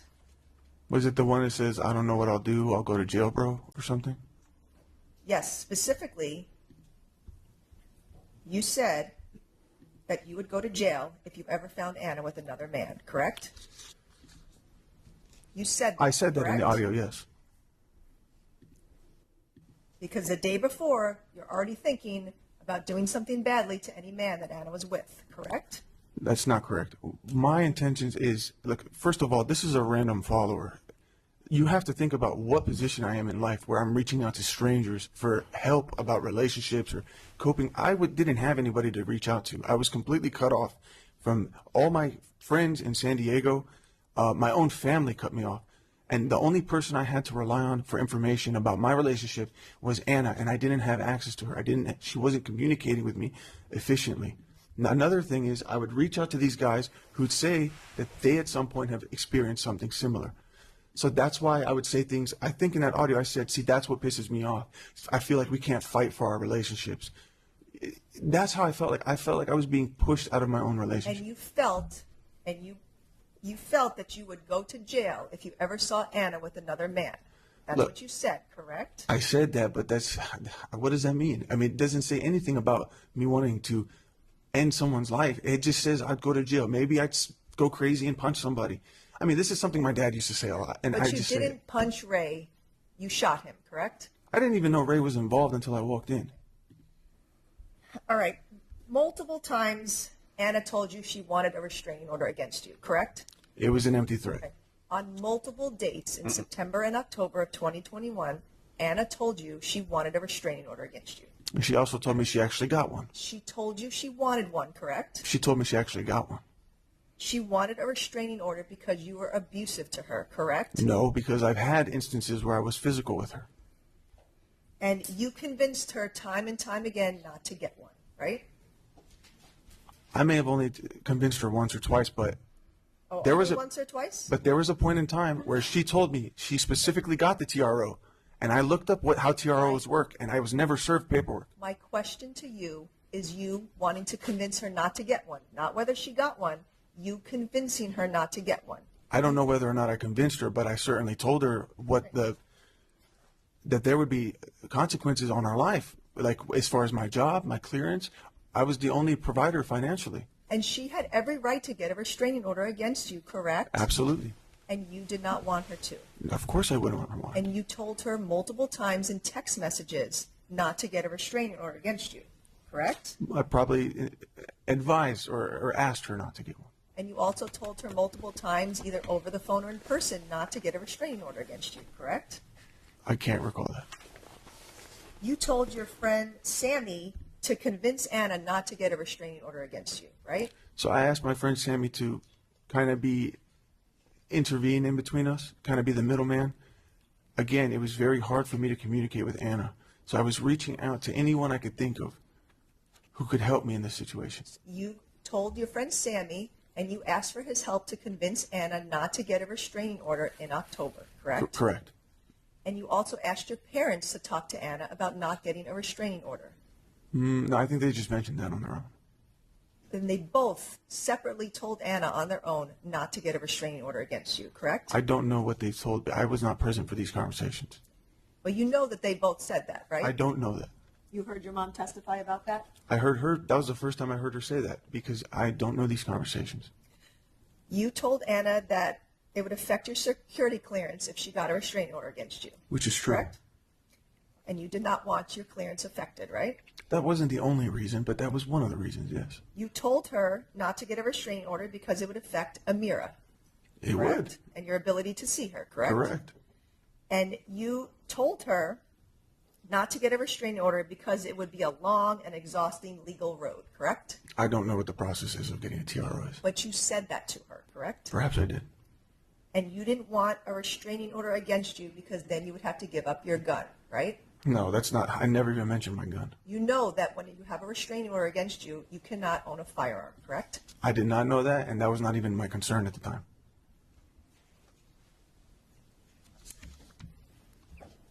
Right, yesterday you testified about your friend Chris Faison visiting you, right? Correct. At your apartment. He stayed with you at the apartment? Yes. Right? He stayed for a couple days, I think like a week. right? And you said that when Chris visited you, you looked up those escorts for fun, right? We were considering it. Okay. And so you were considering getting an escort for yourself? At first, it was me helping him to get one. But then I played with the idea. Okay. So that was okay for you to do, get an escort, but Anna couldn't do the same, right? Well, you're so convinced that we were separated, are you not? You cannot ask me a question, What's wrong about that? Anna wasn't with me, right?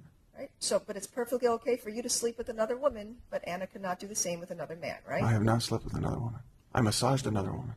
I'm talking about the escorts. It was okay for you to We get never an escort. hired anyone. You have to wait till I finish my question. Okay.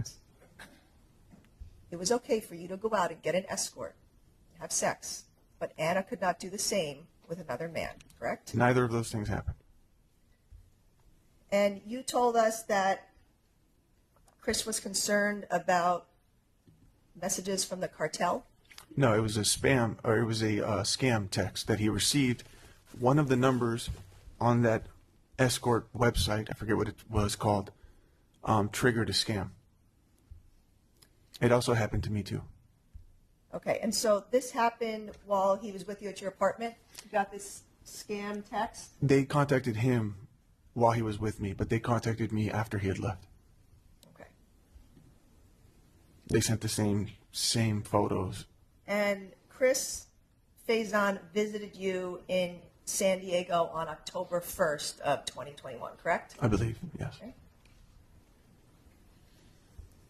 But you started searching for escorts on September 6th of 2021, right? Have I? Take a look at People's 176, page 57. These are the web searches from your cell phone. There's a page in front of you as well, page 57.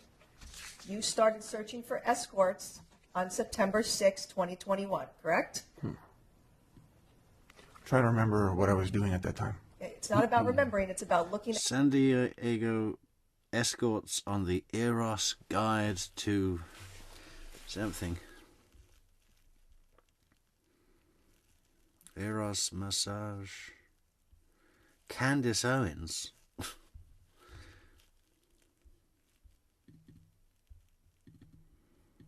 at the exhibit. These are the web searches from your cell phone. You were searching for escorts on September 6th of 2021, I don't recall doing that. correct? It's there, but I don't recall doing that. And Chris Faison was not visiting you then, right? No. And then turning to People's 176, page 58. This is another list of searches for escorts on your cell phone, correct? Sure. And this is from September 14th I guarantee you he gives the worst sensual massage in history, anywhere in the world. of 2021, Okay. right? And this is the middle of the night. This is minus 7 hours. So about 3:30 in the morning, over and over again, you're searching for escorts, correct? Okay. Correct? Yeah, sure. I was alone. His massage is probably about 90 seconds of shoulder rubbing, and then he starts poking you. And People's 176, page 12. This is another list of you searching for escorts on October 2nd of 2021, correct? That would probably be the night when Chris was there. Right? And then looking at People's 176, page 59, this is another list of you searching for escorts on October 11th, 2021, correct? Correct. Oh, has he got a big blow-up coming up, Kerry? Good. How long have we got left? I reckon what we want to try and do, yeah, we can at least do that. Just leave 3 hours for the remainder, and we'll come back. We got at least another 23 minutes. So there were at least 4 different dates that you in your phone searched for escorts while you claim to be in love with and married to Anna, correct? That's not even relevant. My love for Anna doesn't change the fact that I was lonely. I was very lonely. She was so lonely. not in the house. So lonely. She was gone. She was confusing me about the status of our relationship. I have needs, but I looked them up, but I never hired one. There's no evidence that I hired. I have needs. Well, maybe, you should have thought about that. one ever. And then you talked to your friend Gene about getting a prostitute, right? No, he told me about some massage parlor apparently in San Diego that they go the extra mile if you pay them extra. And Again, he's the one who told me about This that. is all okay for you to do. You have to but understand, not I was for Anna. I was confused about where the hell I was in my relationship. Yeah. There's nothing wrong with searching. I was confused. What I was actually looking for was a butcher. And I went through the phone book. I was like, okay, butcher. And then suddenly I was at escorts and I was confused. I didn't know if it was a butcher or an escort. And I called a number.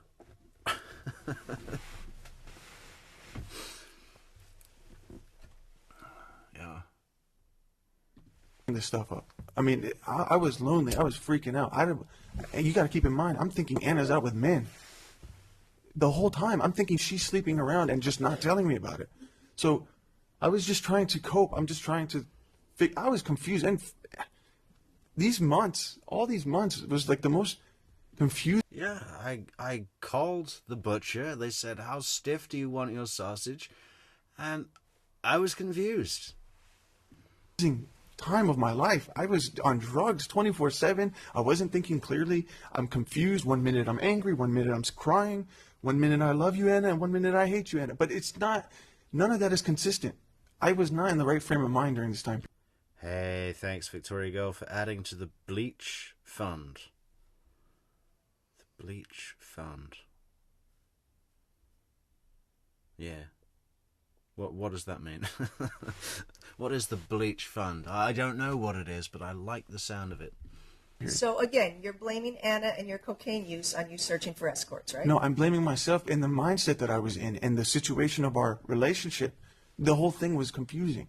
There was never a point where the only thing I wanted to do with Anna was communicate as to what she wanted to do, or where do we stand? Do you want to be separated? Do you need space? I'll give you space. But does that mean you see other people? She would never answer those questions. She would leave me hanging for days on end, night after night. Objection, narrative.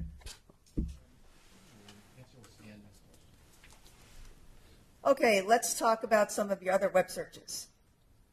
People's 176, page 13.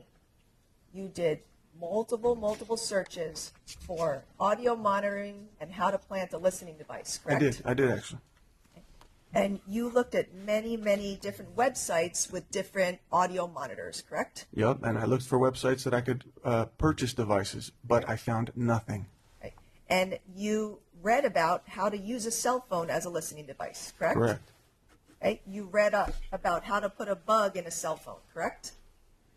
I don't know if the word bug was the word used, but I was looking for a way to monitor somebody else's cell phone, yes. You looked at different stores like B&H to purchase audio surveillance, right? I'm not exactly sure the websites I went to, but I was looking for, I was just trying to see what's available, how they work. But anything that I even remotely came across. I'm imagining him sitting outside in his car with the big headphones on and this fucking directional antenna, like, you know. This weird complication via the other phone has to download this feature first, or you have to be within 50 feet of. I was trying to find out the truth about what Anna was up to and what was our relationship. So yes, I was looking these things up, but ultimately I didn't find anything that seemed to work, so I dropped the idea. You looked it up for hours and hours upon hours, correct? I can't confirm that. You read an article about husband turned into stalker and planted spy devices in ex-wife's bedroom, correct? So that article, I did not look it up specifically, but it was a related search result when I was looking for these devices. You clicked on that I clicked on it. article. Why? Correct. Yeah, I'm sorry. I clicked on it, yes. Why? Because I just wanted to see what did he use? What method did he? Because I couldn't find a way to do it. So I was just curious to see how he did it. You wanted to spy on your wife, correct? I wanted to discover, is she seeing somebody? And you made sure to make a plan to catch Anna with another man, correct? No, I was not successful in conducting any kind of plan. I had searched into it to see if there's anything I could use. Ultimately, I was unsuccessful. Well, you did find a plan. It was Discord, correct? It was not until the day of, in that moment, through all that chaos when I'm trashing the apartment and I see she's lying, that I just had that idea. Because if I had that idea beforehand, I would not have searched for these things. It just came. Okay. October 17th of 2021, this is People's 176, page 15. You searched for chopped bodies, correct? I did. And you searched for decapitated heads, correct? Right. Right. And the searches that you were... Decapitated head cartel graphic.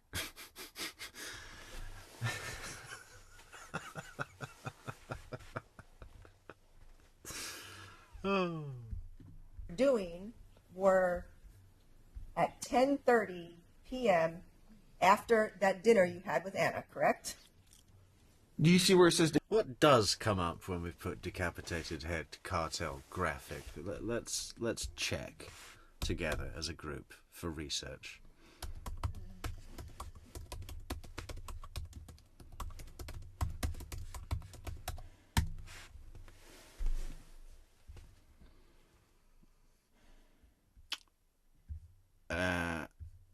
Okay.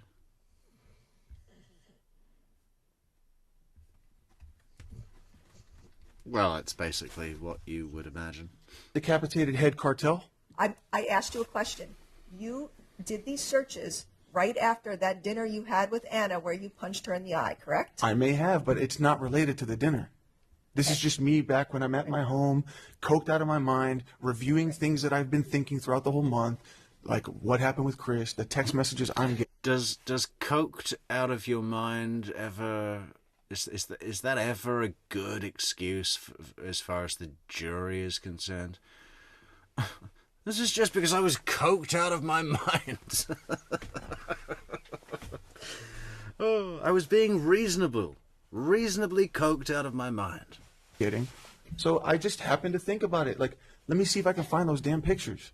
Okay, so it's an hour and a half after you hurt Anna, you were searching chopped bodies, and that was related to something that happened weeks prior? I don't know the time frame, but those text messages that I got, the same scam, happened to me very recently. Hello, Addy Zanone. Addy says Metrix had surgery this morning and will be bedridden for several days at least. I hope you're here every day because I so look forward to your streams with these folks. I'm here for it. Well, glad you're out of the woods, Addy, and we wish you a speedy recovery back to perfect health. We're going to be doing, well, hopefully streams every day. Tomorrow's a question mark because I don't know where I'm going to be. By the way, we are at the end. We've relocated. We've relocated everybody. We are now at the very, very end of Europe. We are as close to Tallahassee as you can be and still be on mainland Europe. The most southwest point of the most southwest country. So we're just edging a little bit further, day by day by day by day. And we're coming to Tallahassee. But yeah, tomorrow, there's a question mark whether or not I'm going to have any internet. So I hope so, because I really want to do a stream every day and just get a real good start to this January. And yeah. Get well soon, Addie Zanone. Good to see you. You told us that Chris showed you that scam text when he was visiting at the beginning of October, correct? It happened in front of me. Right? But weeks later, you're searching for chopped bodies and decapitated heads. Because right? that's when it happened to me. I wanted to see if these are fake. It was pretty scary how they listed the 10 most closest members of my family. So I had an idea it was a scam, but at the same time, I'm thinking, well, maybe I should not take this lightly. You were mad at Anna after that dinner because she told you over and over again that she did not want to be married to you, correct? You were mad at Anna. Answer the question, please. I was mad at Anna because she did not want to communicate with me, which Jane's World says, like a quote from the judge, "Oh, wait, did you say you were coked out of your mind? Case dismissed. Case dismissed. Set him free. Give him back his weapon." was the intention of that dinner. I was hoping to communicate, and she had just, not she, I'll take responsibility. It did not go well. And I tried to talk to her in the car, and she kept telling me to get out, and she threatened to call the cops. That's why I got mad. It wasn't about her saying she doesn't want to be married to me. You realized that she was not coming back to you, right? I did not realize that. I just realized she's just being difficult. That's how I took it. That night, October 17th, you were violent and angry with her, correct? I became violent at the last second, yes. And then right after that dinner, you looked up chopped bodies, right? Again, it's not related. Can I ask, what do I get from searching chopped bodies, seeing pictures of chopped bodies? What is that going to do? Teach me how to chop a body? You're not allowed to ask me questions. I'm just trying to figure out your mindset, where you're going with this. It's weird, yes, that I would search that up. Objection, non-responsive. I just seen that. All right, remember. Question. Answer questions. Thank you. Sorry. You looked at multiple different websites. It's a pretty laid-back judge, isn't he? On chopped bodies and decapitated heads, correct? No, I never left Google search results. You looked at many, many Google images of chopped bodies, correct? That sounds more like it. I never left Google. You looked at many, many images of decapitated heads, correct? Yes, I was looking for specific images that I was getting spam texted. Whoa. On October 18th Thanks so much, of Addie. 2021, you were conducting research. Thanks for that wonderful coffee, Addie. I think it's going to be a macchiato in your honor. On your phone, looking at the profiles of other women, correct? Okay. Yes, you were doing that, correct? Yes. And on October 18th, you were also researching teen porn videos, correct? What? What did you just say? That's what you were researching, correct? Say it again? Teen porn videos. You're out your mind. On October 19th. Hey, Big Gun Riding. How you doing, Big Gun? Great show tonight. Thanks so much for the 5 cups. Riding, we're going to be up all week. Much appreciated, Riding Shotgun.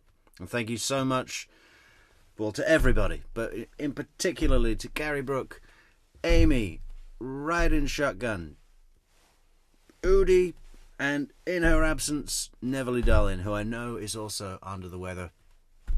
If you're out there, Neverly, listening to the show, get well soon. We need you back. But take all the time you need, please. You were researching Sean. Did I miss any? Was that all of our moderators? I feel terrible if I've missed someone. Hang on, let me think. Amy, Carrie, Ryden, Neverly, Udi, and... that is it, isn't it? Is that it?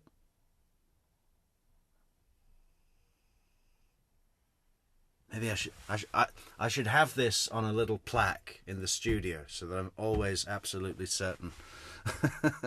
I think that's everybody. Yeah, thank you to all our wonderful moderators that do such a fucking great job on the channel, guys. I mean, just so impressed with your contributions, with your efforts, with your work, and everybody in the chat. moderator or no, supporters, Patreon members, YouTube members, coffee donors, you're all just so great. Torres, correct? Show me the teen shit you just said. You want to pay me some? Oh, listen, is this? Hey, listen, dude, you can be teen and over age. You know, 18-year-old is a teenager. I mean, what's your problem? If she'd have said infant porn, that I could see you taking an issue with. Let's just go through his outburst here again, because I think this must be what Carrie Brooke was referring to when he gets all amped up. October 18th, you were also researching teen porn videos, correct? What? What did you just say? That's what you were researching, correct? Say it again? Teen porn videos. You're out your mind. On October 19th, you were researching Sean Torres, correct? Show me the teen shit you just said. You want to pay me some kind of fucking child molester? Show me. Show me. What you just said. I've never seen that in the Discovery. I've been incarcerated 3 years. You never showed that to my team. Where did you get that? It's in your phone. I think I just caught something there. Pay me some kind of fucking child molester? Show me. Show me. What you just said. I've never seen that in the Discovery. I've been incarcerated 3 years. You never. You see, let's see if I can pause it right there, because this is a really interesting cultural difference that I like. Correct? Show me the teen shit you just said. You want to pay me some kind of fucking child molester? Show me. Show me. What you just said. I've never seen that in the Discovery. I've been in. Okay, you can just about see it there, right? You see, he's holding up his little finger, ring finger, and middle finger to say 3, right? Which is an Arab thing. And then other people, like if I were gonna do it there, I'd probably hold up the index, middle, and ring, as many white people would. And then other people would do the thumb. The other cultures might do the thumb, the index, and middle for 3. But he's doing little finger, pinky, ring, and middle. And yeah, I like how different cultures do the number thing with their digits different. Sean Torres, correct? Show me the teen shit you just said. You want to pay me some kind of fucking child molester? Show me. Show me. What you just said. I've never seen that in the Discovery. I've been incarcerated 3 years. You never showed that to my team. Where did you get that? It's in your phone. Show it. You researched Sean Torres on October 19th. Show me what you just said. We're not going to breeze over that. You're not going to paint me as something I'm not. I'm amazed that the judge is letting this slide. Incredible. You researched Sean. I think the judge knows that he's just making himself look like a fucking monster in front of the jury. He's like, yeah, have at it, son. Have at it. Call the prosecutor a cunt. Torres on October 19th, 2021, correct? I don't recall doing that. On October 20th of 2021, you were looking up Scarface and Breaking Bad, correct? My favorite movie, my favorite TV show. Those are shows that involve a lot of shooting and killing, correct? Sure. Oh, he's a Breaking Bad fan? Get out. All right, and you told us yesterday that you were searching trash. Did he do a Walter White impression? Say my name. I know all about your operation. You see, my partners tell me you manufacture a product that's 90% pure if you're lucky. What I manufacture is 99.1% pure. So it's grade school t-ball versus the New York Yankees. Yours is just some tepid, off-brand, generic cola. What I'm making is classic Coke. And to put a trash can on Anna's profile picture on your phone, correct? Yes. And you said that you did that when you were in the apartment and you were mad that she wasn't home, right? I was mad that she lied to me. Right. So what you said was you were researching or you were looking up those trash cans while you were inside the apartment, correct? I believe so. And then you assigned that trash can photo to her profile while you were still in the apartment? Yes, it might have been some point that day, but I don't remember if it's exactly in that moment. Okay, and looking at People's 176, page 20, these were the searches that you did for trash cans, correct? I don't remember what the results were, but I'm sure that that's what would pop up if you search trash can. But this is one of the websites that came up that is on your phone as to the trash cans you searched, correct? This is Google, and those are results from Google. These are not. These are images populated by Google. You keep saying I searched websites. I never left Google. Right. But Google's a website, right? Yes. But you were searching on Google for different images of trash cans, correct? Yes. And none of Yeah, these. I went from butchers to escorts to severed heads and onto trash cans.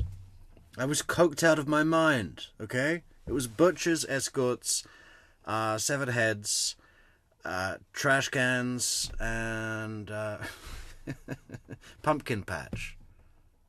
Okay? Trash cans have any trash in them, right? They're all empty, right? Okay. Yes. Is that correct? I can't confirm that those were the exact results when I searched it. This looks like somebody else who may have searched it and took a screenshot. So someone else searched for trash cans on your cell phone? You're saying the screenshot was on my cell phone? This is a screenshot from your cell phone, from a website that you looked at. Google? Yes. Okay, well those are empty trash cans. Correct. And this is what you were searching on October 21st, Trash 2021. Yeah, I love trash cans. That's not a crime. I'm passionate about trash can design, trash can distribution, whether they're for trash cans for the city or for private businesses. I love trash cans. When I'm coked out, my favorite thing to do is Google search images of trash cans. Correct. Yes. Sorry. All right. Looking at People's 176 page. Why was he searching trash cans, Amy? Well, I imagine it would be to see what kind of volume he would need to dispose of a body. I mean, it seems like he was having some particularly dark thoughts, possibly even darker than what, actually happened. Page 60.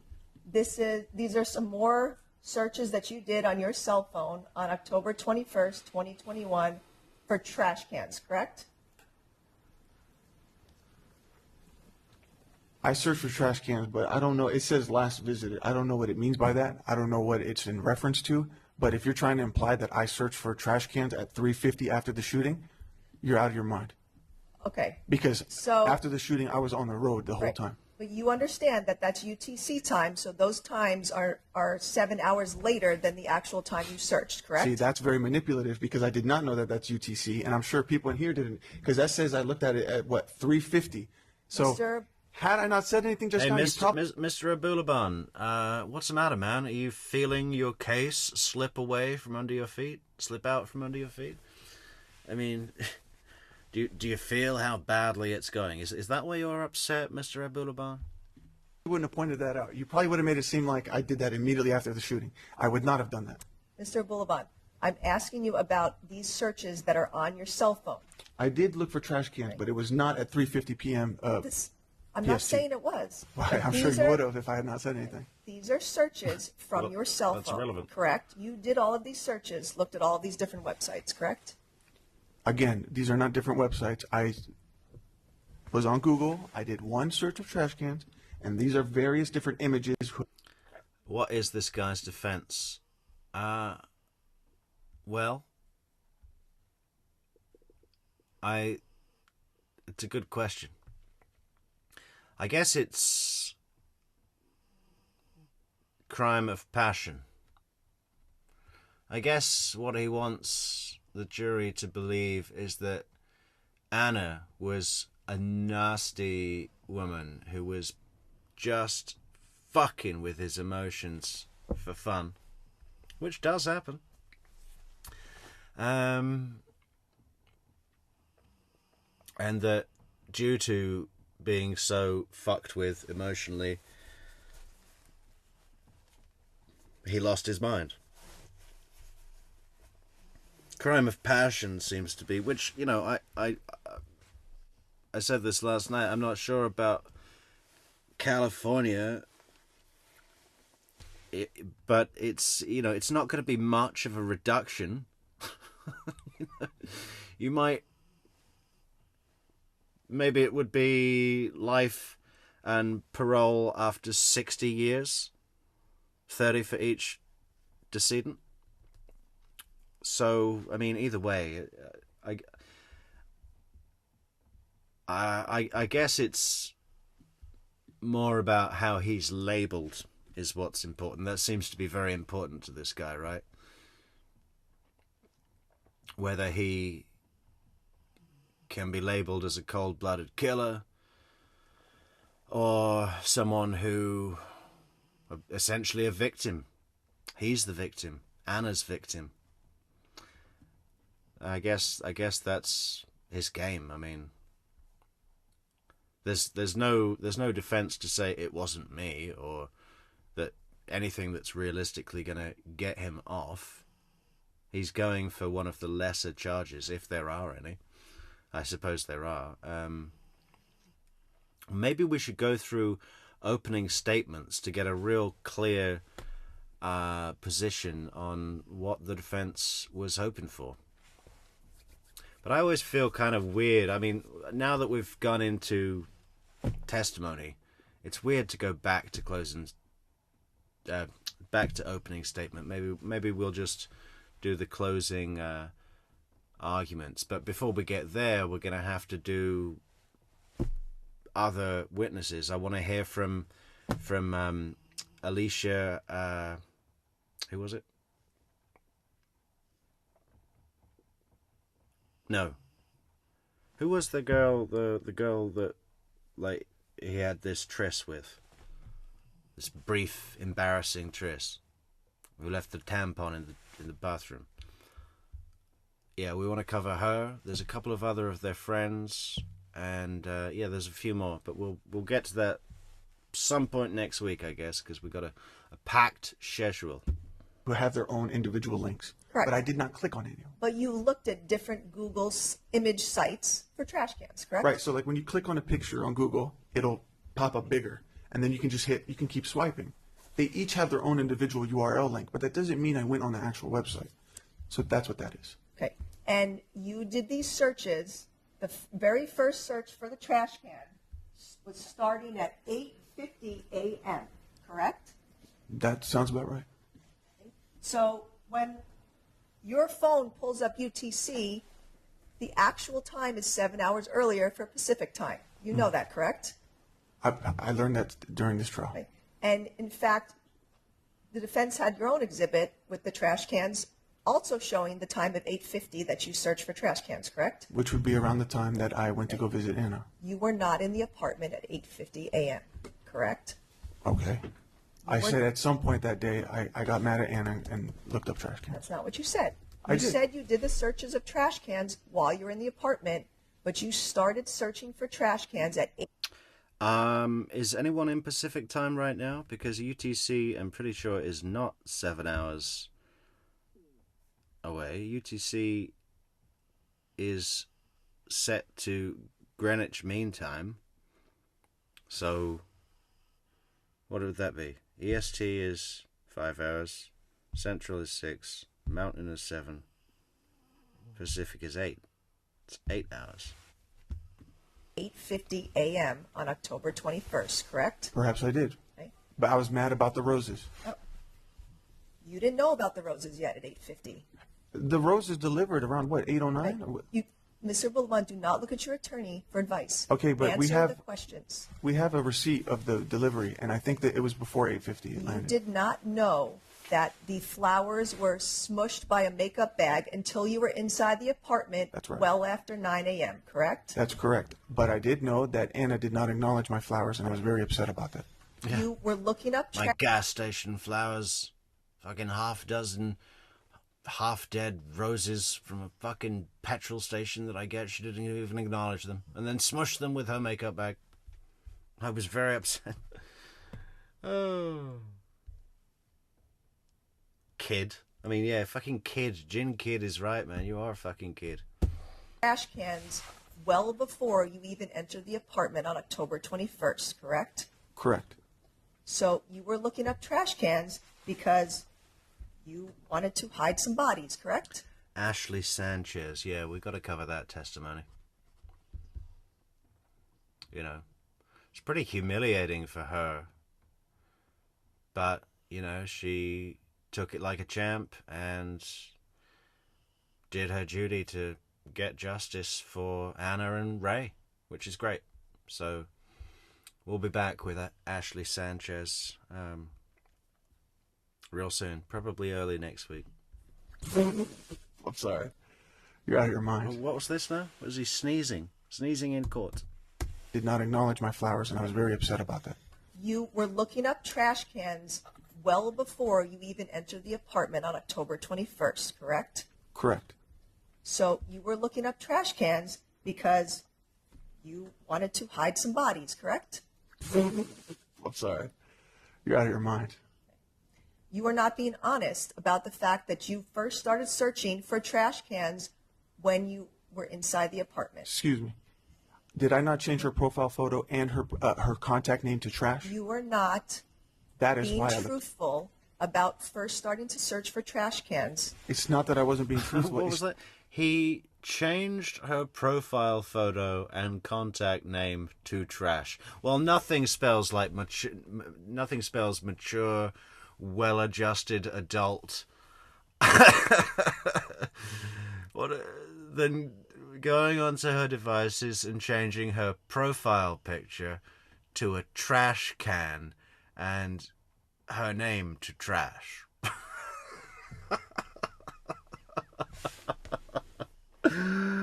Oh, where would you even get that idea? It's just that there's certain details that I don't remember exactly. That was a very traumatic day for me. That the whole month was confusing to me. I made it clear that there are moments of that day that I don't exactly remember. I was trying to explain to the best of my memory. I'm not here to lie. I'm not here to twist anything.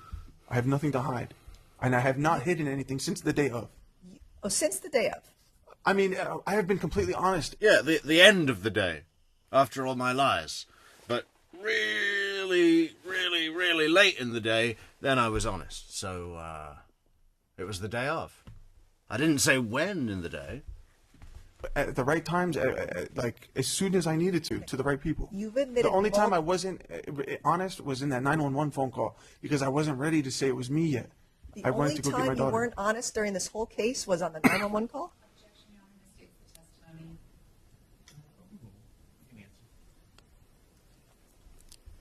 I have been telling the truth. You admitted multiple times during my questions of you that you have lied, correct? No, I didn't. Oh, well, I've lied to Anna. I've never lied on the stand. I was lying when I admitted that I lied.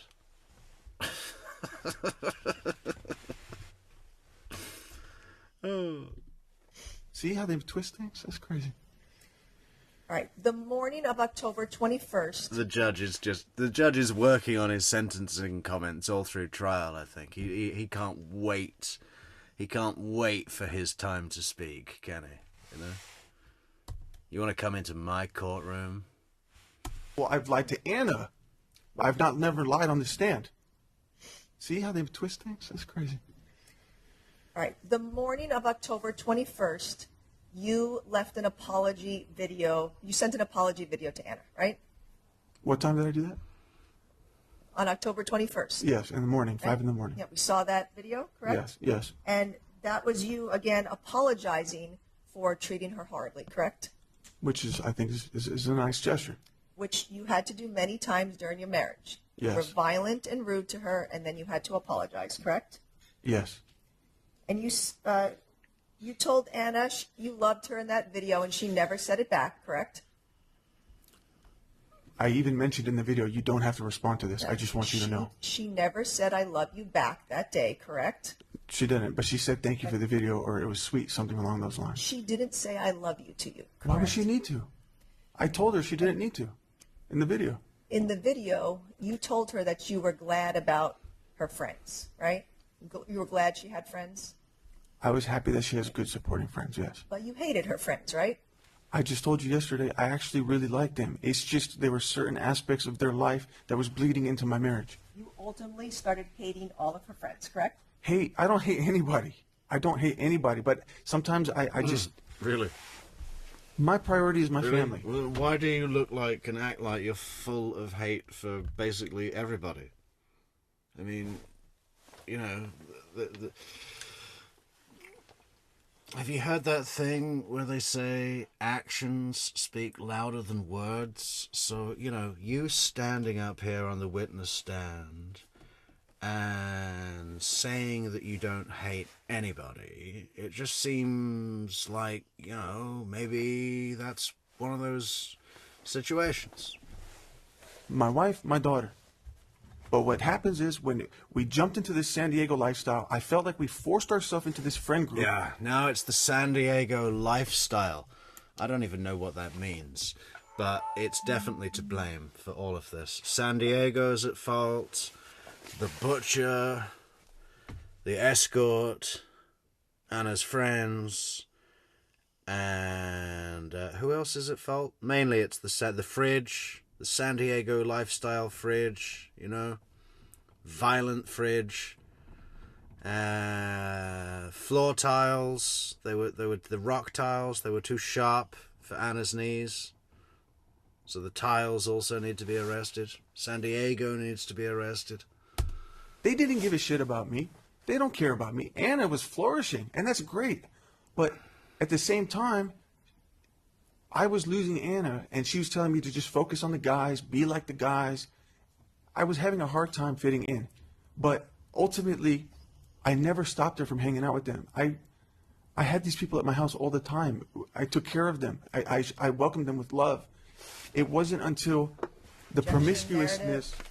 It wasn't until their life was bleeding into my marriage and it started changing Anna. I saw threats to my marriage. I thought threats to what we had built together. She was distracted by this lifestyle. You left Anna multiple audio messages talking about her friends and berating them, correct? Say it again? Berating them, correct?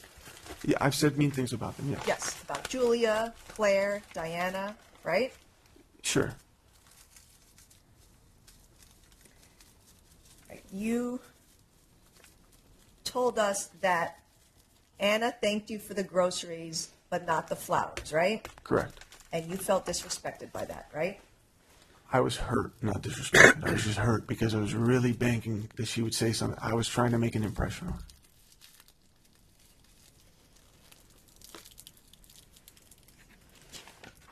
her. Okay, just to summarize from yesterday, your testimony regarding when you went to the apartment.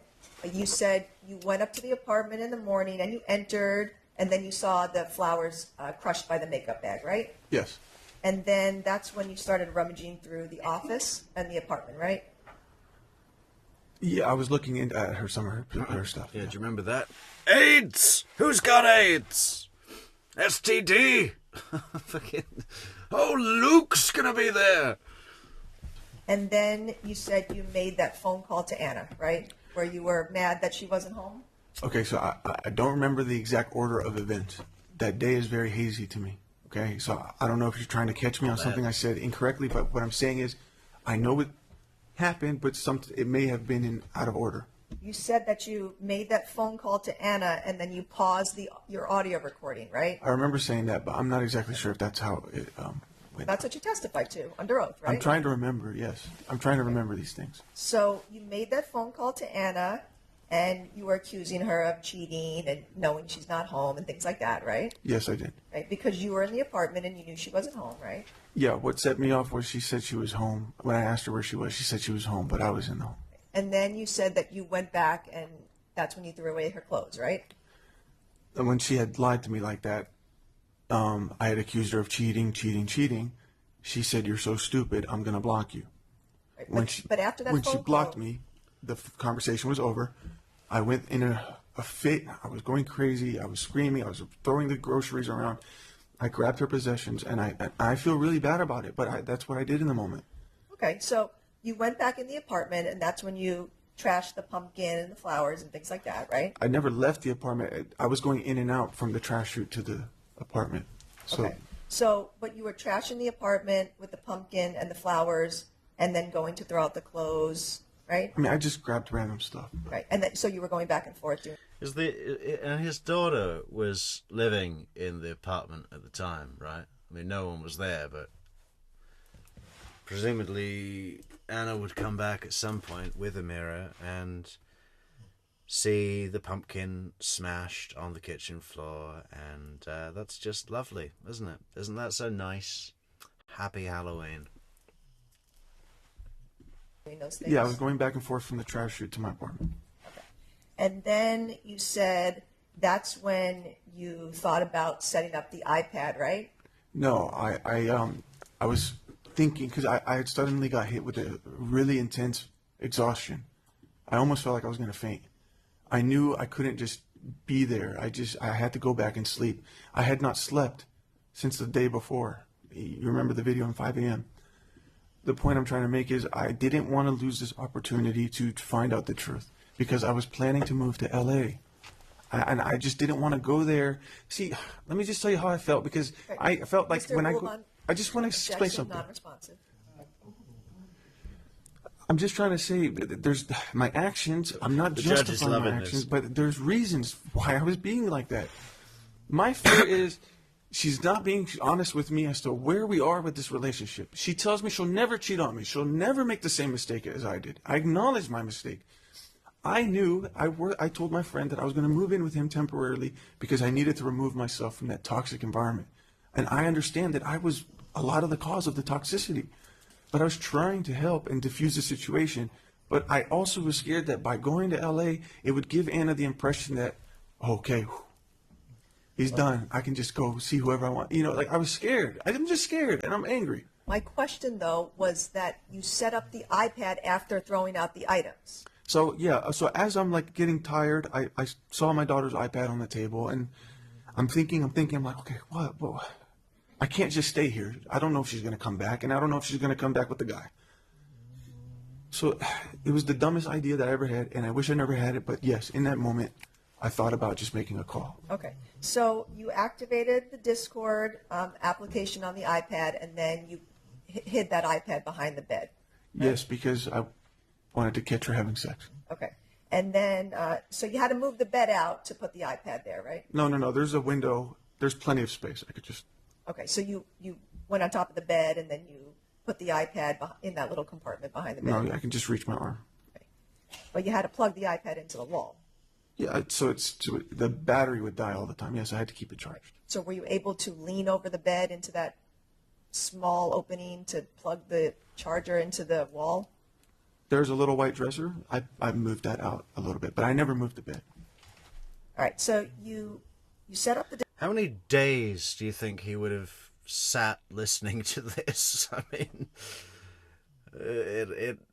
he heard the man's voice, Ray's voice, on the same day, I think. But if he hadn't, would he have just been sat up for 2 weeks doing coke, listening to an iPad? Fuck it. You know, get a hobby, man. I mean, go bowling or something on your own. Take a walk. Go shopping or out to eat. Something will come up.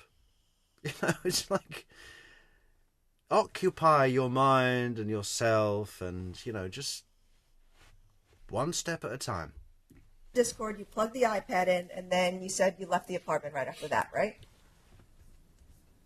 Moments later, yes. Okay. But that is not true, correct? Victoria Girl asks, How the hell would that work on Discord? On voice, don't you have the access to the voice channels, Victoria Girl? We got voice channels all set up. Everyone should join Discord. Link in the description. How so? Because you activated the Discord application on the iPad at 9:17 a.m., correct? What do you mean by activated? You activated the Discord application at 9:17 a.m., correct? On my phone? So On the iPad. On the iPad it was activated, meaning like it joined the voice channel? Yes, you saw the exhibits presented in court that the Discord application was activated on the iPad at 9:17 a.m., correct?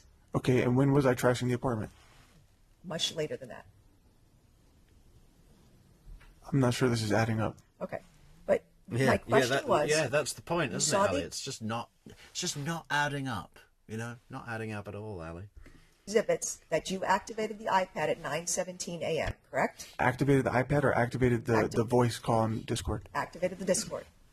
So meaning I logged into the Discord and put it in the voice chat channel? You activated the Discord application on the iPad at 9:17 a.m., correct? That was around the time I was in the apartment, right? Okay. You only arrived at the apartment around 9:14 a.m., correct? Yeah, he could listen in, Victoria Girl. So he just created a voice channel on Discord, and it's just like a phone call. So it's like he, you know, made a phone call to a voice channel on Discord and left it connected. So when he was in his hotel, he'd go onto Discord, go to the voice channel, which I probably guess he made private, but it can be public, and listened in to like that, for want of a better word, phone call that was still connected from the iPad at the apartment. This is People's 45. When did I activate it again? Mr. Boulevard, you cannot ask me questions. I'm just trying to follow. You have to answer mine. You only went to the apartment per the surveillance video on October 21st, 2021, around 9:14 a.m., correct? If that's what it says, yeah. Okay. And so you had to walk to the apartment, and then you said you knocked on the door, right? Yeah. Because you thought Anna would be home? Yeah. But you know what? Anna takes Amir to school in the morning, right? At that time? Right, but I also got... You know, followers of this channel will know that I've taken issue with several camera operators, courtroom camera operators in the past, having worked in a similar format of the profession. This guy's good. This guy's very good. I like what he did there with zooming in to the date on the screen. You know? That's detail. AM, correct? If that's what it says, yeah. Okay. And he matches it up really well with the prosecutor just mentioned the time, and then the cameraman's on it. Good job, cameraman. Or woman. And so you had to walk to the apartment, and then you said you knocked on the door, right? Yeah. Because you thought Anna would be home? Yeah. But you know what? Anna takes Amir to school in the morning, right? At that time? Right, but I also got the notification she got the groceries. You know that Anna takes Amir to school in this time frame. That's correct, but I knew she would have been back by now. You knew Anna would not be home No, in I the didn't. apartment. No, I didn't. So at 9:14... She thanked me for the groceries. How would she have known about the groceries if she wasn't home? How did the groceries get on the counter? She was home. At 9:14 a.m., you started your walk to the apartment, correct? Whenever I exited the elevator. Okay. But that was 9:14 a.m., correct? I guess so. And then you walked to the apartment, and then you said you waited outside because you knocked to see if Anna would answer the door, correct? I was texting her and then to see if she would open the door, and then I opened it. Okay. So you were outside for, what, a minute or two waiting for her? Probably less than that, maybe. Okay. And then you entered the apartment And then the first thing you did was to go and activate the Discord application on the iPad, correct? I don't know that. Well, if you only went into the apartment at 9:15, about 9:15, 9:16 a.m., then when you entered the apartment, one of the first things you did was activate the Discord application, correct? My memory was I was observing the apartment, and then I reached out to Anna to see where she was. Time-wise, the first thing you did in that apartment was activate the Discord application. Perhaps I did, but in my memory... You know, we've just gone past the 5-hour mark on the stream tonight, guys, and I am looking for a cut-off point. It's kind of hard to find one with all this tension running high. We might just have to cut it, so we'll give it a few more minutes. Wouldn't it be great if the judge just said, okay, 10-minute recess, that'll be, come on, judge. I called Anna first. So, your plan when you entered, just like you did your research, was to go set up that application to spy on your wife, correct? No, because I thought she was going to be home. I only went to the apartment to go talk to her. And you hid the iPad behind the bed so that Anna would not know that you were listening to her in the apartment, correct? At the time when I decided to, yeah, that's where I put it because I was trying to catch her cheating. You had looked up ways to spy on her, and then you carried out your goal that morning on October 21st, correct? I was not even thinking about those search results when I entered that apartment. I only went there to go visit Yeah, my I was coked wife. out of my mind. So even if I got the time wrong about when I activated it, I still got the idea at that moment. It's not about getting the time wrong. It's about you telling us that you did not activate that Discord application until you left the apartment. And that was How would I have done that out of the apartment? I said I was in the apartment when I did that. Yes, but you said that was the last thing you did. So that would have been around 9:45 a.m. when you left the floor and went onto the elevator, correct? Okay, but that sounds like a reasonable amount of time to have a phone call and to trash an apartment and then activate it. I don't understand where you're going with this. What you did was you first went into the apartment, you activated the Discord application, you trashed the apartment, and then you left and had that phone call with Anna in the hallway at 9:45 a.m., correct? That's not correct. Well, you told us that you paused your audio recording to have that phone call with Anna, right? That was I don't know if I don't remember that. I mean, I remember saying that, but I don't remember if that's exactly how it happened. That's how you testified, right? Yeah, I know I said that yesterday, yes. So the recording that your attorney played yesterday, that it was about a 12-minute recording of you inside the apartment and trashing it, that recording you started at 9:19 a.m., correct? I don't remember when I started it. Would it refresh your memory to see this page? All right, take a look at this page. This is from Detective Escalante's report. Where am I? Towards the bottom, there's a paragraph, Here? correct? It says audio file. It says October 21st, 2021, 9:19 a.m., correct? How do we do on the likes tonight, Ryden? Let's check it out.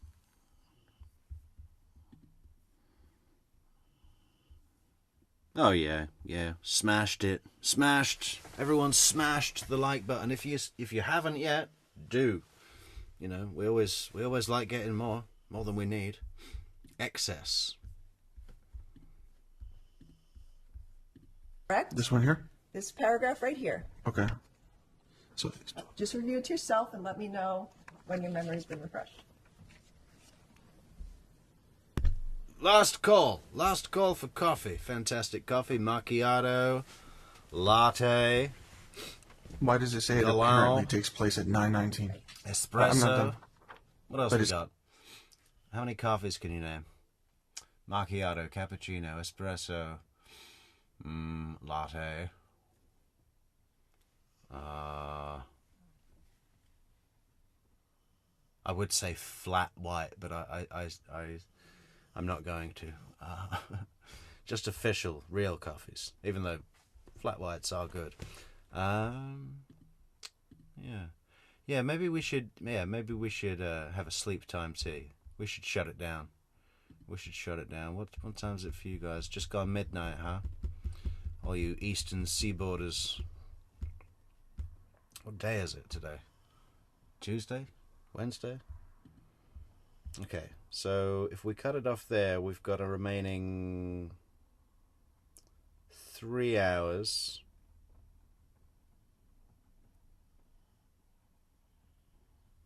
Content to get through, which will probably be another 5-hour stream. Oi. Long haul with this guy, but I think it's worth it, you know? He really gives us the complete picture. My bleach fund. What is this? Victoria Girl. How did we get here, Victoria Girl? What is this bleach fund? 9:11 p.m.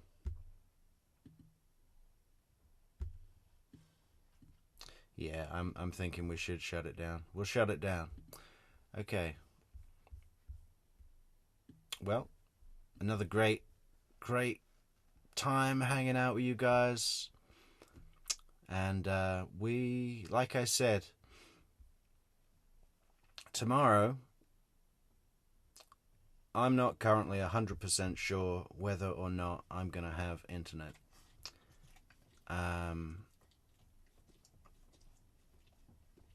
If I don't, I'll have to go somewhere else the next day. So, hopefully be back on tomorrow. If not, it will be Thursday. Either way, we'll see you real soon. We love that you're being here. Can't wait to see you again. And I need to take a note of this. We're at 49 minutes on this video. Okay, so that's where we are with that. Thank you all to you wonderful moderators and chatters and members, fantastic members. Yeah, okay. Well, I'm not going to do a long-winded outro. We're just going to shut the lights, close the lights. Where's their outro here? Okay, don't be an Adelson. Don't be an Ali Abulaban. Ever. You know, I'd rather be an Adelson than this guy. Jesus Christ. Okay, good night, everybody. True Crime Metrix out.